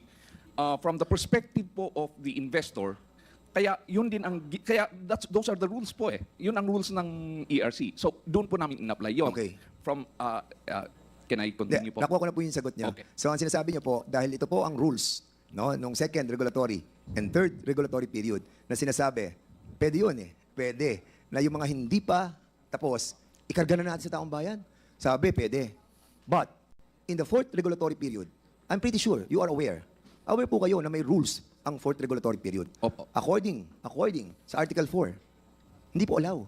And if I may read, attorney, ito sinasabi, ERC will evaluate the actual expenditure of the regulated entity for the fourth regulatory period by examining its necessity and efficiency to ensure its consistency with the principles and provision of these rules in determining the annual revenue requirement. So ngayon, ang tanong ko sa iyo, attorney, yung bang hindi tapos is efficient and necessity? Ang tingin po namin... ang tanong ko po, attorney, yung hindi tapos na proyektong isinabmit nyo po sa inyong application, yung po ba ay efficient na? Kailangan po namin... necessary po yan. Necessary po Hindi yung pa nga po projects. siya tapos, paano siya naging necessary? Eh kung hindi nyo matapos, binayaran na ng tao yan eh. So, ang tanong po dito, Mr. Attorney Sagayo, hindi pa po siya efficient eh. Hindi pa siya useful. Hindi pa siya commissioned eh. Why do you have to charge the consumer? Mr. Chairman... Isipin nyo, Attorney Sagayo, you're charging us sa opening ROB 23 billion exceed. Sa CAPEX, 204 billion ang ginacharge nyo sa taong bayan. Ang tanong ko, bakit? Ang inalaw lang po sa inyo ng RAAC saka NCL para sa inyong CAPEX, alam niyo kailan? 13.3 billion kasi yun ang tapos noong 2016 to 2020. Pero sa application nyo, 179 billion ang sinisingil nyo po sa taong bayan. So ngayon, ang tanong ko po, attorney, ang rules, sinasabi, hindi pwede. Ba't kayo nag-apply? No, Mr. Chairman, if I, correct me if I'm wrong, Mr. Chairman, but even in the rules, fourth regulatory period, it's suspend. Mr. Chairman, May ask from the Chairman, as it's suspend, it's... Ito na nga po, binasa ko na sa inyo, attorney. Hindi nyo ba nadinig? Ang sabi ko, Article 4, under the rules of the Commission for setting the transmission rates, provide. Kukumpletohin ko po. Other than the setting of transmission rates for the subsequent regulatory periods, this article shall govern the setting of transmission rates for the fourth regulatory period, covering the period from January 1, 2016 to December 31, 2022. ERC, again, will evaluate the actual expenditure of the regulated entity for the fourth regulatory period by examining the efficiency of the projects to ensure its consistency with the principles of the provision of these rules that was approved by the ERC. Yun ang sinasabi ko po. In the first place, dapat hindi po kayo nag-apply ng ganun dahil may rules ang ERC at sinasabi nila, hindi pa pwede itong itong hindi tapos And these three commissioners agreed with you. Okay, Mr. Chairman, insofar as those rules actually are concerned, we have a pending petition with the Supreme Court questioning the validity of the rules. set by the Energy Bakit Regulatory niyo Commission. po kino-question ang validity? Dahil gusto niyong ipakarga sa taong bayan. Yung ano pong reason bakit niyo po kino-question ang validity ng rules ng Mr. ERC? Okay. Article 4. Are we talking about Article 4 of Correct, the rules Mr. of Chairman. the transmission Correct. link rates? Correct, Mr. Chairman. What is your reason behind why you are questioning yung mga proyekto na hindi pa po tapos ay ikakarga na sa taong bayan? Mr. Chairman, under the IPIRA, it is clearly stated that the rate-setting methodology should be internationally accepted. And it is mentioned there, RORB. What provision? Under the IPIRA. I will state your provision that states otherwise. EPIRA, Section 34F, that in determining the rate base, the Transco or any distribution utility shall not be allowed to include management inefficiencies like cost of project delays. Ang liwanag, 34F, tingnan mo. Ang sabi, hindi pwede na ang transmission utility ikakarga yung mga management inefficiencies like mga project delays. Oh, delay yung mga project nyo, hindi pa tapos eh. Kinakarga nyo na sa amin eh. Bakit? Mr. Chairman, I agree. For delays attributable to us, I agree with that. But for delays not attributable to us, I beg to differ. Most especially, for example, narinig ko po kanina, Mr. Chairman, yung MVIP. Ang sabi po, delayed po kami dyan. May I ask ERC, paulit-ulit kanina po yung MVIP na delayed kami. And it was one of the cases na na-charge kami ng project delay. May I ask the Honorable ERC if we were penalized insofar as MVIP is concerned? Attorney Sagaya, no? Attorney, Kasi wait. medyo- The time is still with the Honorable Dan Fernandez. One more minute. Hindi, we will ganito lang, have to Attorney move. Sagaya. Para Okay, tayo- so the question, we will ask the questions Yes, later para on. tayo magkaintindihan. Attorney 1 Sagaya, minute. it's like this, Attorney Paul. Okay, wala namang pong problema yan eh. Kung yung mga proyektong yan talagang kailangan ng ating pong transmission facilities, wala problema. Ibig sabihin, tapusin nyo lang muna. Tapos saka po natin ikarga sa taong bayan. Kasi kung hindi po tapos, kasi may rules ang ERC eh, sinasabi nila pag hindi tapos, huwag nyo ikarga. Okay. Di ba? Oh, kasi sinabi po ng EPIRA eh. At yung pong EPIRA na gumawa, kumbaga, siya yung ating mother law na lahat ay ating sinusunod, eh in violation tayo. And even these commissioners who have signed the draft final determination, they are in fault. Why? Because pinayagan nila yun sa inyo eh. Na over 204 billion. Di mo ba? So we can agree on this, Attorney Paul Sagaya, na sana po, no? Sana. I don't know, but you have to decide the ERC. Hindi naman po tayo makakapagkaroon ng finality. I know that you will be defending your reasoning. But that is, kung titignan mo ang sinasabi ng batas, hindi po tayo umaayon sa sinasabi ng 34F. At yun po sinasabi ko sa inyo, dahil ang sinasabi po, hindi po pwedeng karga yung mga project na delay. So, Mr. Chairman, I want to dwell with another issue, no? Para at least nabigyan lang po tayo ng... Last question, Terjan. Hindi, paano magiging last question to? Opo, meron na kayong 5 minutes kasi take over lang kayo sa oras. Mr. Chairman, so we will have to, I'll ask you one more question, then we will have Mr. Chairman, siguro, mamaya lang po uli para at least tuloy-tuloy po Okay. ang aking pong momento. Maraming salamat, Mr. Thank you very Chairman. much. Again, sir. Mga Mona Lisa, sana po sa susunod na hearing po, kasi naman, sana po tapos na po. And also the weighted average cost of capital, kung ano po talaga yung tama. At at the same time, yung pong mga commissioners, you still have the chance para baguhin po yung 204 billion na sobra at yung 23 billion na opening grab for the fourth regulatory period. Sana po baguhin po natin. Otherwise, hindi po ako nakikialam sa desisyon nyo. Kung ang desisyon nyo po ganun pa rin, so be it. So be it. But I'm telling you, alam na po ng taong bayan kung ano nangyayari. At hindi po kami papayag na sobra ang gagawin sa paniningil ng NGCP. Maraming po salamat, Mr. Chairman. Thank you very much, Honorable Dan Fernandez. We now proceed to the next interpolator.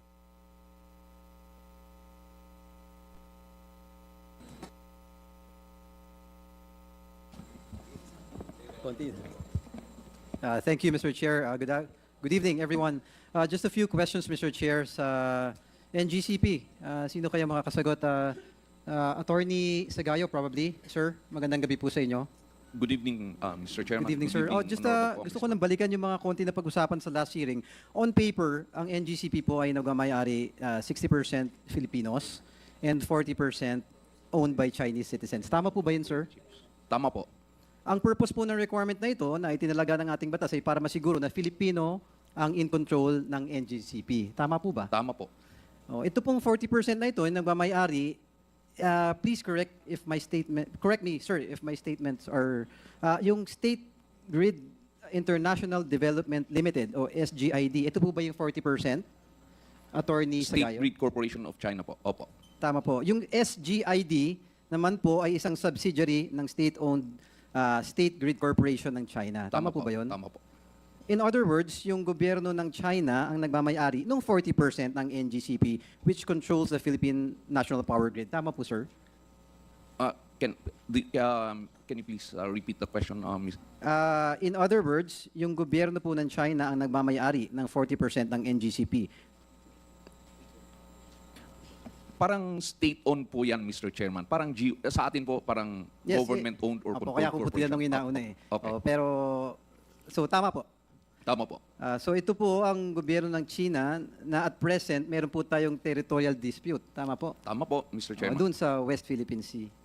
Kasi Attorney Sagayo po, sir, no? Yes po. I heard that you're also one of the directors of NGCP. Opo.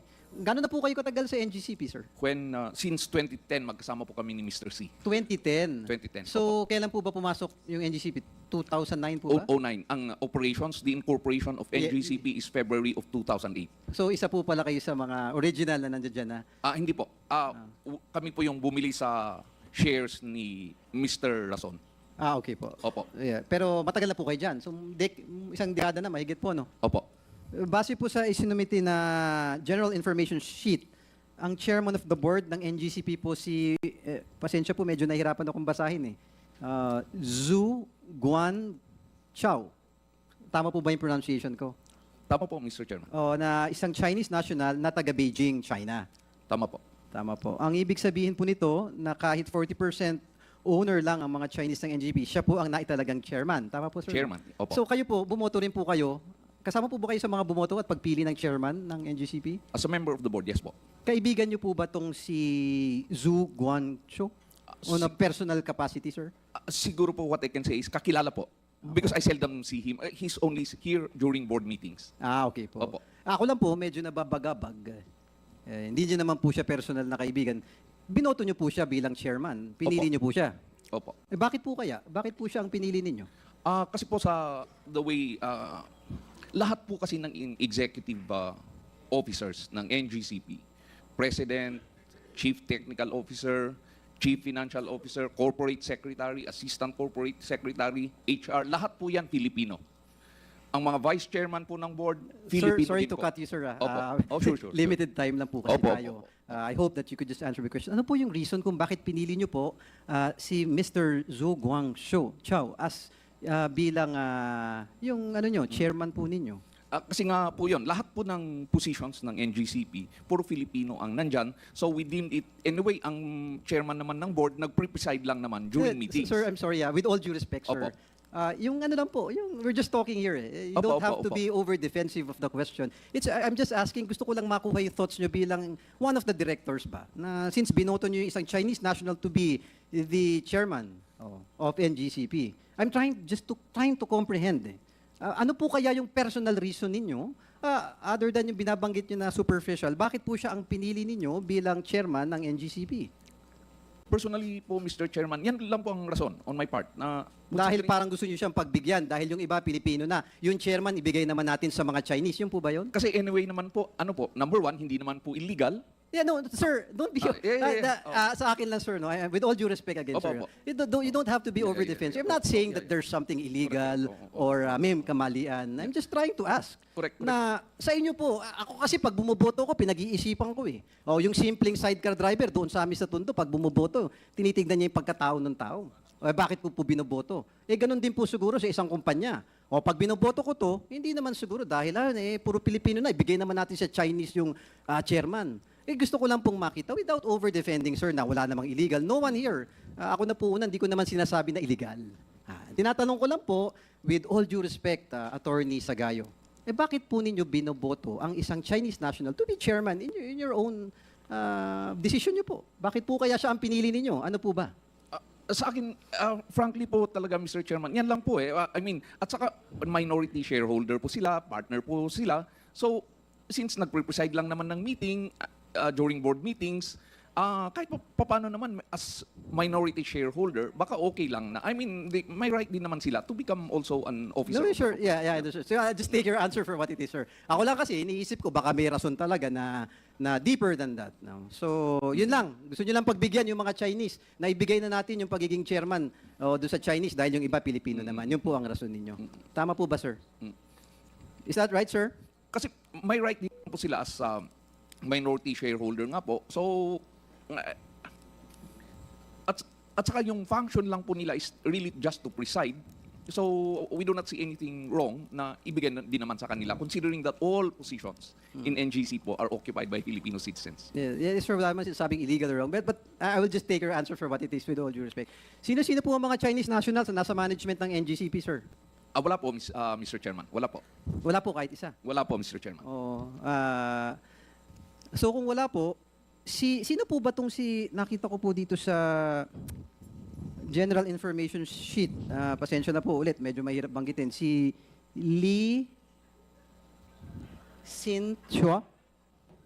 Ang pangalan po niya ay Liu Sin Hua.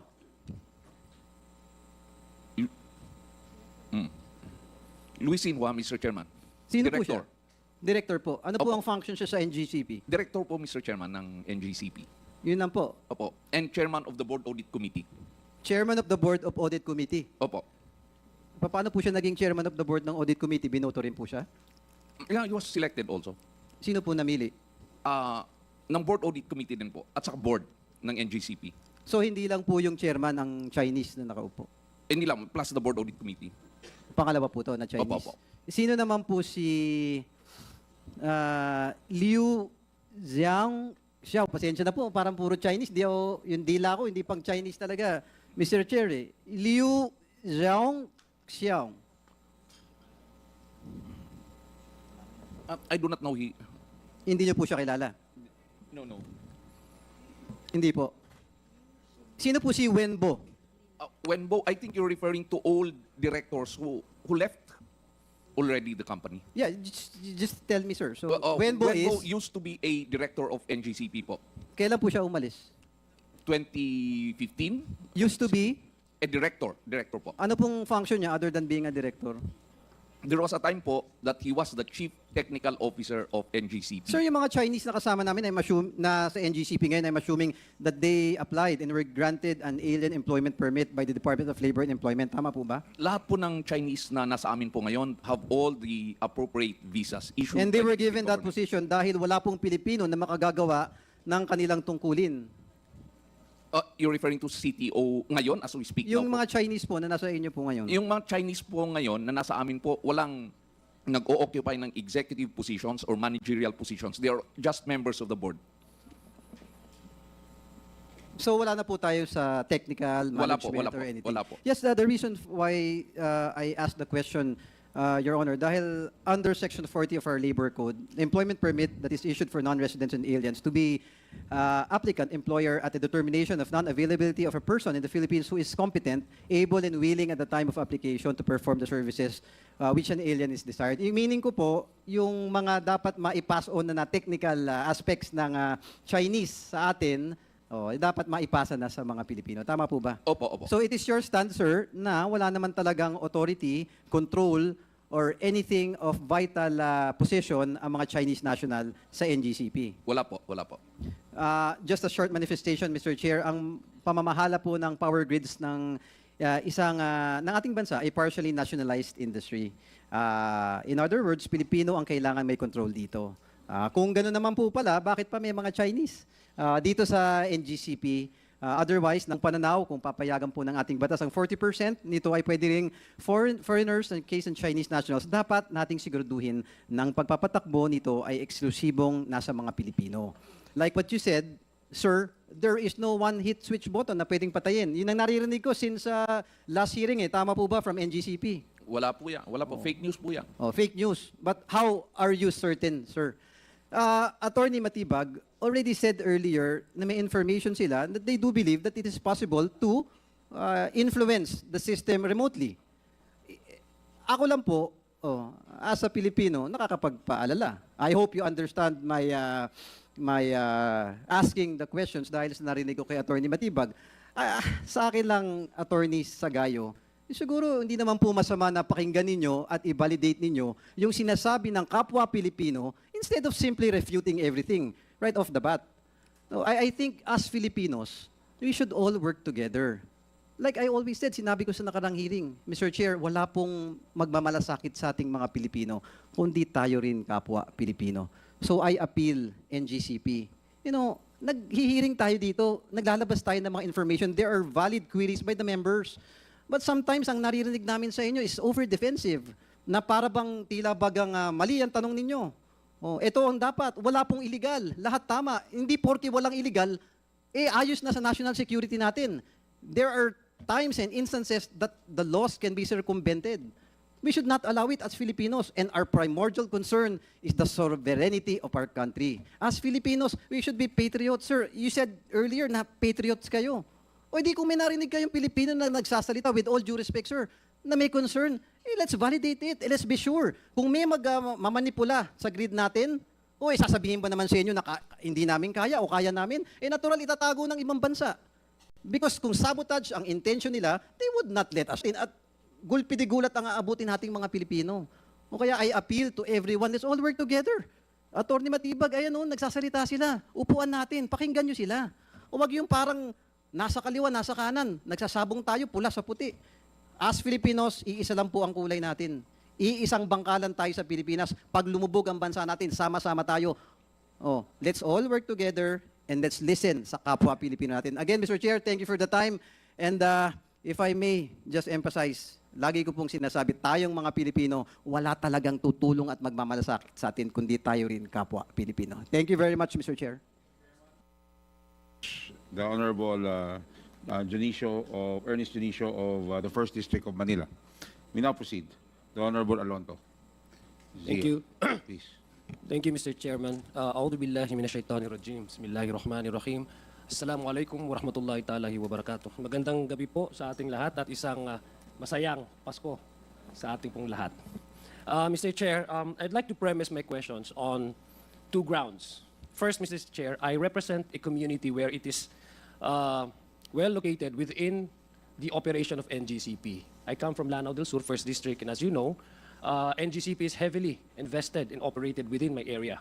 The generation, power generation, comes from the lake. I think more than 50% of the supply of power supply to Mindanao, and even as far as Visayas, comes from the hydroelectric power supply that we generate from Lake Lanao, which is right outside my doorstep. Literally, I was actually living just near the lake. Secondly, Mr. Chair, the issue on whether or not there seems to be a apprehension on the issue of national security. This has been widely and exhaustively discussed 10 years ago, Mr. Chair.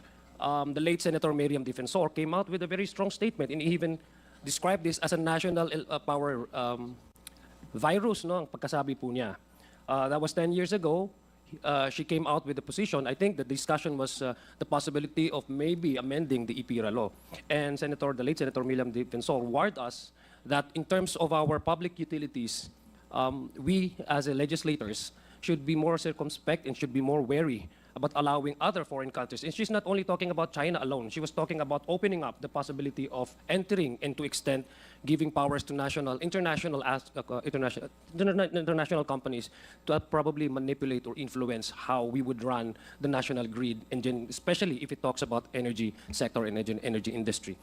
So, Mr. Chair, I was listening to several members of this committee, and basically the 50% or more than 50% of the discussion revolves around the issue of national security. And I do not question the patriotism of each and every single person in this room. If we talk about patriotism and nationalism, we are all nationalists and we are all patriotic to some degree. But this is about business and this is about profit. So the issue and the fear that we may hear from my members, and just to borrow some of the words that were said during the course of this inquiry committee hearing, there was a word that was used, yung speculation. To my understanding, it could border into paranoia. Mr. Chair, I don't see this as something that should stay away from or distance ourselves from. In fact, the Constitution recommends, to my understanding, encourages us to be to embrace paranoia to some degree, to be speculative at some degree, to be apprehensive at some degree when issues and topics around the issue of national security. That is why, Mr. Chair, the Constitution, though we may enter into actively, the government or the state may enter into active business dealings with other foreign countries, it remains that the state should maintain ownership over our natural resources and national assets. That's how paranoid our Constitution is. That's how conservative our Constitution is. Now, that is how apprehensive our Constitution is. And the Constitution even maintains the power of the state. Those companies who are applying to do business using public utilities to exploit our natural resources to the House of Representatives and to some extent to Senate. That's why you have the NGCP now requesting or applying for your franchise, because it's a state power that maintains by the Constitution to the House of Representatives. That's why, Mr. Chair, this honorable committee is hearing the franchise of NGCP. That's how apprehensive, that's how paranoid, that's how conservative, and that's how speculative our Constitution. So when it comes to issue on national security, in fact, Mr. Chair, I'd like to state that we are talking here about power and energy. Constitution is very, very specific. Article 12, Section 2. It says all natural resources, in particular, potential energy, are owned by the state, period. That's how the Constitution language the powers of the state to be maintained, this natural asset within the grasp of the state, Mr. Chair. So when it comes to speculation, I think that's the very, very basic one. Medyo paranoid po ako pagdating sa national security, Mr. Chair, because the Constitution wants us to embrace that attitude, because we will not be dealing with actual threat. We are also be warned about the potential threat. That's why we should not be reactive. We should always be proactive. That's what, I guess, the power of this honorable committee is. This is legislation at work. We should be proactive in trying to avoid any potential threat that may alarm us in the future, especially if it concerns about national security. Mr. Chair, having said that, I'd like to ask a few questions to NGCP. Because in order to address speculations again of a potential threat to our national security, perhaps I'd like to ask how NGCP able to acquire or able to at least subcontracts some of the projects and or services that you require for your company to be able to service the transmission of electric power to our community. So I would like to ask, Mr. Chair, NGCP Director, these are just simple questions po, Mr. Chair. Tama po ba na you procure services and goods sa mga ibang companies through a competitive bidding? Is that correct? If anyone from NGCP, my fraternity brad, Attorney Ronald Concepcion, just winked at me, Mr. Chair. So, Mr. Chairman. Mr. Chair, may we allow Attorney Concepcion to respond to my question? Since he's a fraternity brad, he could be as honest as he could be. So, Attorney. Mr. Chairman. A brad will never lie to a brad. We have. Mr. Concepcion, you're a lawyer? Yes, Mr. Chairman. Okay. So, Attorney Ronald Concepcion. Thank you, Mr. Chairman. Procurement of goods and services in NGCP follows a very public and deliberative process. Public in the sense that we open the bids and we open the procurement to bidders who have previously been accredited with us, who have the track record, the performance of which have been already evaluated by NGCP. And then the bids that have been qualified are to be determined or to be evaluated by what we call the accreditation, bid evaluation, and awards committee. This committee will now determine whom or which companies have the best offer to the corporation. Okay, thank you. Thank you. Mr. Chair, may I direct? I know I don't want to be biased because this conversation between fraternity brad, I could be biased. So I would like to redirect my question to Attorney Sagayo, if you may, sir. Yes, my follow-up question. Thank you, Brad. So, meaning to say, jumping off from the response of Attorney Concepcion, Attorney Sagayo, so ibig sabihin po, yun ngayong may bids and procurement committee po kayo, tama ho ba? Tama po, Mr. Chairman. And I would assume that the bids and procurement committee is compliance with the stringent processes. Definitely, Mr. Chairman. We go through we vet suppliers, we thoroughly vet contractors? Yeah, because We do, Mr. Chairman. Thank you, po, Attorney, Mr. Chair. Mr. Chair, kasi kanina po nasabi po ni Attorney Ronald, and it's a good thing that you mentioned about yung background check, di ba? Because in bidding process, you do not only measure the capacity, the assets of the company to be able to deliver the services or the projects that you intend to award to that company, but you also do vetting processes in by way of checking the background of each of these companies. Is it correct?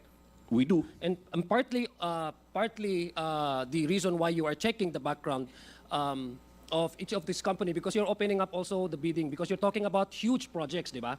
So meaning to say, there's a possibility that local contractors or local companies may not qualify to these projects. That's why you're opening up and widen the scope for other and foreign companies to also submit their application for a bids awards. Tama ho ba? Tama po. And the reason why you're also doing background checks, it's because part of your security of transmissions of asset, and this is very, I'd like to, Mr. Chair, point it out that according to the process by which NGCP evaluate and mitigate the possible awards, kasi talking about national security, ay nakaland po dito yung security study ninyo, risk identification, risk mitigation measures, Mr. Chair, that would guide your bids and awards committee to do the vetting processes of each of the foreign companies that applies for this for the projects that you're about to deliver or you're about to award.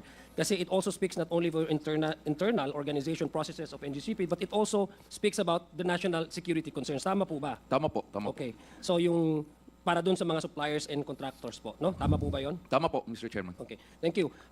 Mr. Chair, I'd just like to invite the attention of everyone here, especially NGCP, since we're talking about a very stringent bids and awards committee, that you open up to not only local companies but even foreign companies to be able to participate. I'd just like to, kasi in the last previous hearings, Mr. Chair, I believe there was a request by the committee to submit the list of all those companies that have already been awarded with certain contracts or certain projects. And I have here, Mr. Chair, this is based on the list of contractors to whom NGCP awarded this project.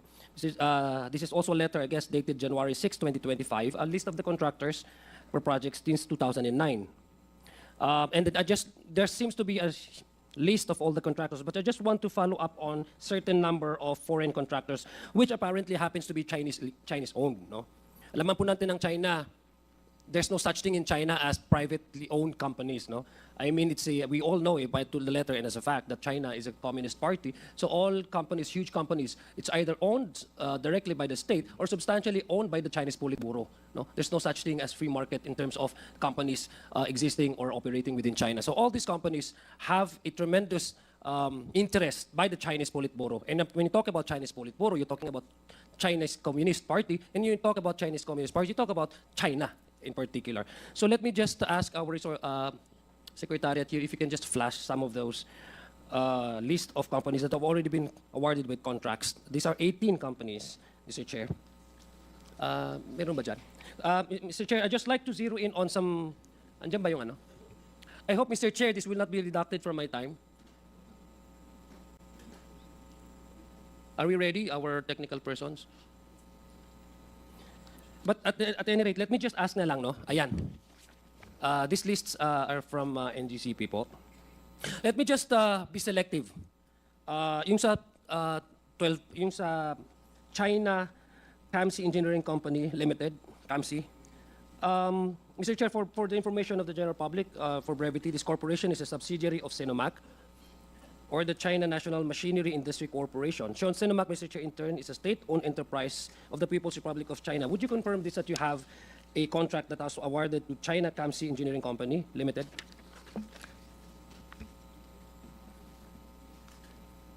Yes, Mr. Almeida. We confirm, Mr. Chair. Okay, see, thank you very much. And that Sinomac, just recently, I guess, Mr. Chair, has constructed on March 28. I think this has already been, tapos na po itong project ng Rico. Can you ask the next slide? Yeah. So that's a project, Mr. Chair. The total contract value of $73.04 million. This is the Chico River Pump Irrigation Project. Would you confirm that this actually happened, Mr. Chair? Attorney, Mr. Rico Vega.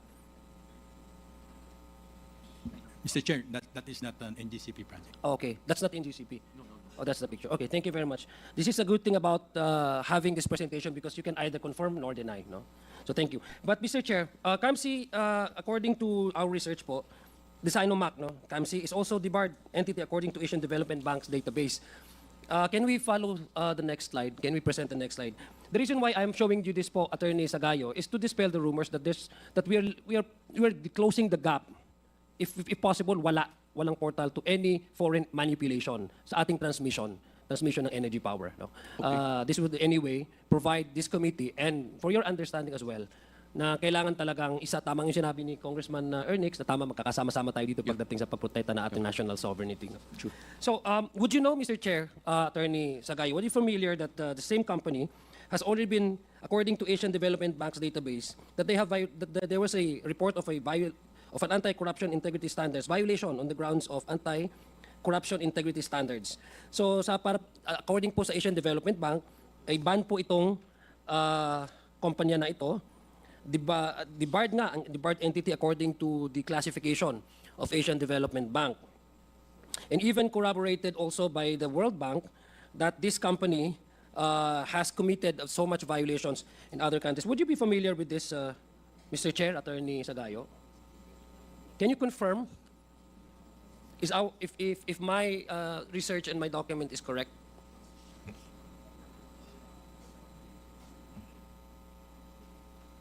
By the way, ang project po, according to the document that I have, ang project po ng KAMSI na na-awardan po is the project of upgrading of transmission line. Tama po ba? Ito po yung supply and delivery of various equipment, materials, and accessories for Western Luzon, 500 kV backbone project, Stage 2, Schedule 3, second rebidding, SP23.W, ito mga technical na to.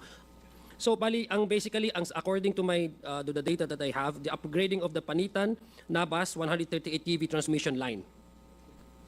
This was already awarded to the same company that I have been mentioning, as well as Visayas Substation Upgrading Project 2, Schedule 4, to design, supply, installation, testing, commissioning of high voltage equipment, including secondary devices, and DGIL substation.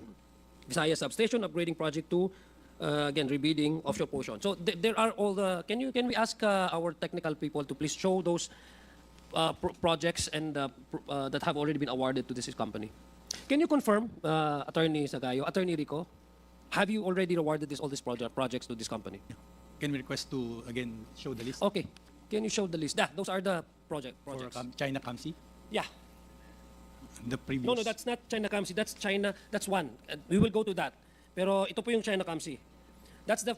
Can you go back to the previous slide? That's it. I confirm, Mr. Chair. Okay. Thank you. Now, let me go to the next slide. Fujian Electric Power Engineering Company. The slide that you just shown earlier, before we ask you to go to the... There's another company, Fujian Electric Power Engineering Company, which also has which you awarded the project of 230 kVE reinforcement project stage 2 sa Bataan. Supply and delivery of high voltage equipment and materials. Meron din po dyan. But do you confirm that this company also has been awarded with several of these projects? Itong Clark, Mabiga, 69 kV transmission line project, Dasmariñas, 500 kV substation, bank transformers, and the list goes on. Can we ask our secretariat to please show the slides?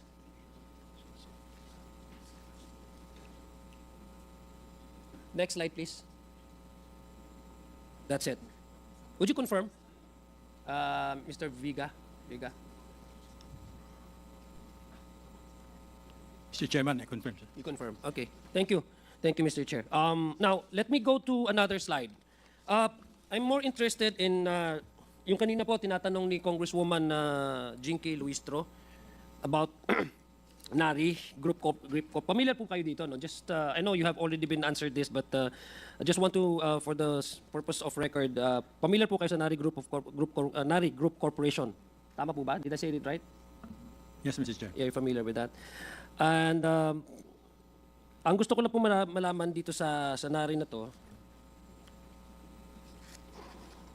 is NARI affiliated with my question, meron bang State Grid International Development Limited representing or own certain stocks, that's why may seat sa board. Do you confirm this, board ng NGCP?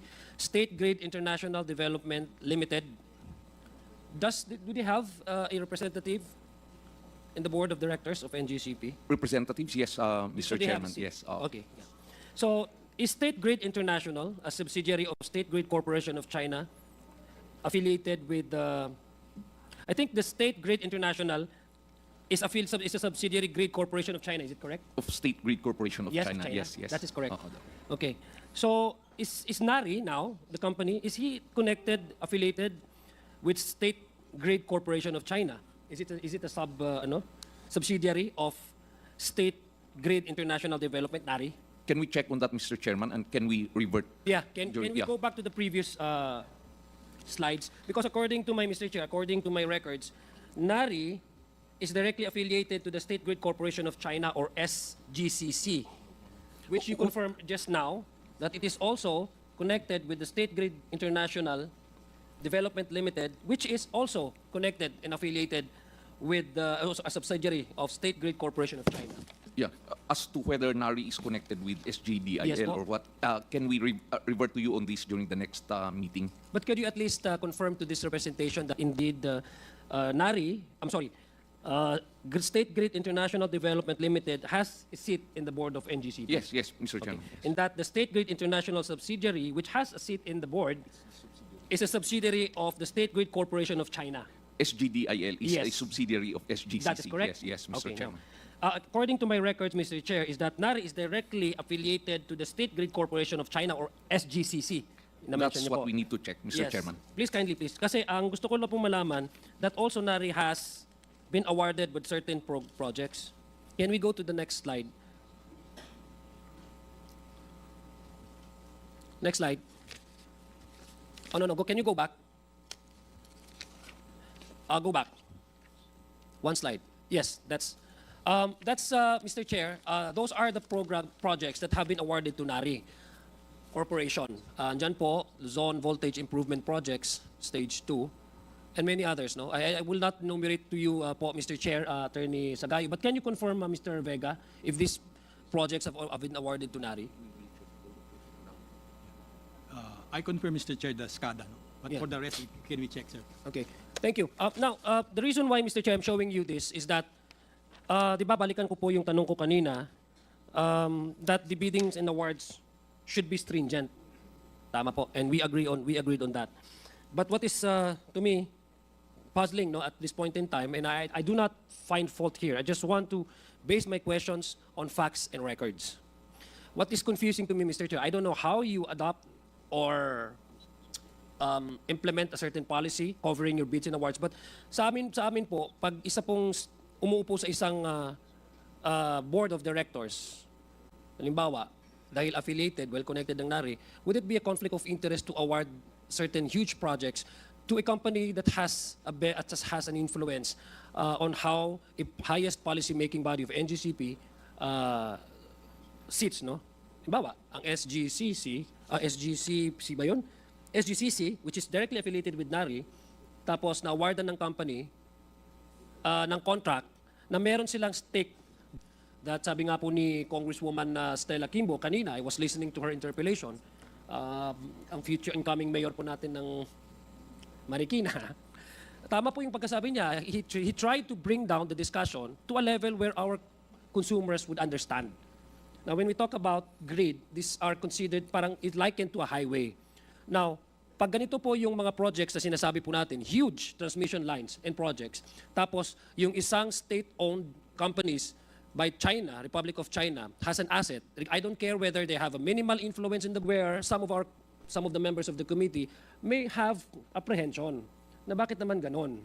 Na kung if you're trying to insulate the board, because you're talking about transmission of power energy and supply to our communities, you should at least, as far as you can, as best as you can, push all the influence of foreign companies from ever influencing the direction of the board. We take note of those. Yeah, because that's comments, basically Mr. where we Chairman. are coming from. We have all this apprehension because we've seen, according to the documents that you have passed and you have confirmed these projects and this, medyo We nakakabahala understand din po. Tama po for ba? the Would that be honorable a fair congressman. assessment? we understand that and we appreciate it, Mr. Chairman. We Okay. look into all of these things. Yes, thank you.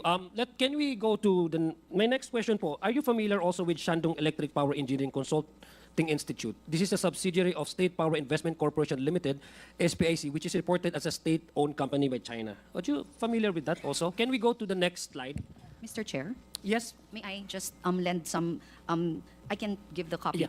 Mr. Chair, may we recognize, attorney? I'm sorry, medyo Alabanza. ano po yung name, ayan, Alabanza. Alabanza. Yes, Just sir. to give justice po sa pangalan niyo, attorney. Actually, that kind of transaction is allowed under a concession agreement, specifically as long as the transaction is held at arm's length. So since we go through a competitive selection process, it's considered arm's length even though the supplier will be related to any of our stockholders. So it's specifically provided in our concession agreement under Article 8.07. Yeah, thank you for pointing out that. Now, let me go back to my previous manifestation before I ask the questions. The Bids and Awards Committee, I don't know how you adopt stringent measures in order to protect, because the Bids and Awards and Procurement Awards Committee, as I understand it as a layman, does not only concern they're capable, they have all the assets, they can deliver the goods, they can deliver the projects, but if they are, the reputation is off question. I believe we're talking here of international companies. I think the NGCP has to do more to check on the backgrounds of these companies, because that gives us, it reinforces our apprehension that maybe may na-overlook. No?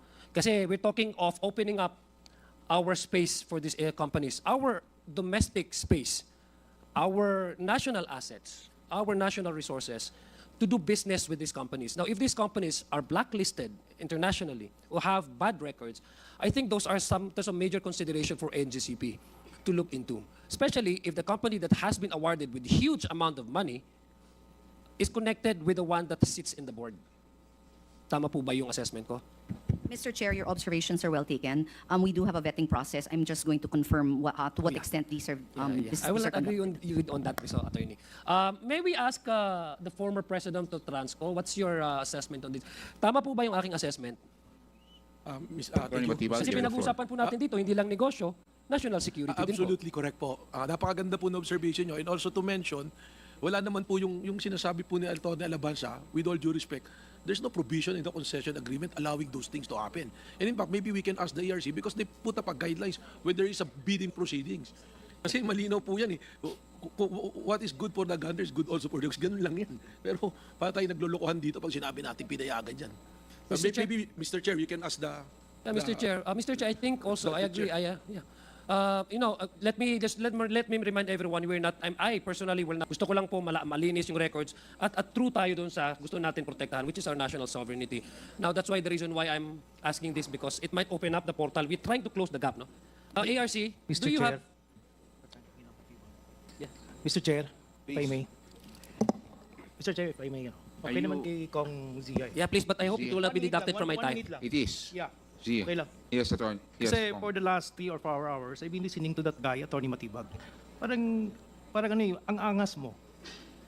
Parang ang angas mo. You try to tone down your ano. To avoid yung mga salita na parang offensive, diba? Yeah, Mr. Hindi tayo Chair. naglulukohan dito. Hindi tayo naglulukohan dito. So you try to avoid using those words. Mr. Chair, I Okay? apologize for that. But I'm No. sorry if I'm No. passionate Don't like about that what I'm attitude. saying. No. May, Try to avoid that. Yung tono mo wag ganyan, parang adversarial eh. Hindi maganda pa pakinggan. Kanina pa yan. Kanina ka pa. okay. Well, Mr. Chair, I Attorney apologize. Matibag. I apologize for that. Okay, Maybe so please. I'm just so passionate when it comes to national security. And siguro, kanya-kanya lang siguro tayong pananaw sa akin ng of the honorable member. But ang sa akin lang dito, kaya ko sinasabi yun, I've been hearing this for 5 years. That's why I'm saying, when it comes to that, tingnan natin yung guidelines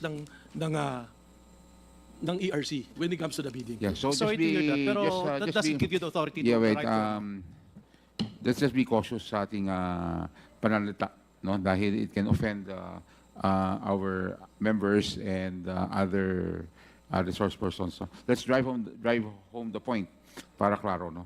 In a very nice and respectful manner. So please, Attorney, Congressman Mr. Chair. Zia, you still have the floor. You have 2 more minutes. Mr. Chair, can I just add? Yes. Yung arm's length na yun, there's a continuation of that section. It's limited under $1 million. Sorry, what was that? Diba, pwede silang mag-arm's length na with affiliated or... pero Kailan under 1 million? Under Are we talking here dollars or pesos? dollars po, sir. Dollars, okay. Mr. Chair, kanina po, I asked the utility to bring down the temperature in the room. Medyo umiinit na, so may I ask the utility to bring it up? Okay. So, Medyo umiinit na. okay. So, medyo Umiinit na, Mr. umiinit Chair. na naman. Umiinit na. Umiinit na Medyo mga... mainit dito, umiinit din. dito, medyo Sa kaliwa. mainit. Okay. Kaliwa ko. Sa kanan ko. Okay. Go ahead. Kong Sia, 2 more minutes. Thank you. Mr. Chair, again, I'd like to ask ERC, how do you regulate this? Because you've been given that power to regulate, to make sure that, precisely, I agree with Congressman Rufus Rodriguez, precisely why you're there, is in order also to regulate, you know, some companies who are doing business here in the country, especially if it concerns about our national assets, which is still maintained, owned by the national, by the state, to make sure that, you know, any business dealings with any of these foreign companies would be regulated, you know, they will be regulated, they will be checked. So in terms of all this, the companies that I have brought up, how do you have the power to even go deeper into the bids and process? Because this is in aid of legislation, Mr. Chair, and we also want to find out maybe may gaps in the law. So maybe it can also be guided. ERC? Mr. Chair, in May 2023 po, we issued what we call the procurement guidelines for regulated entities. So it governs the manner by which, as you had described earlier, regulated entities will procure supplies and services, goods, supplies, and services. So meron pong provision doon for conflict of interest and related party transactions or procurement from related group. So we will, hindi pa po namin na-review yung compliance po ni NGCP doon. Pero nakikinig nga din po ako kanina na isasama na po namin ito doon sa review. Nag-file naman po sila ng kanilang annual procurement plan, but I don't think it went to the level of detail na sinubmit po nila dito sa Kongreso. Okay. Would you confirm, Attorney, ma'am? The one wearing a purple... Ma'am, sorry po. Sorry po. Pasensya na po, Ma'am, would you confirm that according to ERC, there's a process and guidelines, there's also that, can you, Mr. Chair, can I ask ERC again to please specify? And kanina po may sinabi po si Yusek Garin, the better Garin, about a certain, they can actually engage, but a certain limitation, only $1 million. Can you go back again to what, ano po yung sinabi nyo? There's a provision? Procurement, meron po kaming procurement guidelines. It applies not just to NGCP, but to distribution utilities as well. Okay. Attorney, there's procurement guidelines that the ARC has adopted. How can this particular case that I've pointed out to you, Nanari, which is closely or directly affiliated with SGCC, those who sits in the board, do not violate that provision in the bidding guidelines by ERC? Yes, please enlighten me on this. Mr. Chair, I have to revert to the concession agreement on this. The section I was referring to, yes, that's correct. Yusek Garin is correct that there is a limit to that, but that doesn't mean that transactions above 1 million are prohibited. Second, Mr. Chair, there's a specific definition to what they call a related party, and I have to double check as regards whether this definition includes NARI, because a quick surface reading of it, in my opinion, sir, again, we have to double check. Wala pa naman po batas, lahat po naman opinion ito lahat Opo, sa hindi atin. po kasi siya mukhang sakop ng definition ng related party ang NARI. Okay. So NARI is too far from NGCP itself to be considered a related party. So technically, it's too far to pose a conflict of interest. So ganito na lang po, Mr. Chair, Attorney. Maybe later on, I would require certain documents to be submitted to this committee. And then ibabangga na lang po namin doon sa sinasabi po ng ERC. Again, sabi ko nga, we are not here to find faults. We are just here to maintain that good business still exists in the country without sacrificing an iota of maybe probably surrendering our national security interest. Yes, do you have any follow-up? I mentioned earlier that we do have a vetting process, and I confirmed already that we do have a vetting process for both financial and technical track record for evaluation. And as regards the blacklisting, once they are blacklisted anywhere, they are not accredited. So if there were any transactions with blacklisted companies, these may have been accredited prior to the blacklisting. But again, we will confirm the timing because again, we don't accredit or allow suppliers that have been blacklisted. I will, Mr. Chair, thank you, Attorney, for that. And thank you for at least toning down my apprehension. But I will give you the list of those companies connected with China that have ongoing projects awarded to them by the NGCP. Kanina, nasayit ko po yung may pong company po dyan, na blacklisted po siya sa ADB, blacklisted po sa ano. But if I take your response correctly, Sana hindi na nangyari yun, sana hindi na award. But unfortunately, I think ongoing pa itong mga projects na to. So I think you have to do, I'm sorry, but I have to say this,